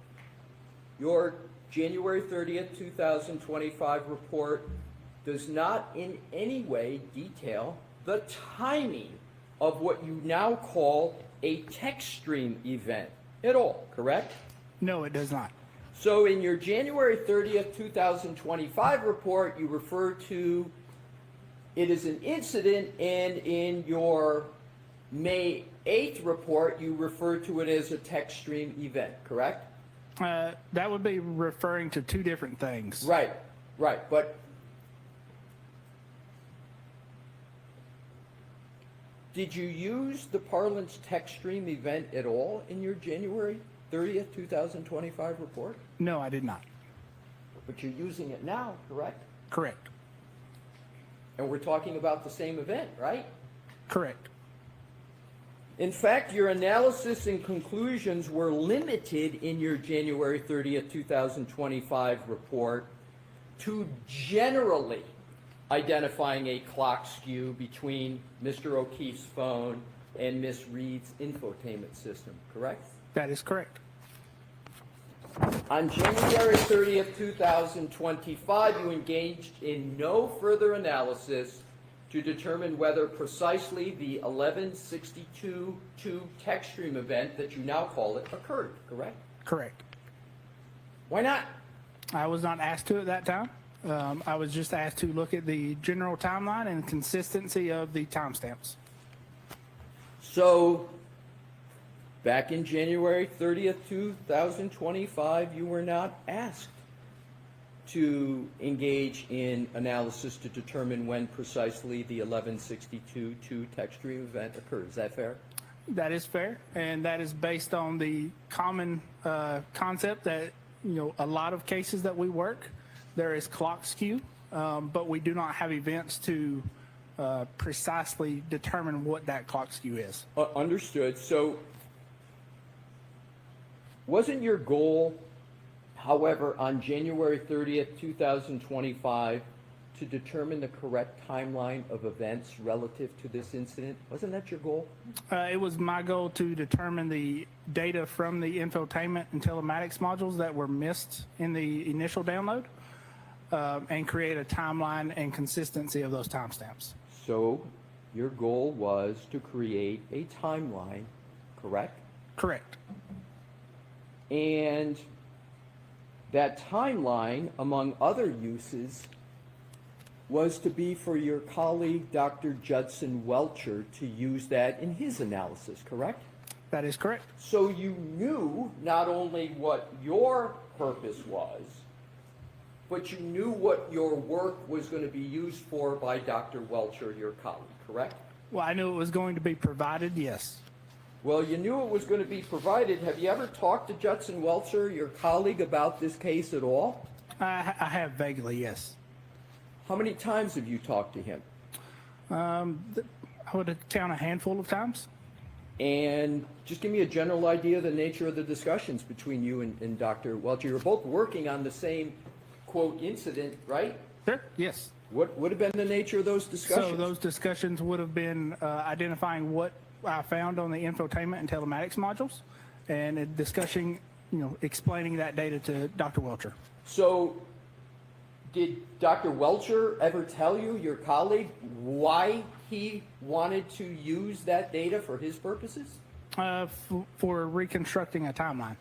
And for reconstructing a timeline and picking a time for what you now call a tech stream event, correct? You knew that's what he was doing. Correct, for a timeline, yes. Right, so you knew that for the 1162.2 tech stream event, he was going to use your analysis back in January of 2025 to try to pinpoint that tech stream event 1162.2, correct? That is correct. You knew that. Yes. And you know that he used that data to select a specific range for that tech stream 1162.2 tech stream event, correct? I don't know if select would be the right, I understand what you're saying, yes. What term would you use? Sure, so based on the data, he's identifying the time approximately when that event would have occurred. And that tech stream event, that 1162.2, is what Aperture is contending is a time of a collision. Is that correct? That's sustained on that. Ask it differently, Mr. Nestor. Do you know the purpose of the 1162.2 tech stream event in the analysis performed by your firm? No, Dr. Welcher, I do not. So you performed your analysis and all these timelines that you talked about on direct without knowing what Dr. Welcher was going to do with that data? No, so sorry, I misspoke. So it would be to timeline the time and date, or to put a time and date with when that tech stream trigger would have occurred. Exactly. Right. So you knew what the purpose was of your work Correct. with regard to Dr. Welcher's work. Correct. And isn't Dr. Welcher's work on the 1162.1 and the 1162.2 tech stream event an important aspect of the work of Aperture in this case? Yes, it is.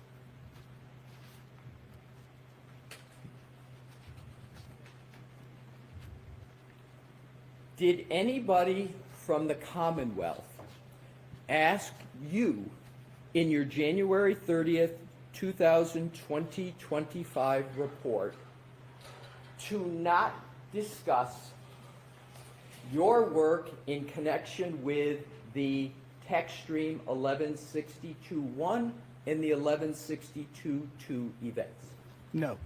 But you didn't discuss that, meaning the 1162.1 and 1162.2 events, in your first report in January 30th, did you? That was not part of my report, correct. But you did delve into that, and pretty heavily, in your May 8th report, correct? Correct. And you delved into that pretty heavily in the middle of this trial, correct? Correct. So after the trial, do you know the trial started around April 22nd in this case? Yes, Generally? yes, generally. So let's do the timeline on this. January 30th, 2025, you prepare your initial report, correct? Correct. In that initial report, you mentioned nothing about TechStream event 1162.1, correct? Correct. In that report, you mentioned nothing about TechStream event 1162.2, correct? Correct. The trial starts April 22nd, correct? Correct. Roughly. Generally. No, the trial in this case, this trial, about April 22nd, after the trial starts and after witnesses, of course, are appearing, you prepare another report, correct? Correct. And that's your May 8th report, Correct. right in the middle of this trial. Correct.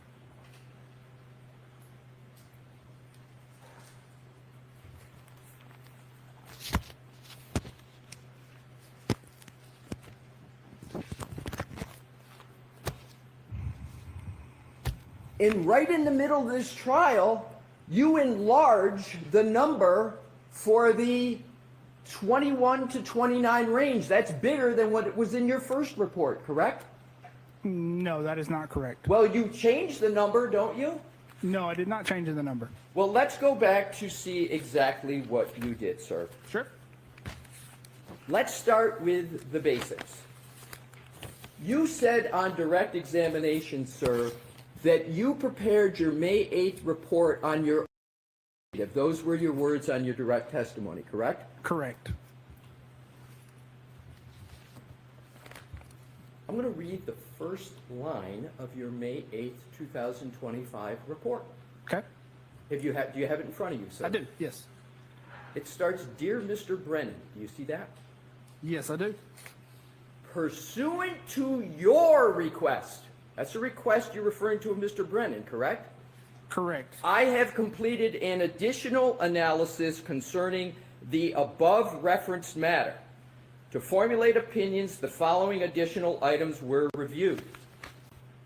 This wasn't done on your initiative. You put in writing you did it at the request of Mr. Brennan. Which is it?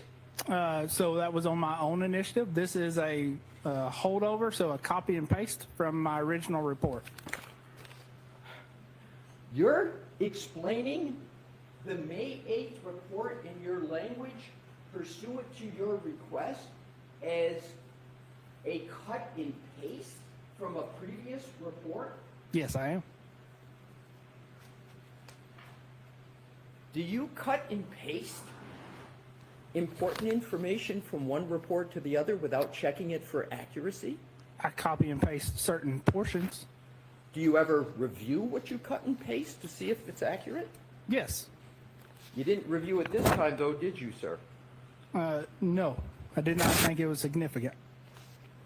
Oh, you don't think it's significant, sir, that the matter is in the middle of a trial and there's a request for a new report after testimony has occurred in that trial? You don't think that's important? Objection.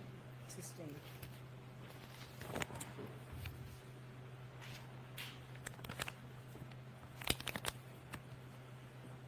Why did you prepare the new report then?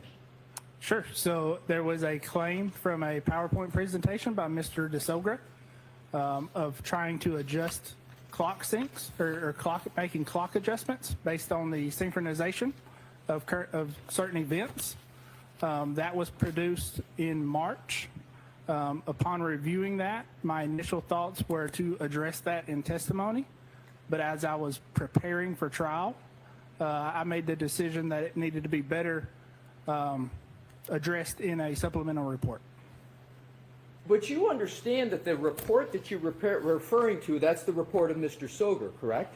It is a presentation of Mr. DeSogra. It's Correct. a presentation. You understand his presentation merely was responding to the work that you did, correct? No, that's not correct. So your belief is that Mr. DeSoger's report didn't address at all what you had done? Partially, yes, but no. Okay, but let's cover the basics. You Sure. agree that Mr. DeSogra addressed at least in part, the work that you had done. He tried to address, yes. Right. So do you know the date of Mr. DeSogra's report as March 5th? Does that sound right to you? Yes, that's what I So said. you had Mr. DeSogra's report that you claimed was the basis for you on your own in the middle of this trial, creating and submitting a new report. You claimed that the basis for that was Mr. DeSogra's report of March 5th of 2025. That is correct. You waited 2 months to do that? Again, my initial thoughts were to address it on My testimony. question, sir, is not your thoughts, just did you wait 2 months? Just let him finish the answer. If my question, sir, finish it how you'd like. Sure. So 2 months, was it 2 months between March 5th and when you submitted your report on May 8th? Is that 2 months? yes, it is. So,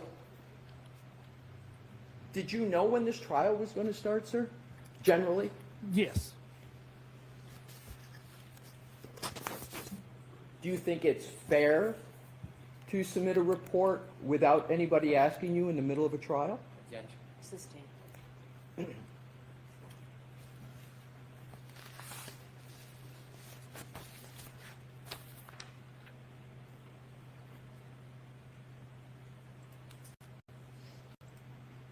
As we've been discussing, you issued a brand-new report, in this case dated May 8th, 2025, correct? Correct. That changed your analysis, correct? No, it did not change my analysis. Were there changes to your analysis in it? There were clarifications. Clarifications. Correct.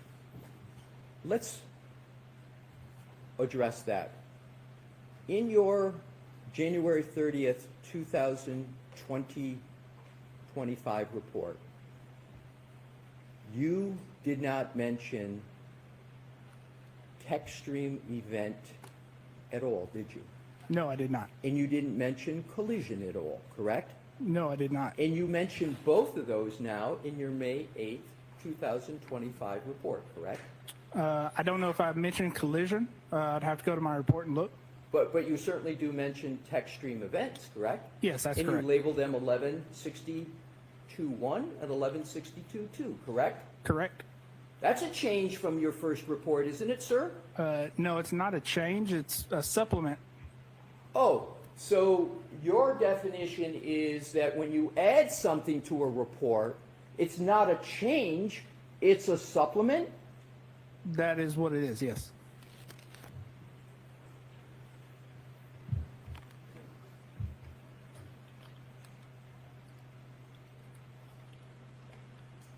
Who did you speak to regarding the May 8th, 2025 report before you prepared it?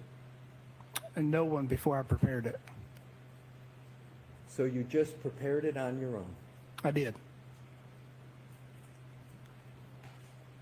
Did you have any communications at all? I asked you who you spoke with, but did you have any communications at all with either Detective Lieutenant Tully or Buchanan? So I did reach out to Tully to get a full set of the location data, yes. So you reached out to Detective Tully before you prepared your May 8th report, correct? Yes, that is correct. Did he tell you that the trial had started in this case? No, not during that conversation, no. That's not the first communication you had with Detective Tully, was it? No, it's not. How many conversations have you had with Detective Tully? I would say a handful. How much is a handful? I would be speculating, but we'll say 5 to 10. 5 to 10. Sure. Is Detective Tully expert at all in digital forensics? No. But you've had 5 to 10 conversations with him. Correct, to get provided information.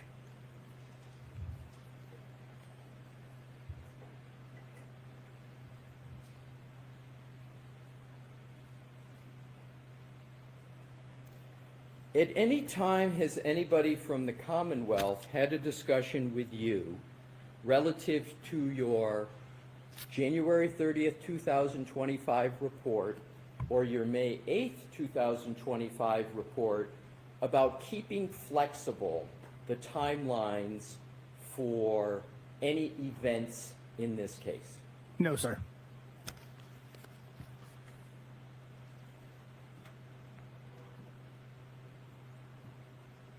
Did you have any discussions at all regarding the May 8th, 2025 report you prepared in the middle of this trial with anyone from the district attorney's office? Yes.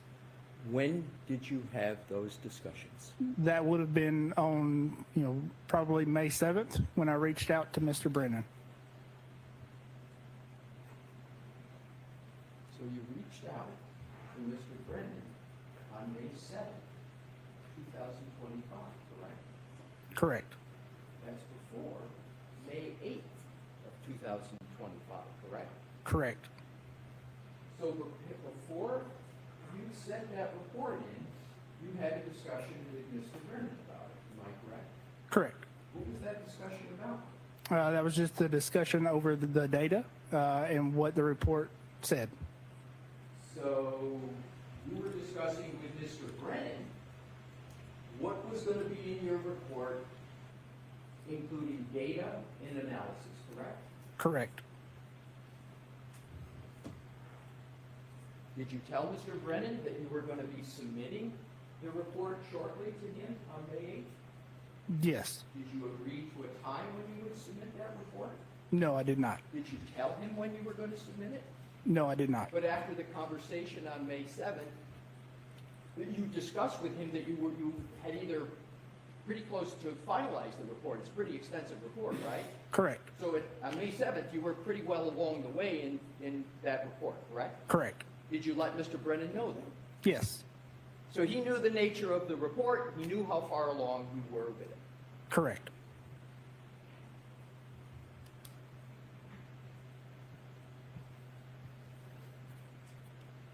Did you have any other calls with anybody from the prosecution's office other than that about your May 8th report? No, I don't believe so. Did you have any texts with anybody about your May 8th report? No. Did you communicate with anybody else about your upcoming May 8th report? No, I would have provided a copy to Dr. Welcher. Your colleague? Correct. So Dr. Welcher knew you were working on this report, correct? He knew I submitted the report. I don't know if he knew I was working on the report. Did he know you were going to submit the report before you submitted it? Yes, I'm sorry, yes. Did he know what was going to be in the report? Yes, he did. Did he support the fact that you were going to submit a report in the middle of trial? I can't speak for Dr. Welcher. But he knew you were going to do it. Correct. Did he say anything, don't do that? Or did he have any comment about the fact you were going to submit it? Not that I recall off the top of my head. Not that you recall, so is it possible he did comment on whether you should submit it in the middle of trial? No, he would not have commented on whether I should have submitted it or not. How many times in your career, sir, have you submitted a supplemental or amended report in the middle of trial? This would be the only one that I recall. So this is the only time. How many years have you been doing this? Approximately 10 years. And so approximately 10 years, this is the first time you've submitted a amended supplemental report in the middle of a trial. A supplemental report, correct. As you call it, a supplemental report in the middle of trial. Correct.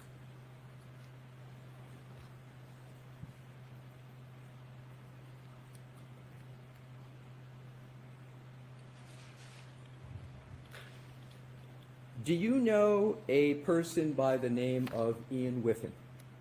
Yes, I'm familiar with the name. You say you're familiar with the name. Are you more than familiar with his name? Are you familiar with his work? I'm familiar with his report in this case, yes. So you're familiar with his work if you're familiar with his report, correct? Correct. Were you given do you know that Mr. Whiffen has testified in this trial? No, I do not. And with regard to Mr. Whiffin's report, did you read it? Yes, I did read his report. And that would be of interest to you, correct? That's why you read it? Correct. Because Mr. Whiffin's report, and are we talking about Mr. Whiffin's January 2025 report or his March 2025 report? Are you aware there's two of them? No, I'm not. Do you know which one you're referring to? That would be the January report. So the January 2025 report, are you aware that there's just a couple minor differences between the two reports, or you're just not aware of it? I'm not aware of either way. Assume there's very minor differences with the reports. Mr. Whiffin's reports contain information and some detailed, and they're long reports, right? Yes, they are. So Mr. Whiffin's report contains information about the cell phone of Mr. O'Keefe, correct? Correct. It contains information about the location data in Mr. O'Keefe's phone, right? Correct. It contains information about the phone calls in Mr. O'Keefe's report, correct? Correct. It contains information about the temperature of the battery in the iPhone of Mr. O'Keefe, right? Correct. It has some timelines in that report, correct? Correct. And those timelines have very specific events that are represented in the data from Mr. O'Keefe's cell phone, correct? Correct. As a matter of fact, it's got location data and times that you have used in your report and PowerPoint presentation here, correct? Correct. When did you receive the report of Mr. Whiffin with regard to the cell phone of Mr. O'Keefe? So I would have received his report sometime in January. So,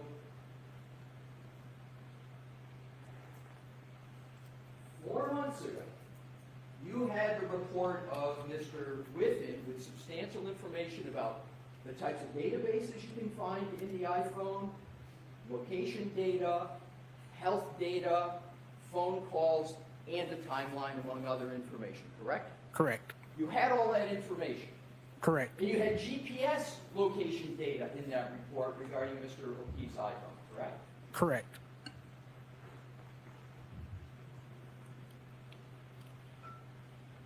Do you know what an SQLite database is? SQLite? Yes. SQLite, yeah. Yes.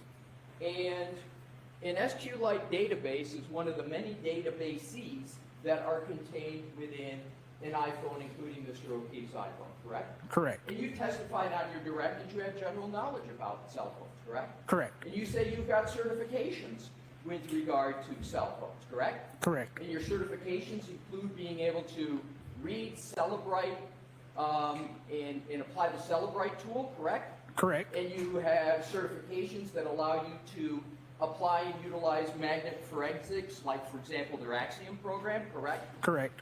And you've done that in your career. You've applied those tools before this case, correct? Correct. And you've applied those tools after your work in this case. You apply them pretty much frequently, correct? Correct. So the tools, the databases in an iPhone, and all the location data, etc., that was all information you had and you knew and had facile with back in January of 2025, correct? Correct. And you had access to the SQLite database because you had Mr. Whiffin's report, correct?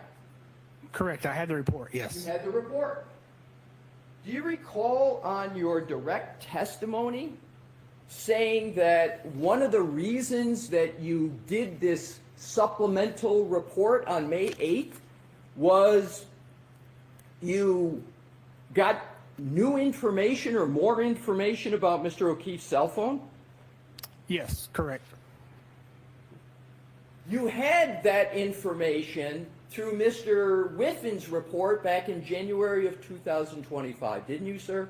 Correct. I had the report. I did not have the data. Well, didn't Mr. Whiffin's report discuss location and in a pretty detailed manner? Yes, it did. And didn't he use GPS location data in that report? Yes, he did. And you had that in January 4 months ago, correct? Correct. And you read it 4 months ago. Correct. Yet you still submitted a report on May 8th in the middle of this trial, correct? Correct.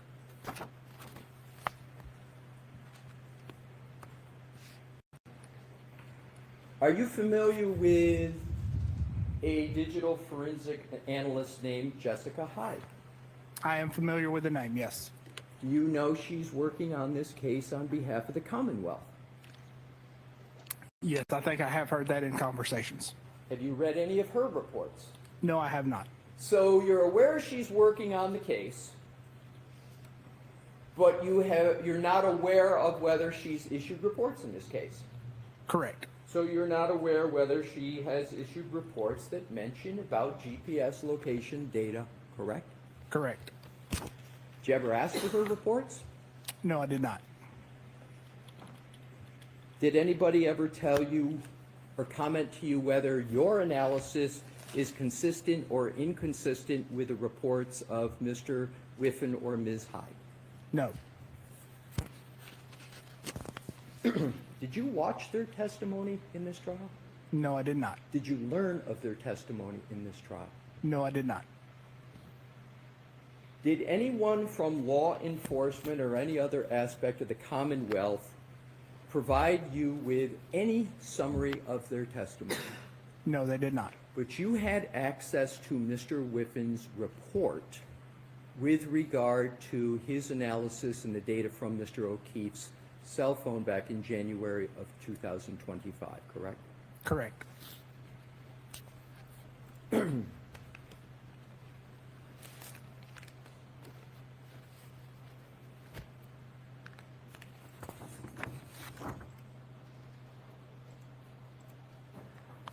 Having read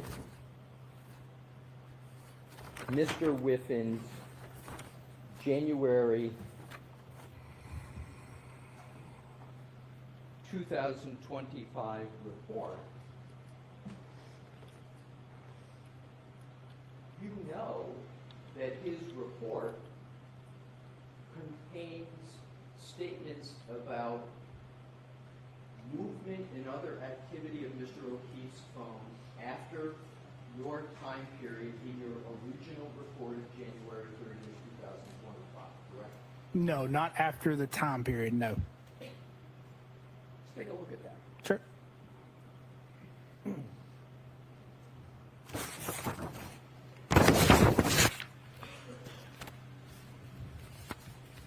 Let's take a look at your January 30th, 2025 report.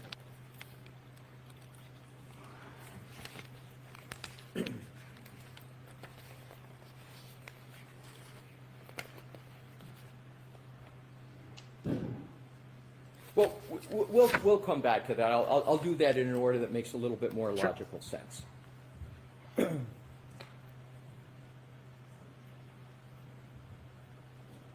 You've mentioned, and just to cover the foundational parts, that you're not the only employee of Aperture that's been hired to testify as a witness on behalf of the Commonwealth in this trial, correct? Correct. Your colleague, Judson Welcher, Dr. Judson Welcher, has also been retained by the Commonwealth through Aperture, correct? That is correct. Justin Welcher, Dr. Welcher, is a biomechanical engineer, correct? Correct. Do you know whether Dr. Welcher holds any professional certifications? I do not know. Does Dr. Welcher's expertise extend beyond your own? It is a different discipline than my own, yes. So it's a different discipline. So it could be horizontally extended, and it also can be vertically extended depending upon the subject matter? Sure. That's a fair statement? Sure.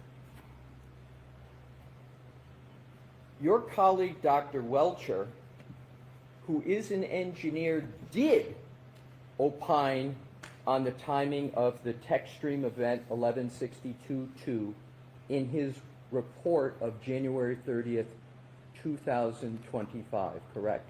Objection. Is this, the objection sustained? I'll reword it, Your Honor. Do you know whether Dr. Welcher opined on the timing of TechStream event 1162-2 in his January 30th, 225 report? Yes, So you do know. yes. What is the timing of the TechStream event 1162-2 in the January 30th report of Dr.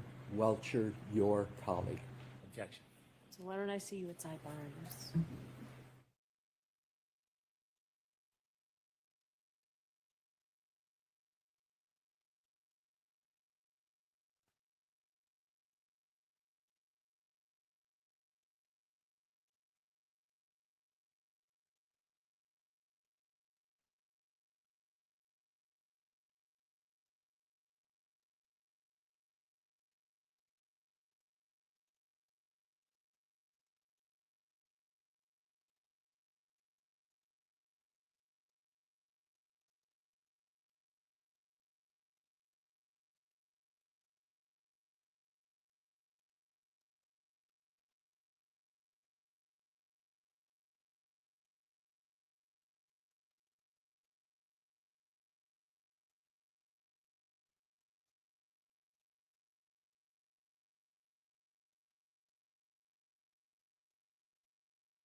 May I proceed, Your Honor? Yes. Thank you. Thank you for your patience, Mr. Burgess. You're aware that Dr. Welcher created a PowerPoint presentation with regard to his work in January of 2025, correct? Correct. Did you ever discuss that work with Dr. Welcher that he was doing? No, I did not. Did you ever review any of his work at any point, including up to the point where you're sitting on the stand today? I have reviewed the slides that are included in Mr. DeSogra's presentation. Okay. In the slides that are included in Mr. DeSogra's report include, those slides you're referring to are the slides of Dr. Welcher, your colleague, correct? Correct. And the slides that are in Mr. DeSogra's report about Dr. Welcher that slide discusses the 1162-2 TechStream event, correct? Correct. So you have looked at, albeit through Mr. DeSogra, you have looked at the slide that Dr. Welcher had in his report regarding the TechStream event 1162-2, correct? Correct. May I approach, Your Honor? Yes.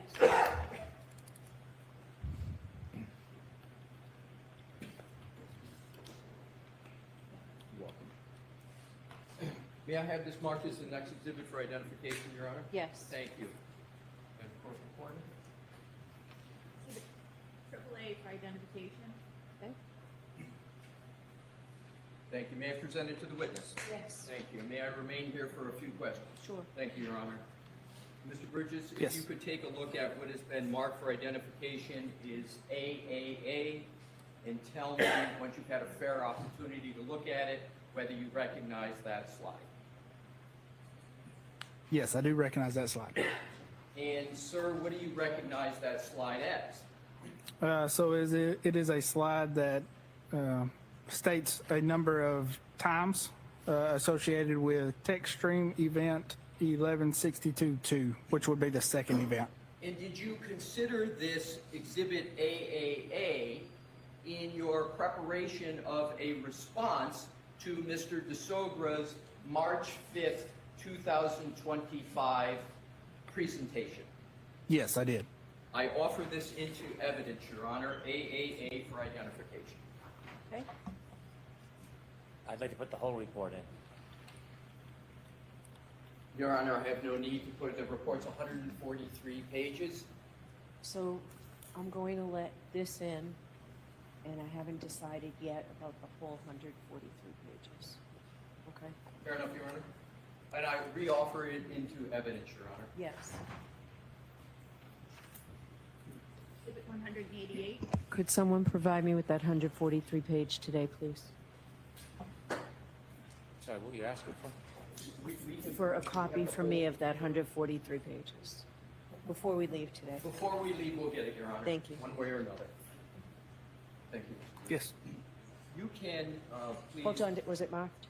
It was, it's 188. What number? 188. Thank you. May I present it back to the witness, Your Honor? Yes. Thank you.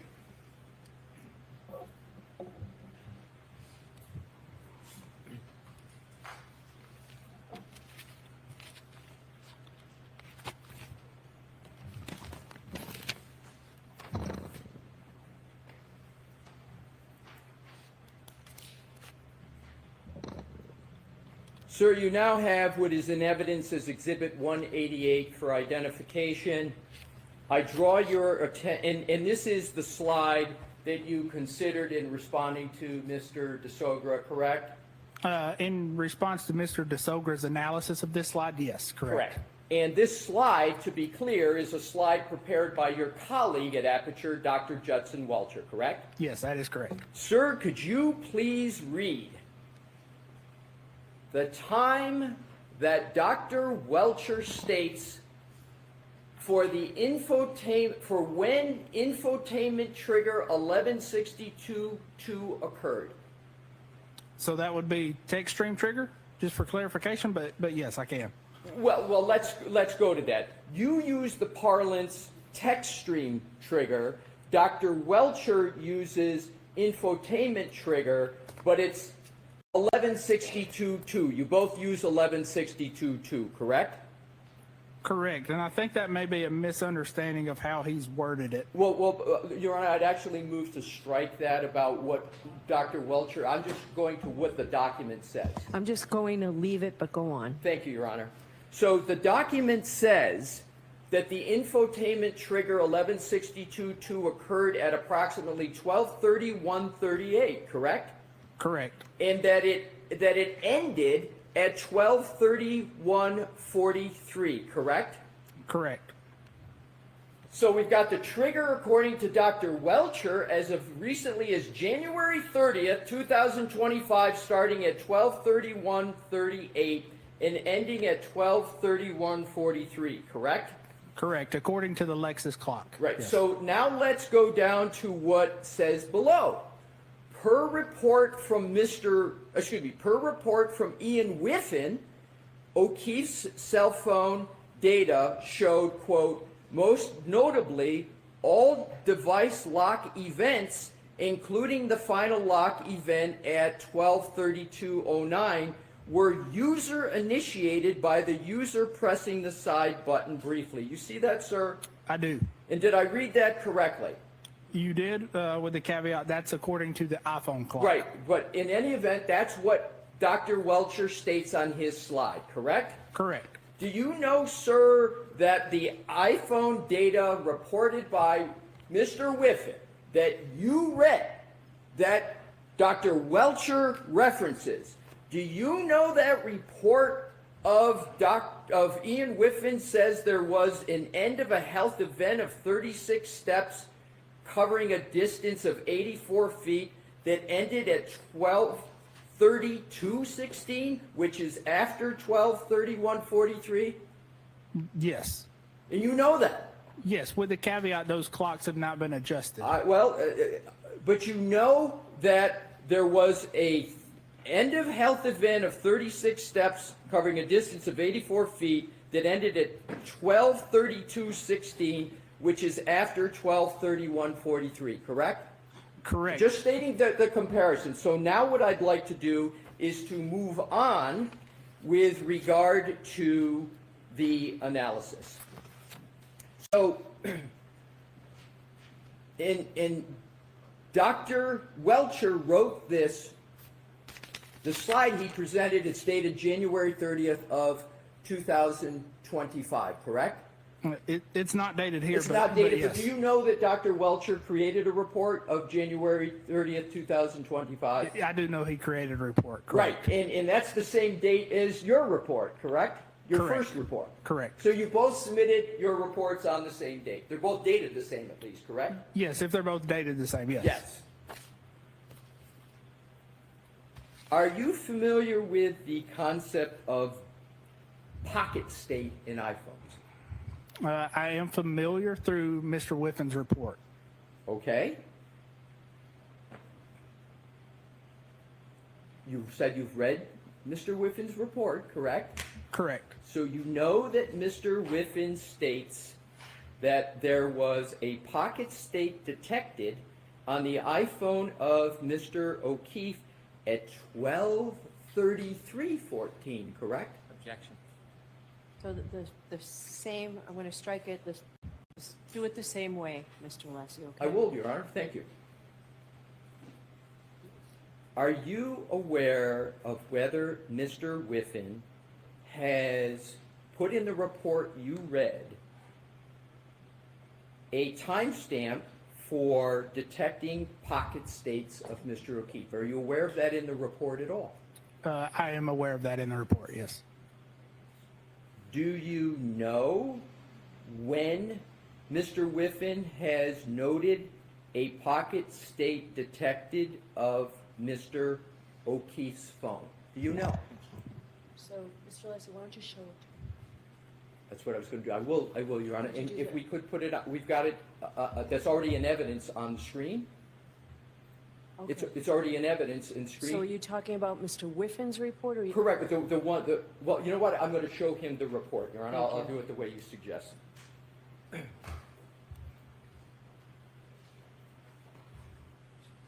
Sir, do you recall the specific time that Mr. Whiffen has stated pocket states detected for the phone of Mr. O'Keefe? No, I have not. If I showed you a report of Mr. Whiffen, might that refresh your recollection as to when Mr. Whiffen has stated pocket state detected? Would that Yeah. help? your Yes. Okay, Yeah. sir, I'm going to endeavor to do that.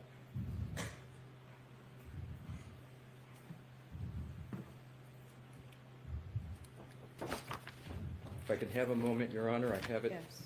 Thank you.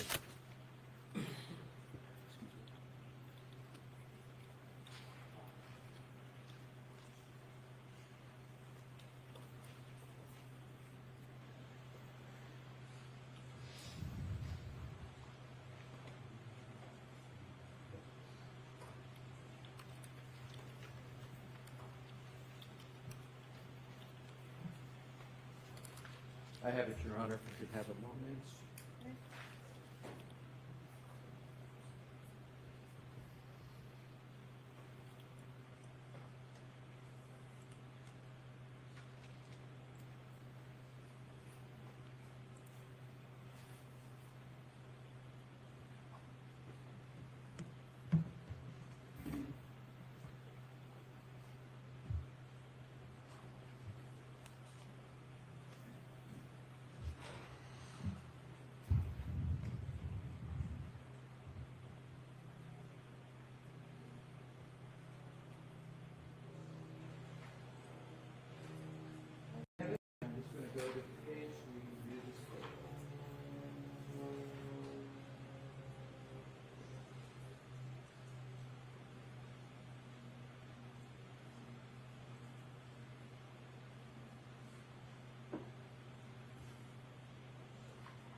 Got an agreement of sorts with Mr. Brennan. Could I proceed, Your Honor? Yes. Thank you. Mr. Burgess, Yes. I'm going to show you what are 2 pages out of the report of Mr. Whiffen that you referenced, and we've been discussing about pocket state. Sure. And this one here, if you just read this line, because it's the heading, and then the next page, and tell me, sir, with reference to this entry right here, if you can, if that refreshes your recollection with regard to a column of pocket state with regard to the phone of Mr. and whether it refreshes your recollection on any comments Mr. Whiffen made about pocket state. Objection.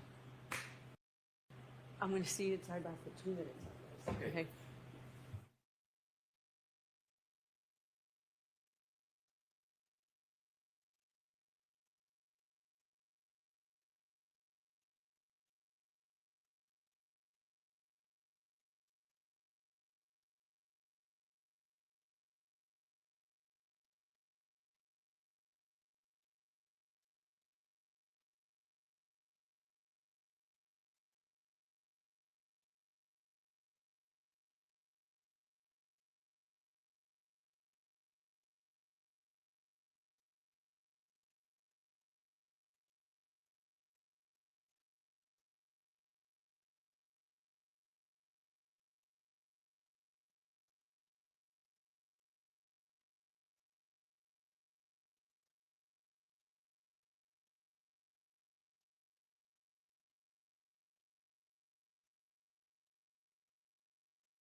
Jurors, this seems like a good place to wait. I thought maybe we'd get a few more minutes, but I understand. We should end for the day. So, for the same cautions, please do not discuss this case with anyone. Don't do any independent research or investigation into this case. If you happen to see, hear, or read anything about this case, please disregard it and let us know. Please be careful with your social media use. We will see you tomorrow morning. Thank you very much. All rise. Closing notebooks and follow me, please. We'll see you tomorrow.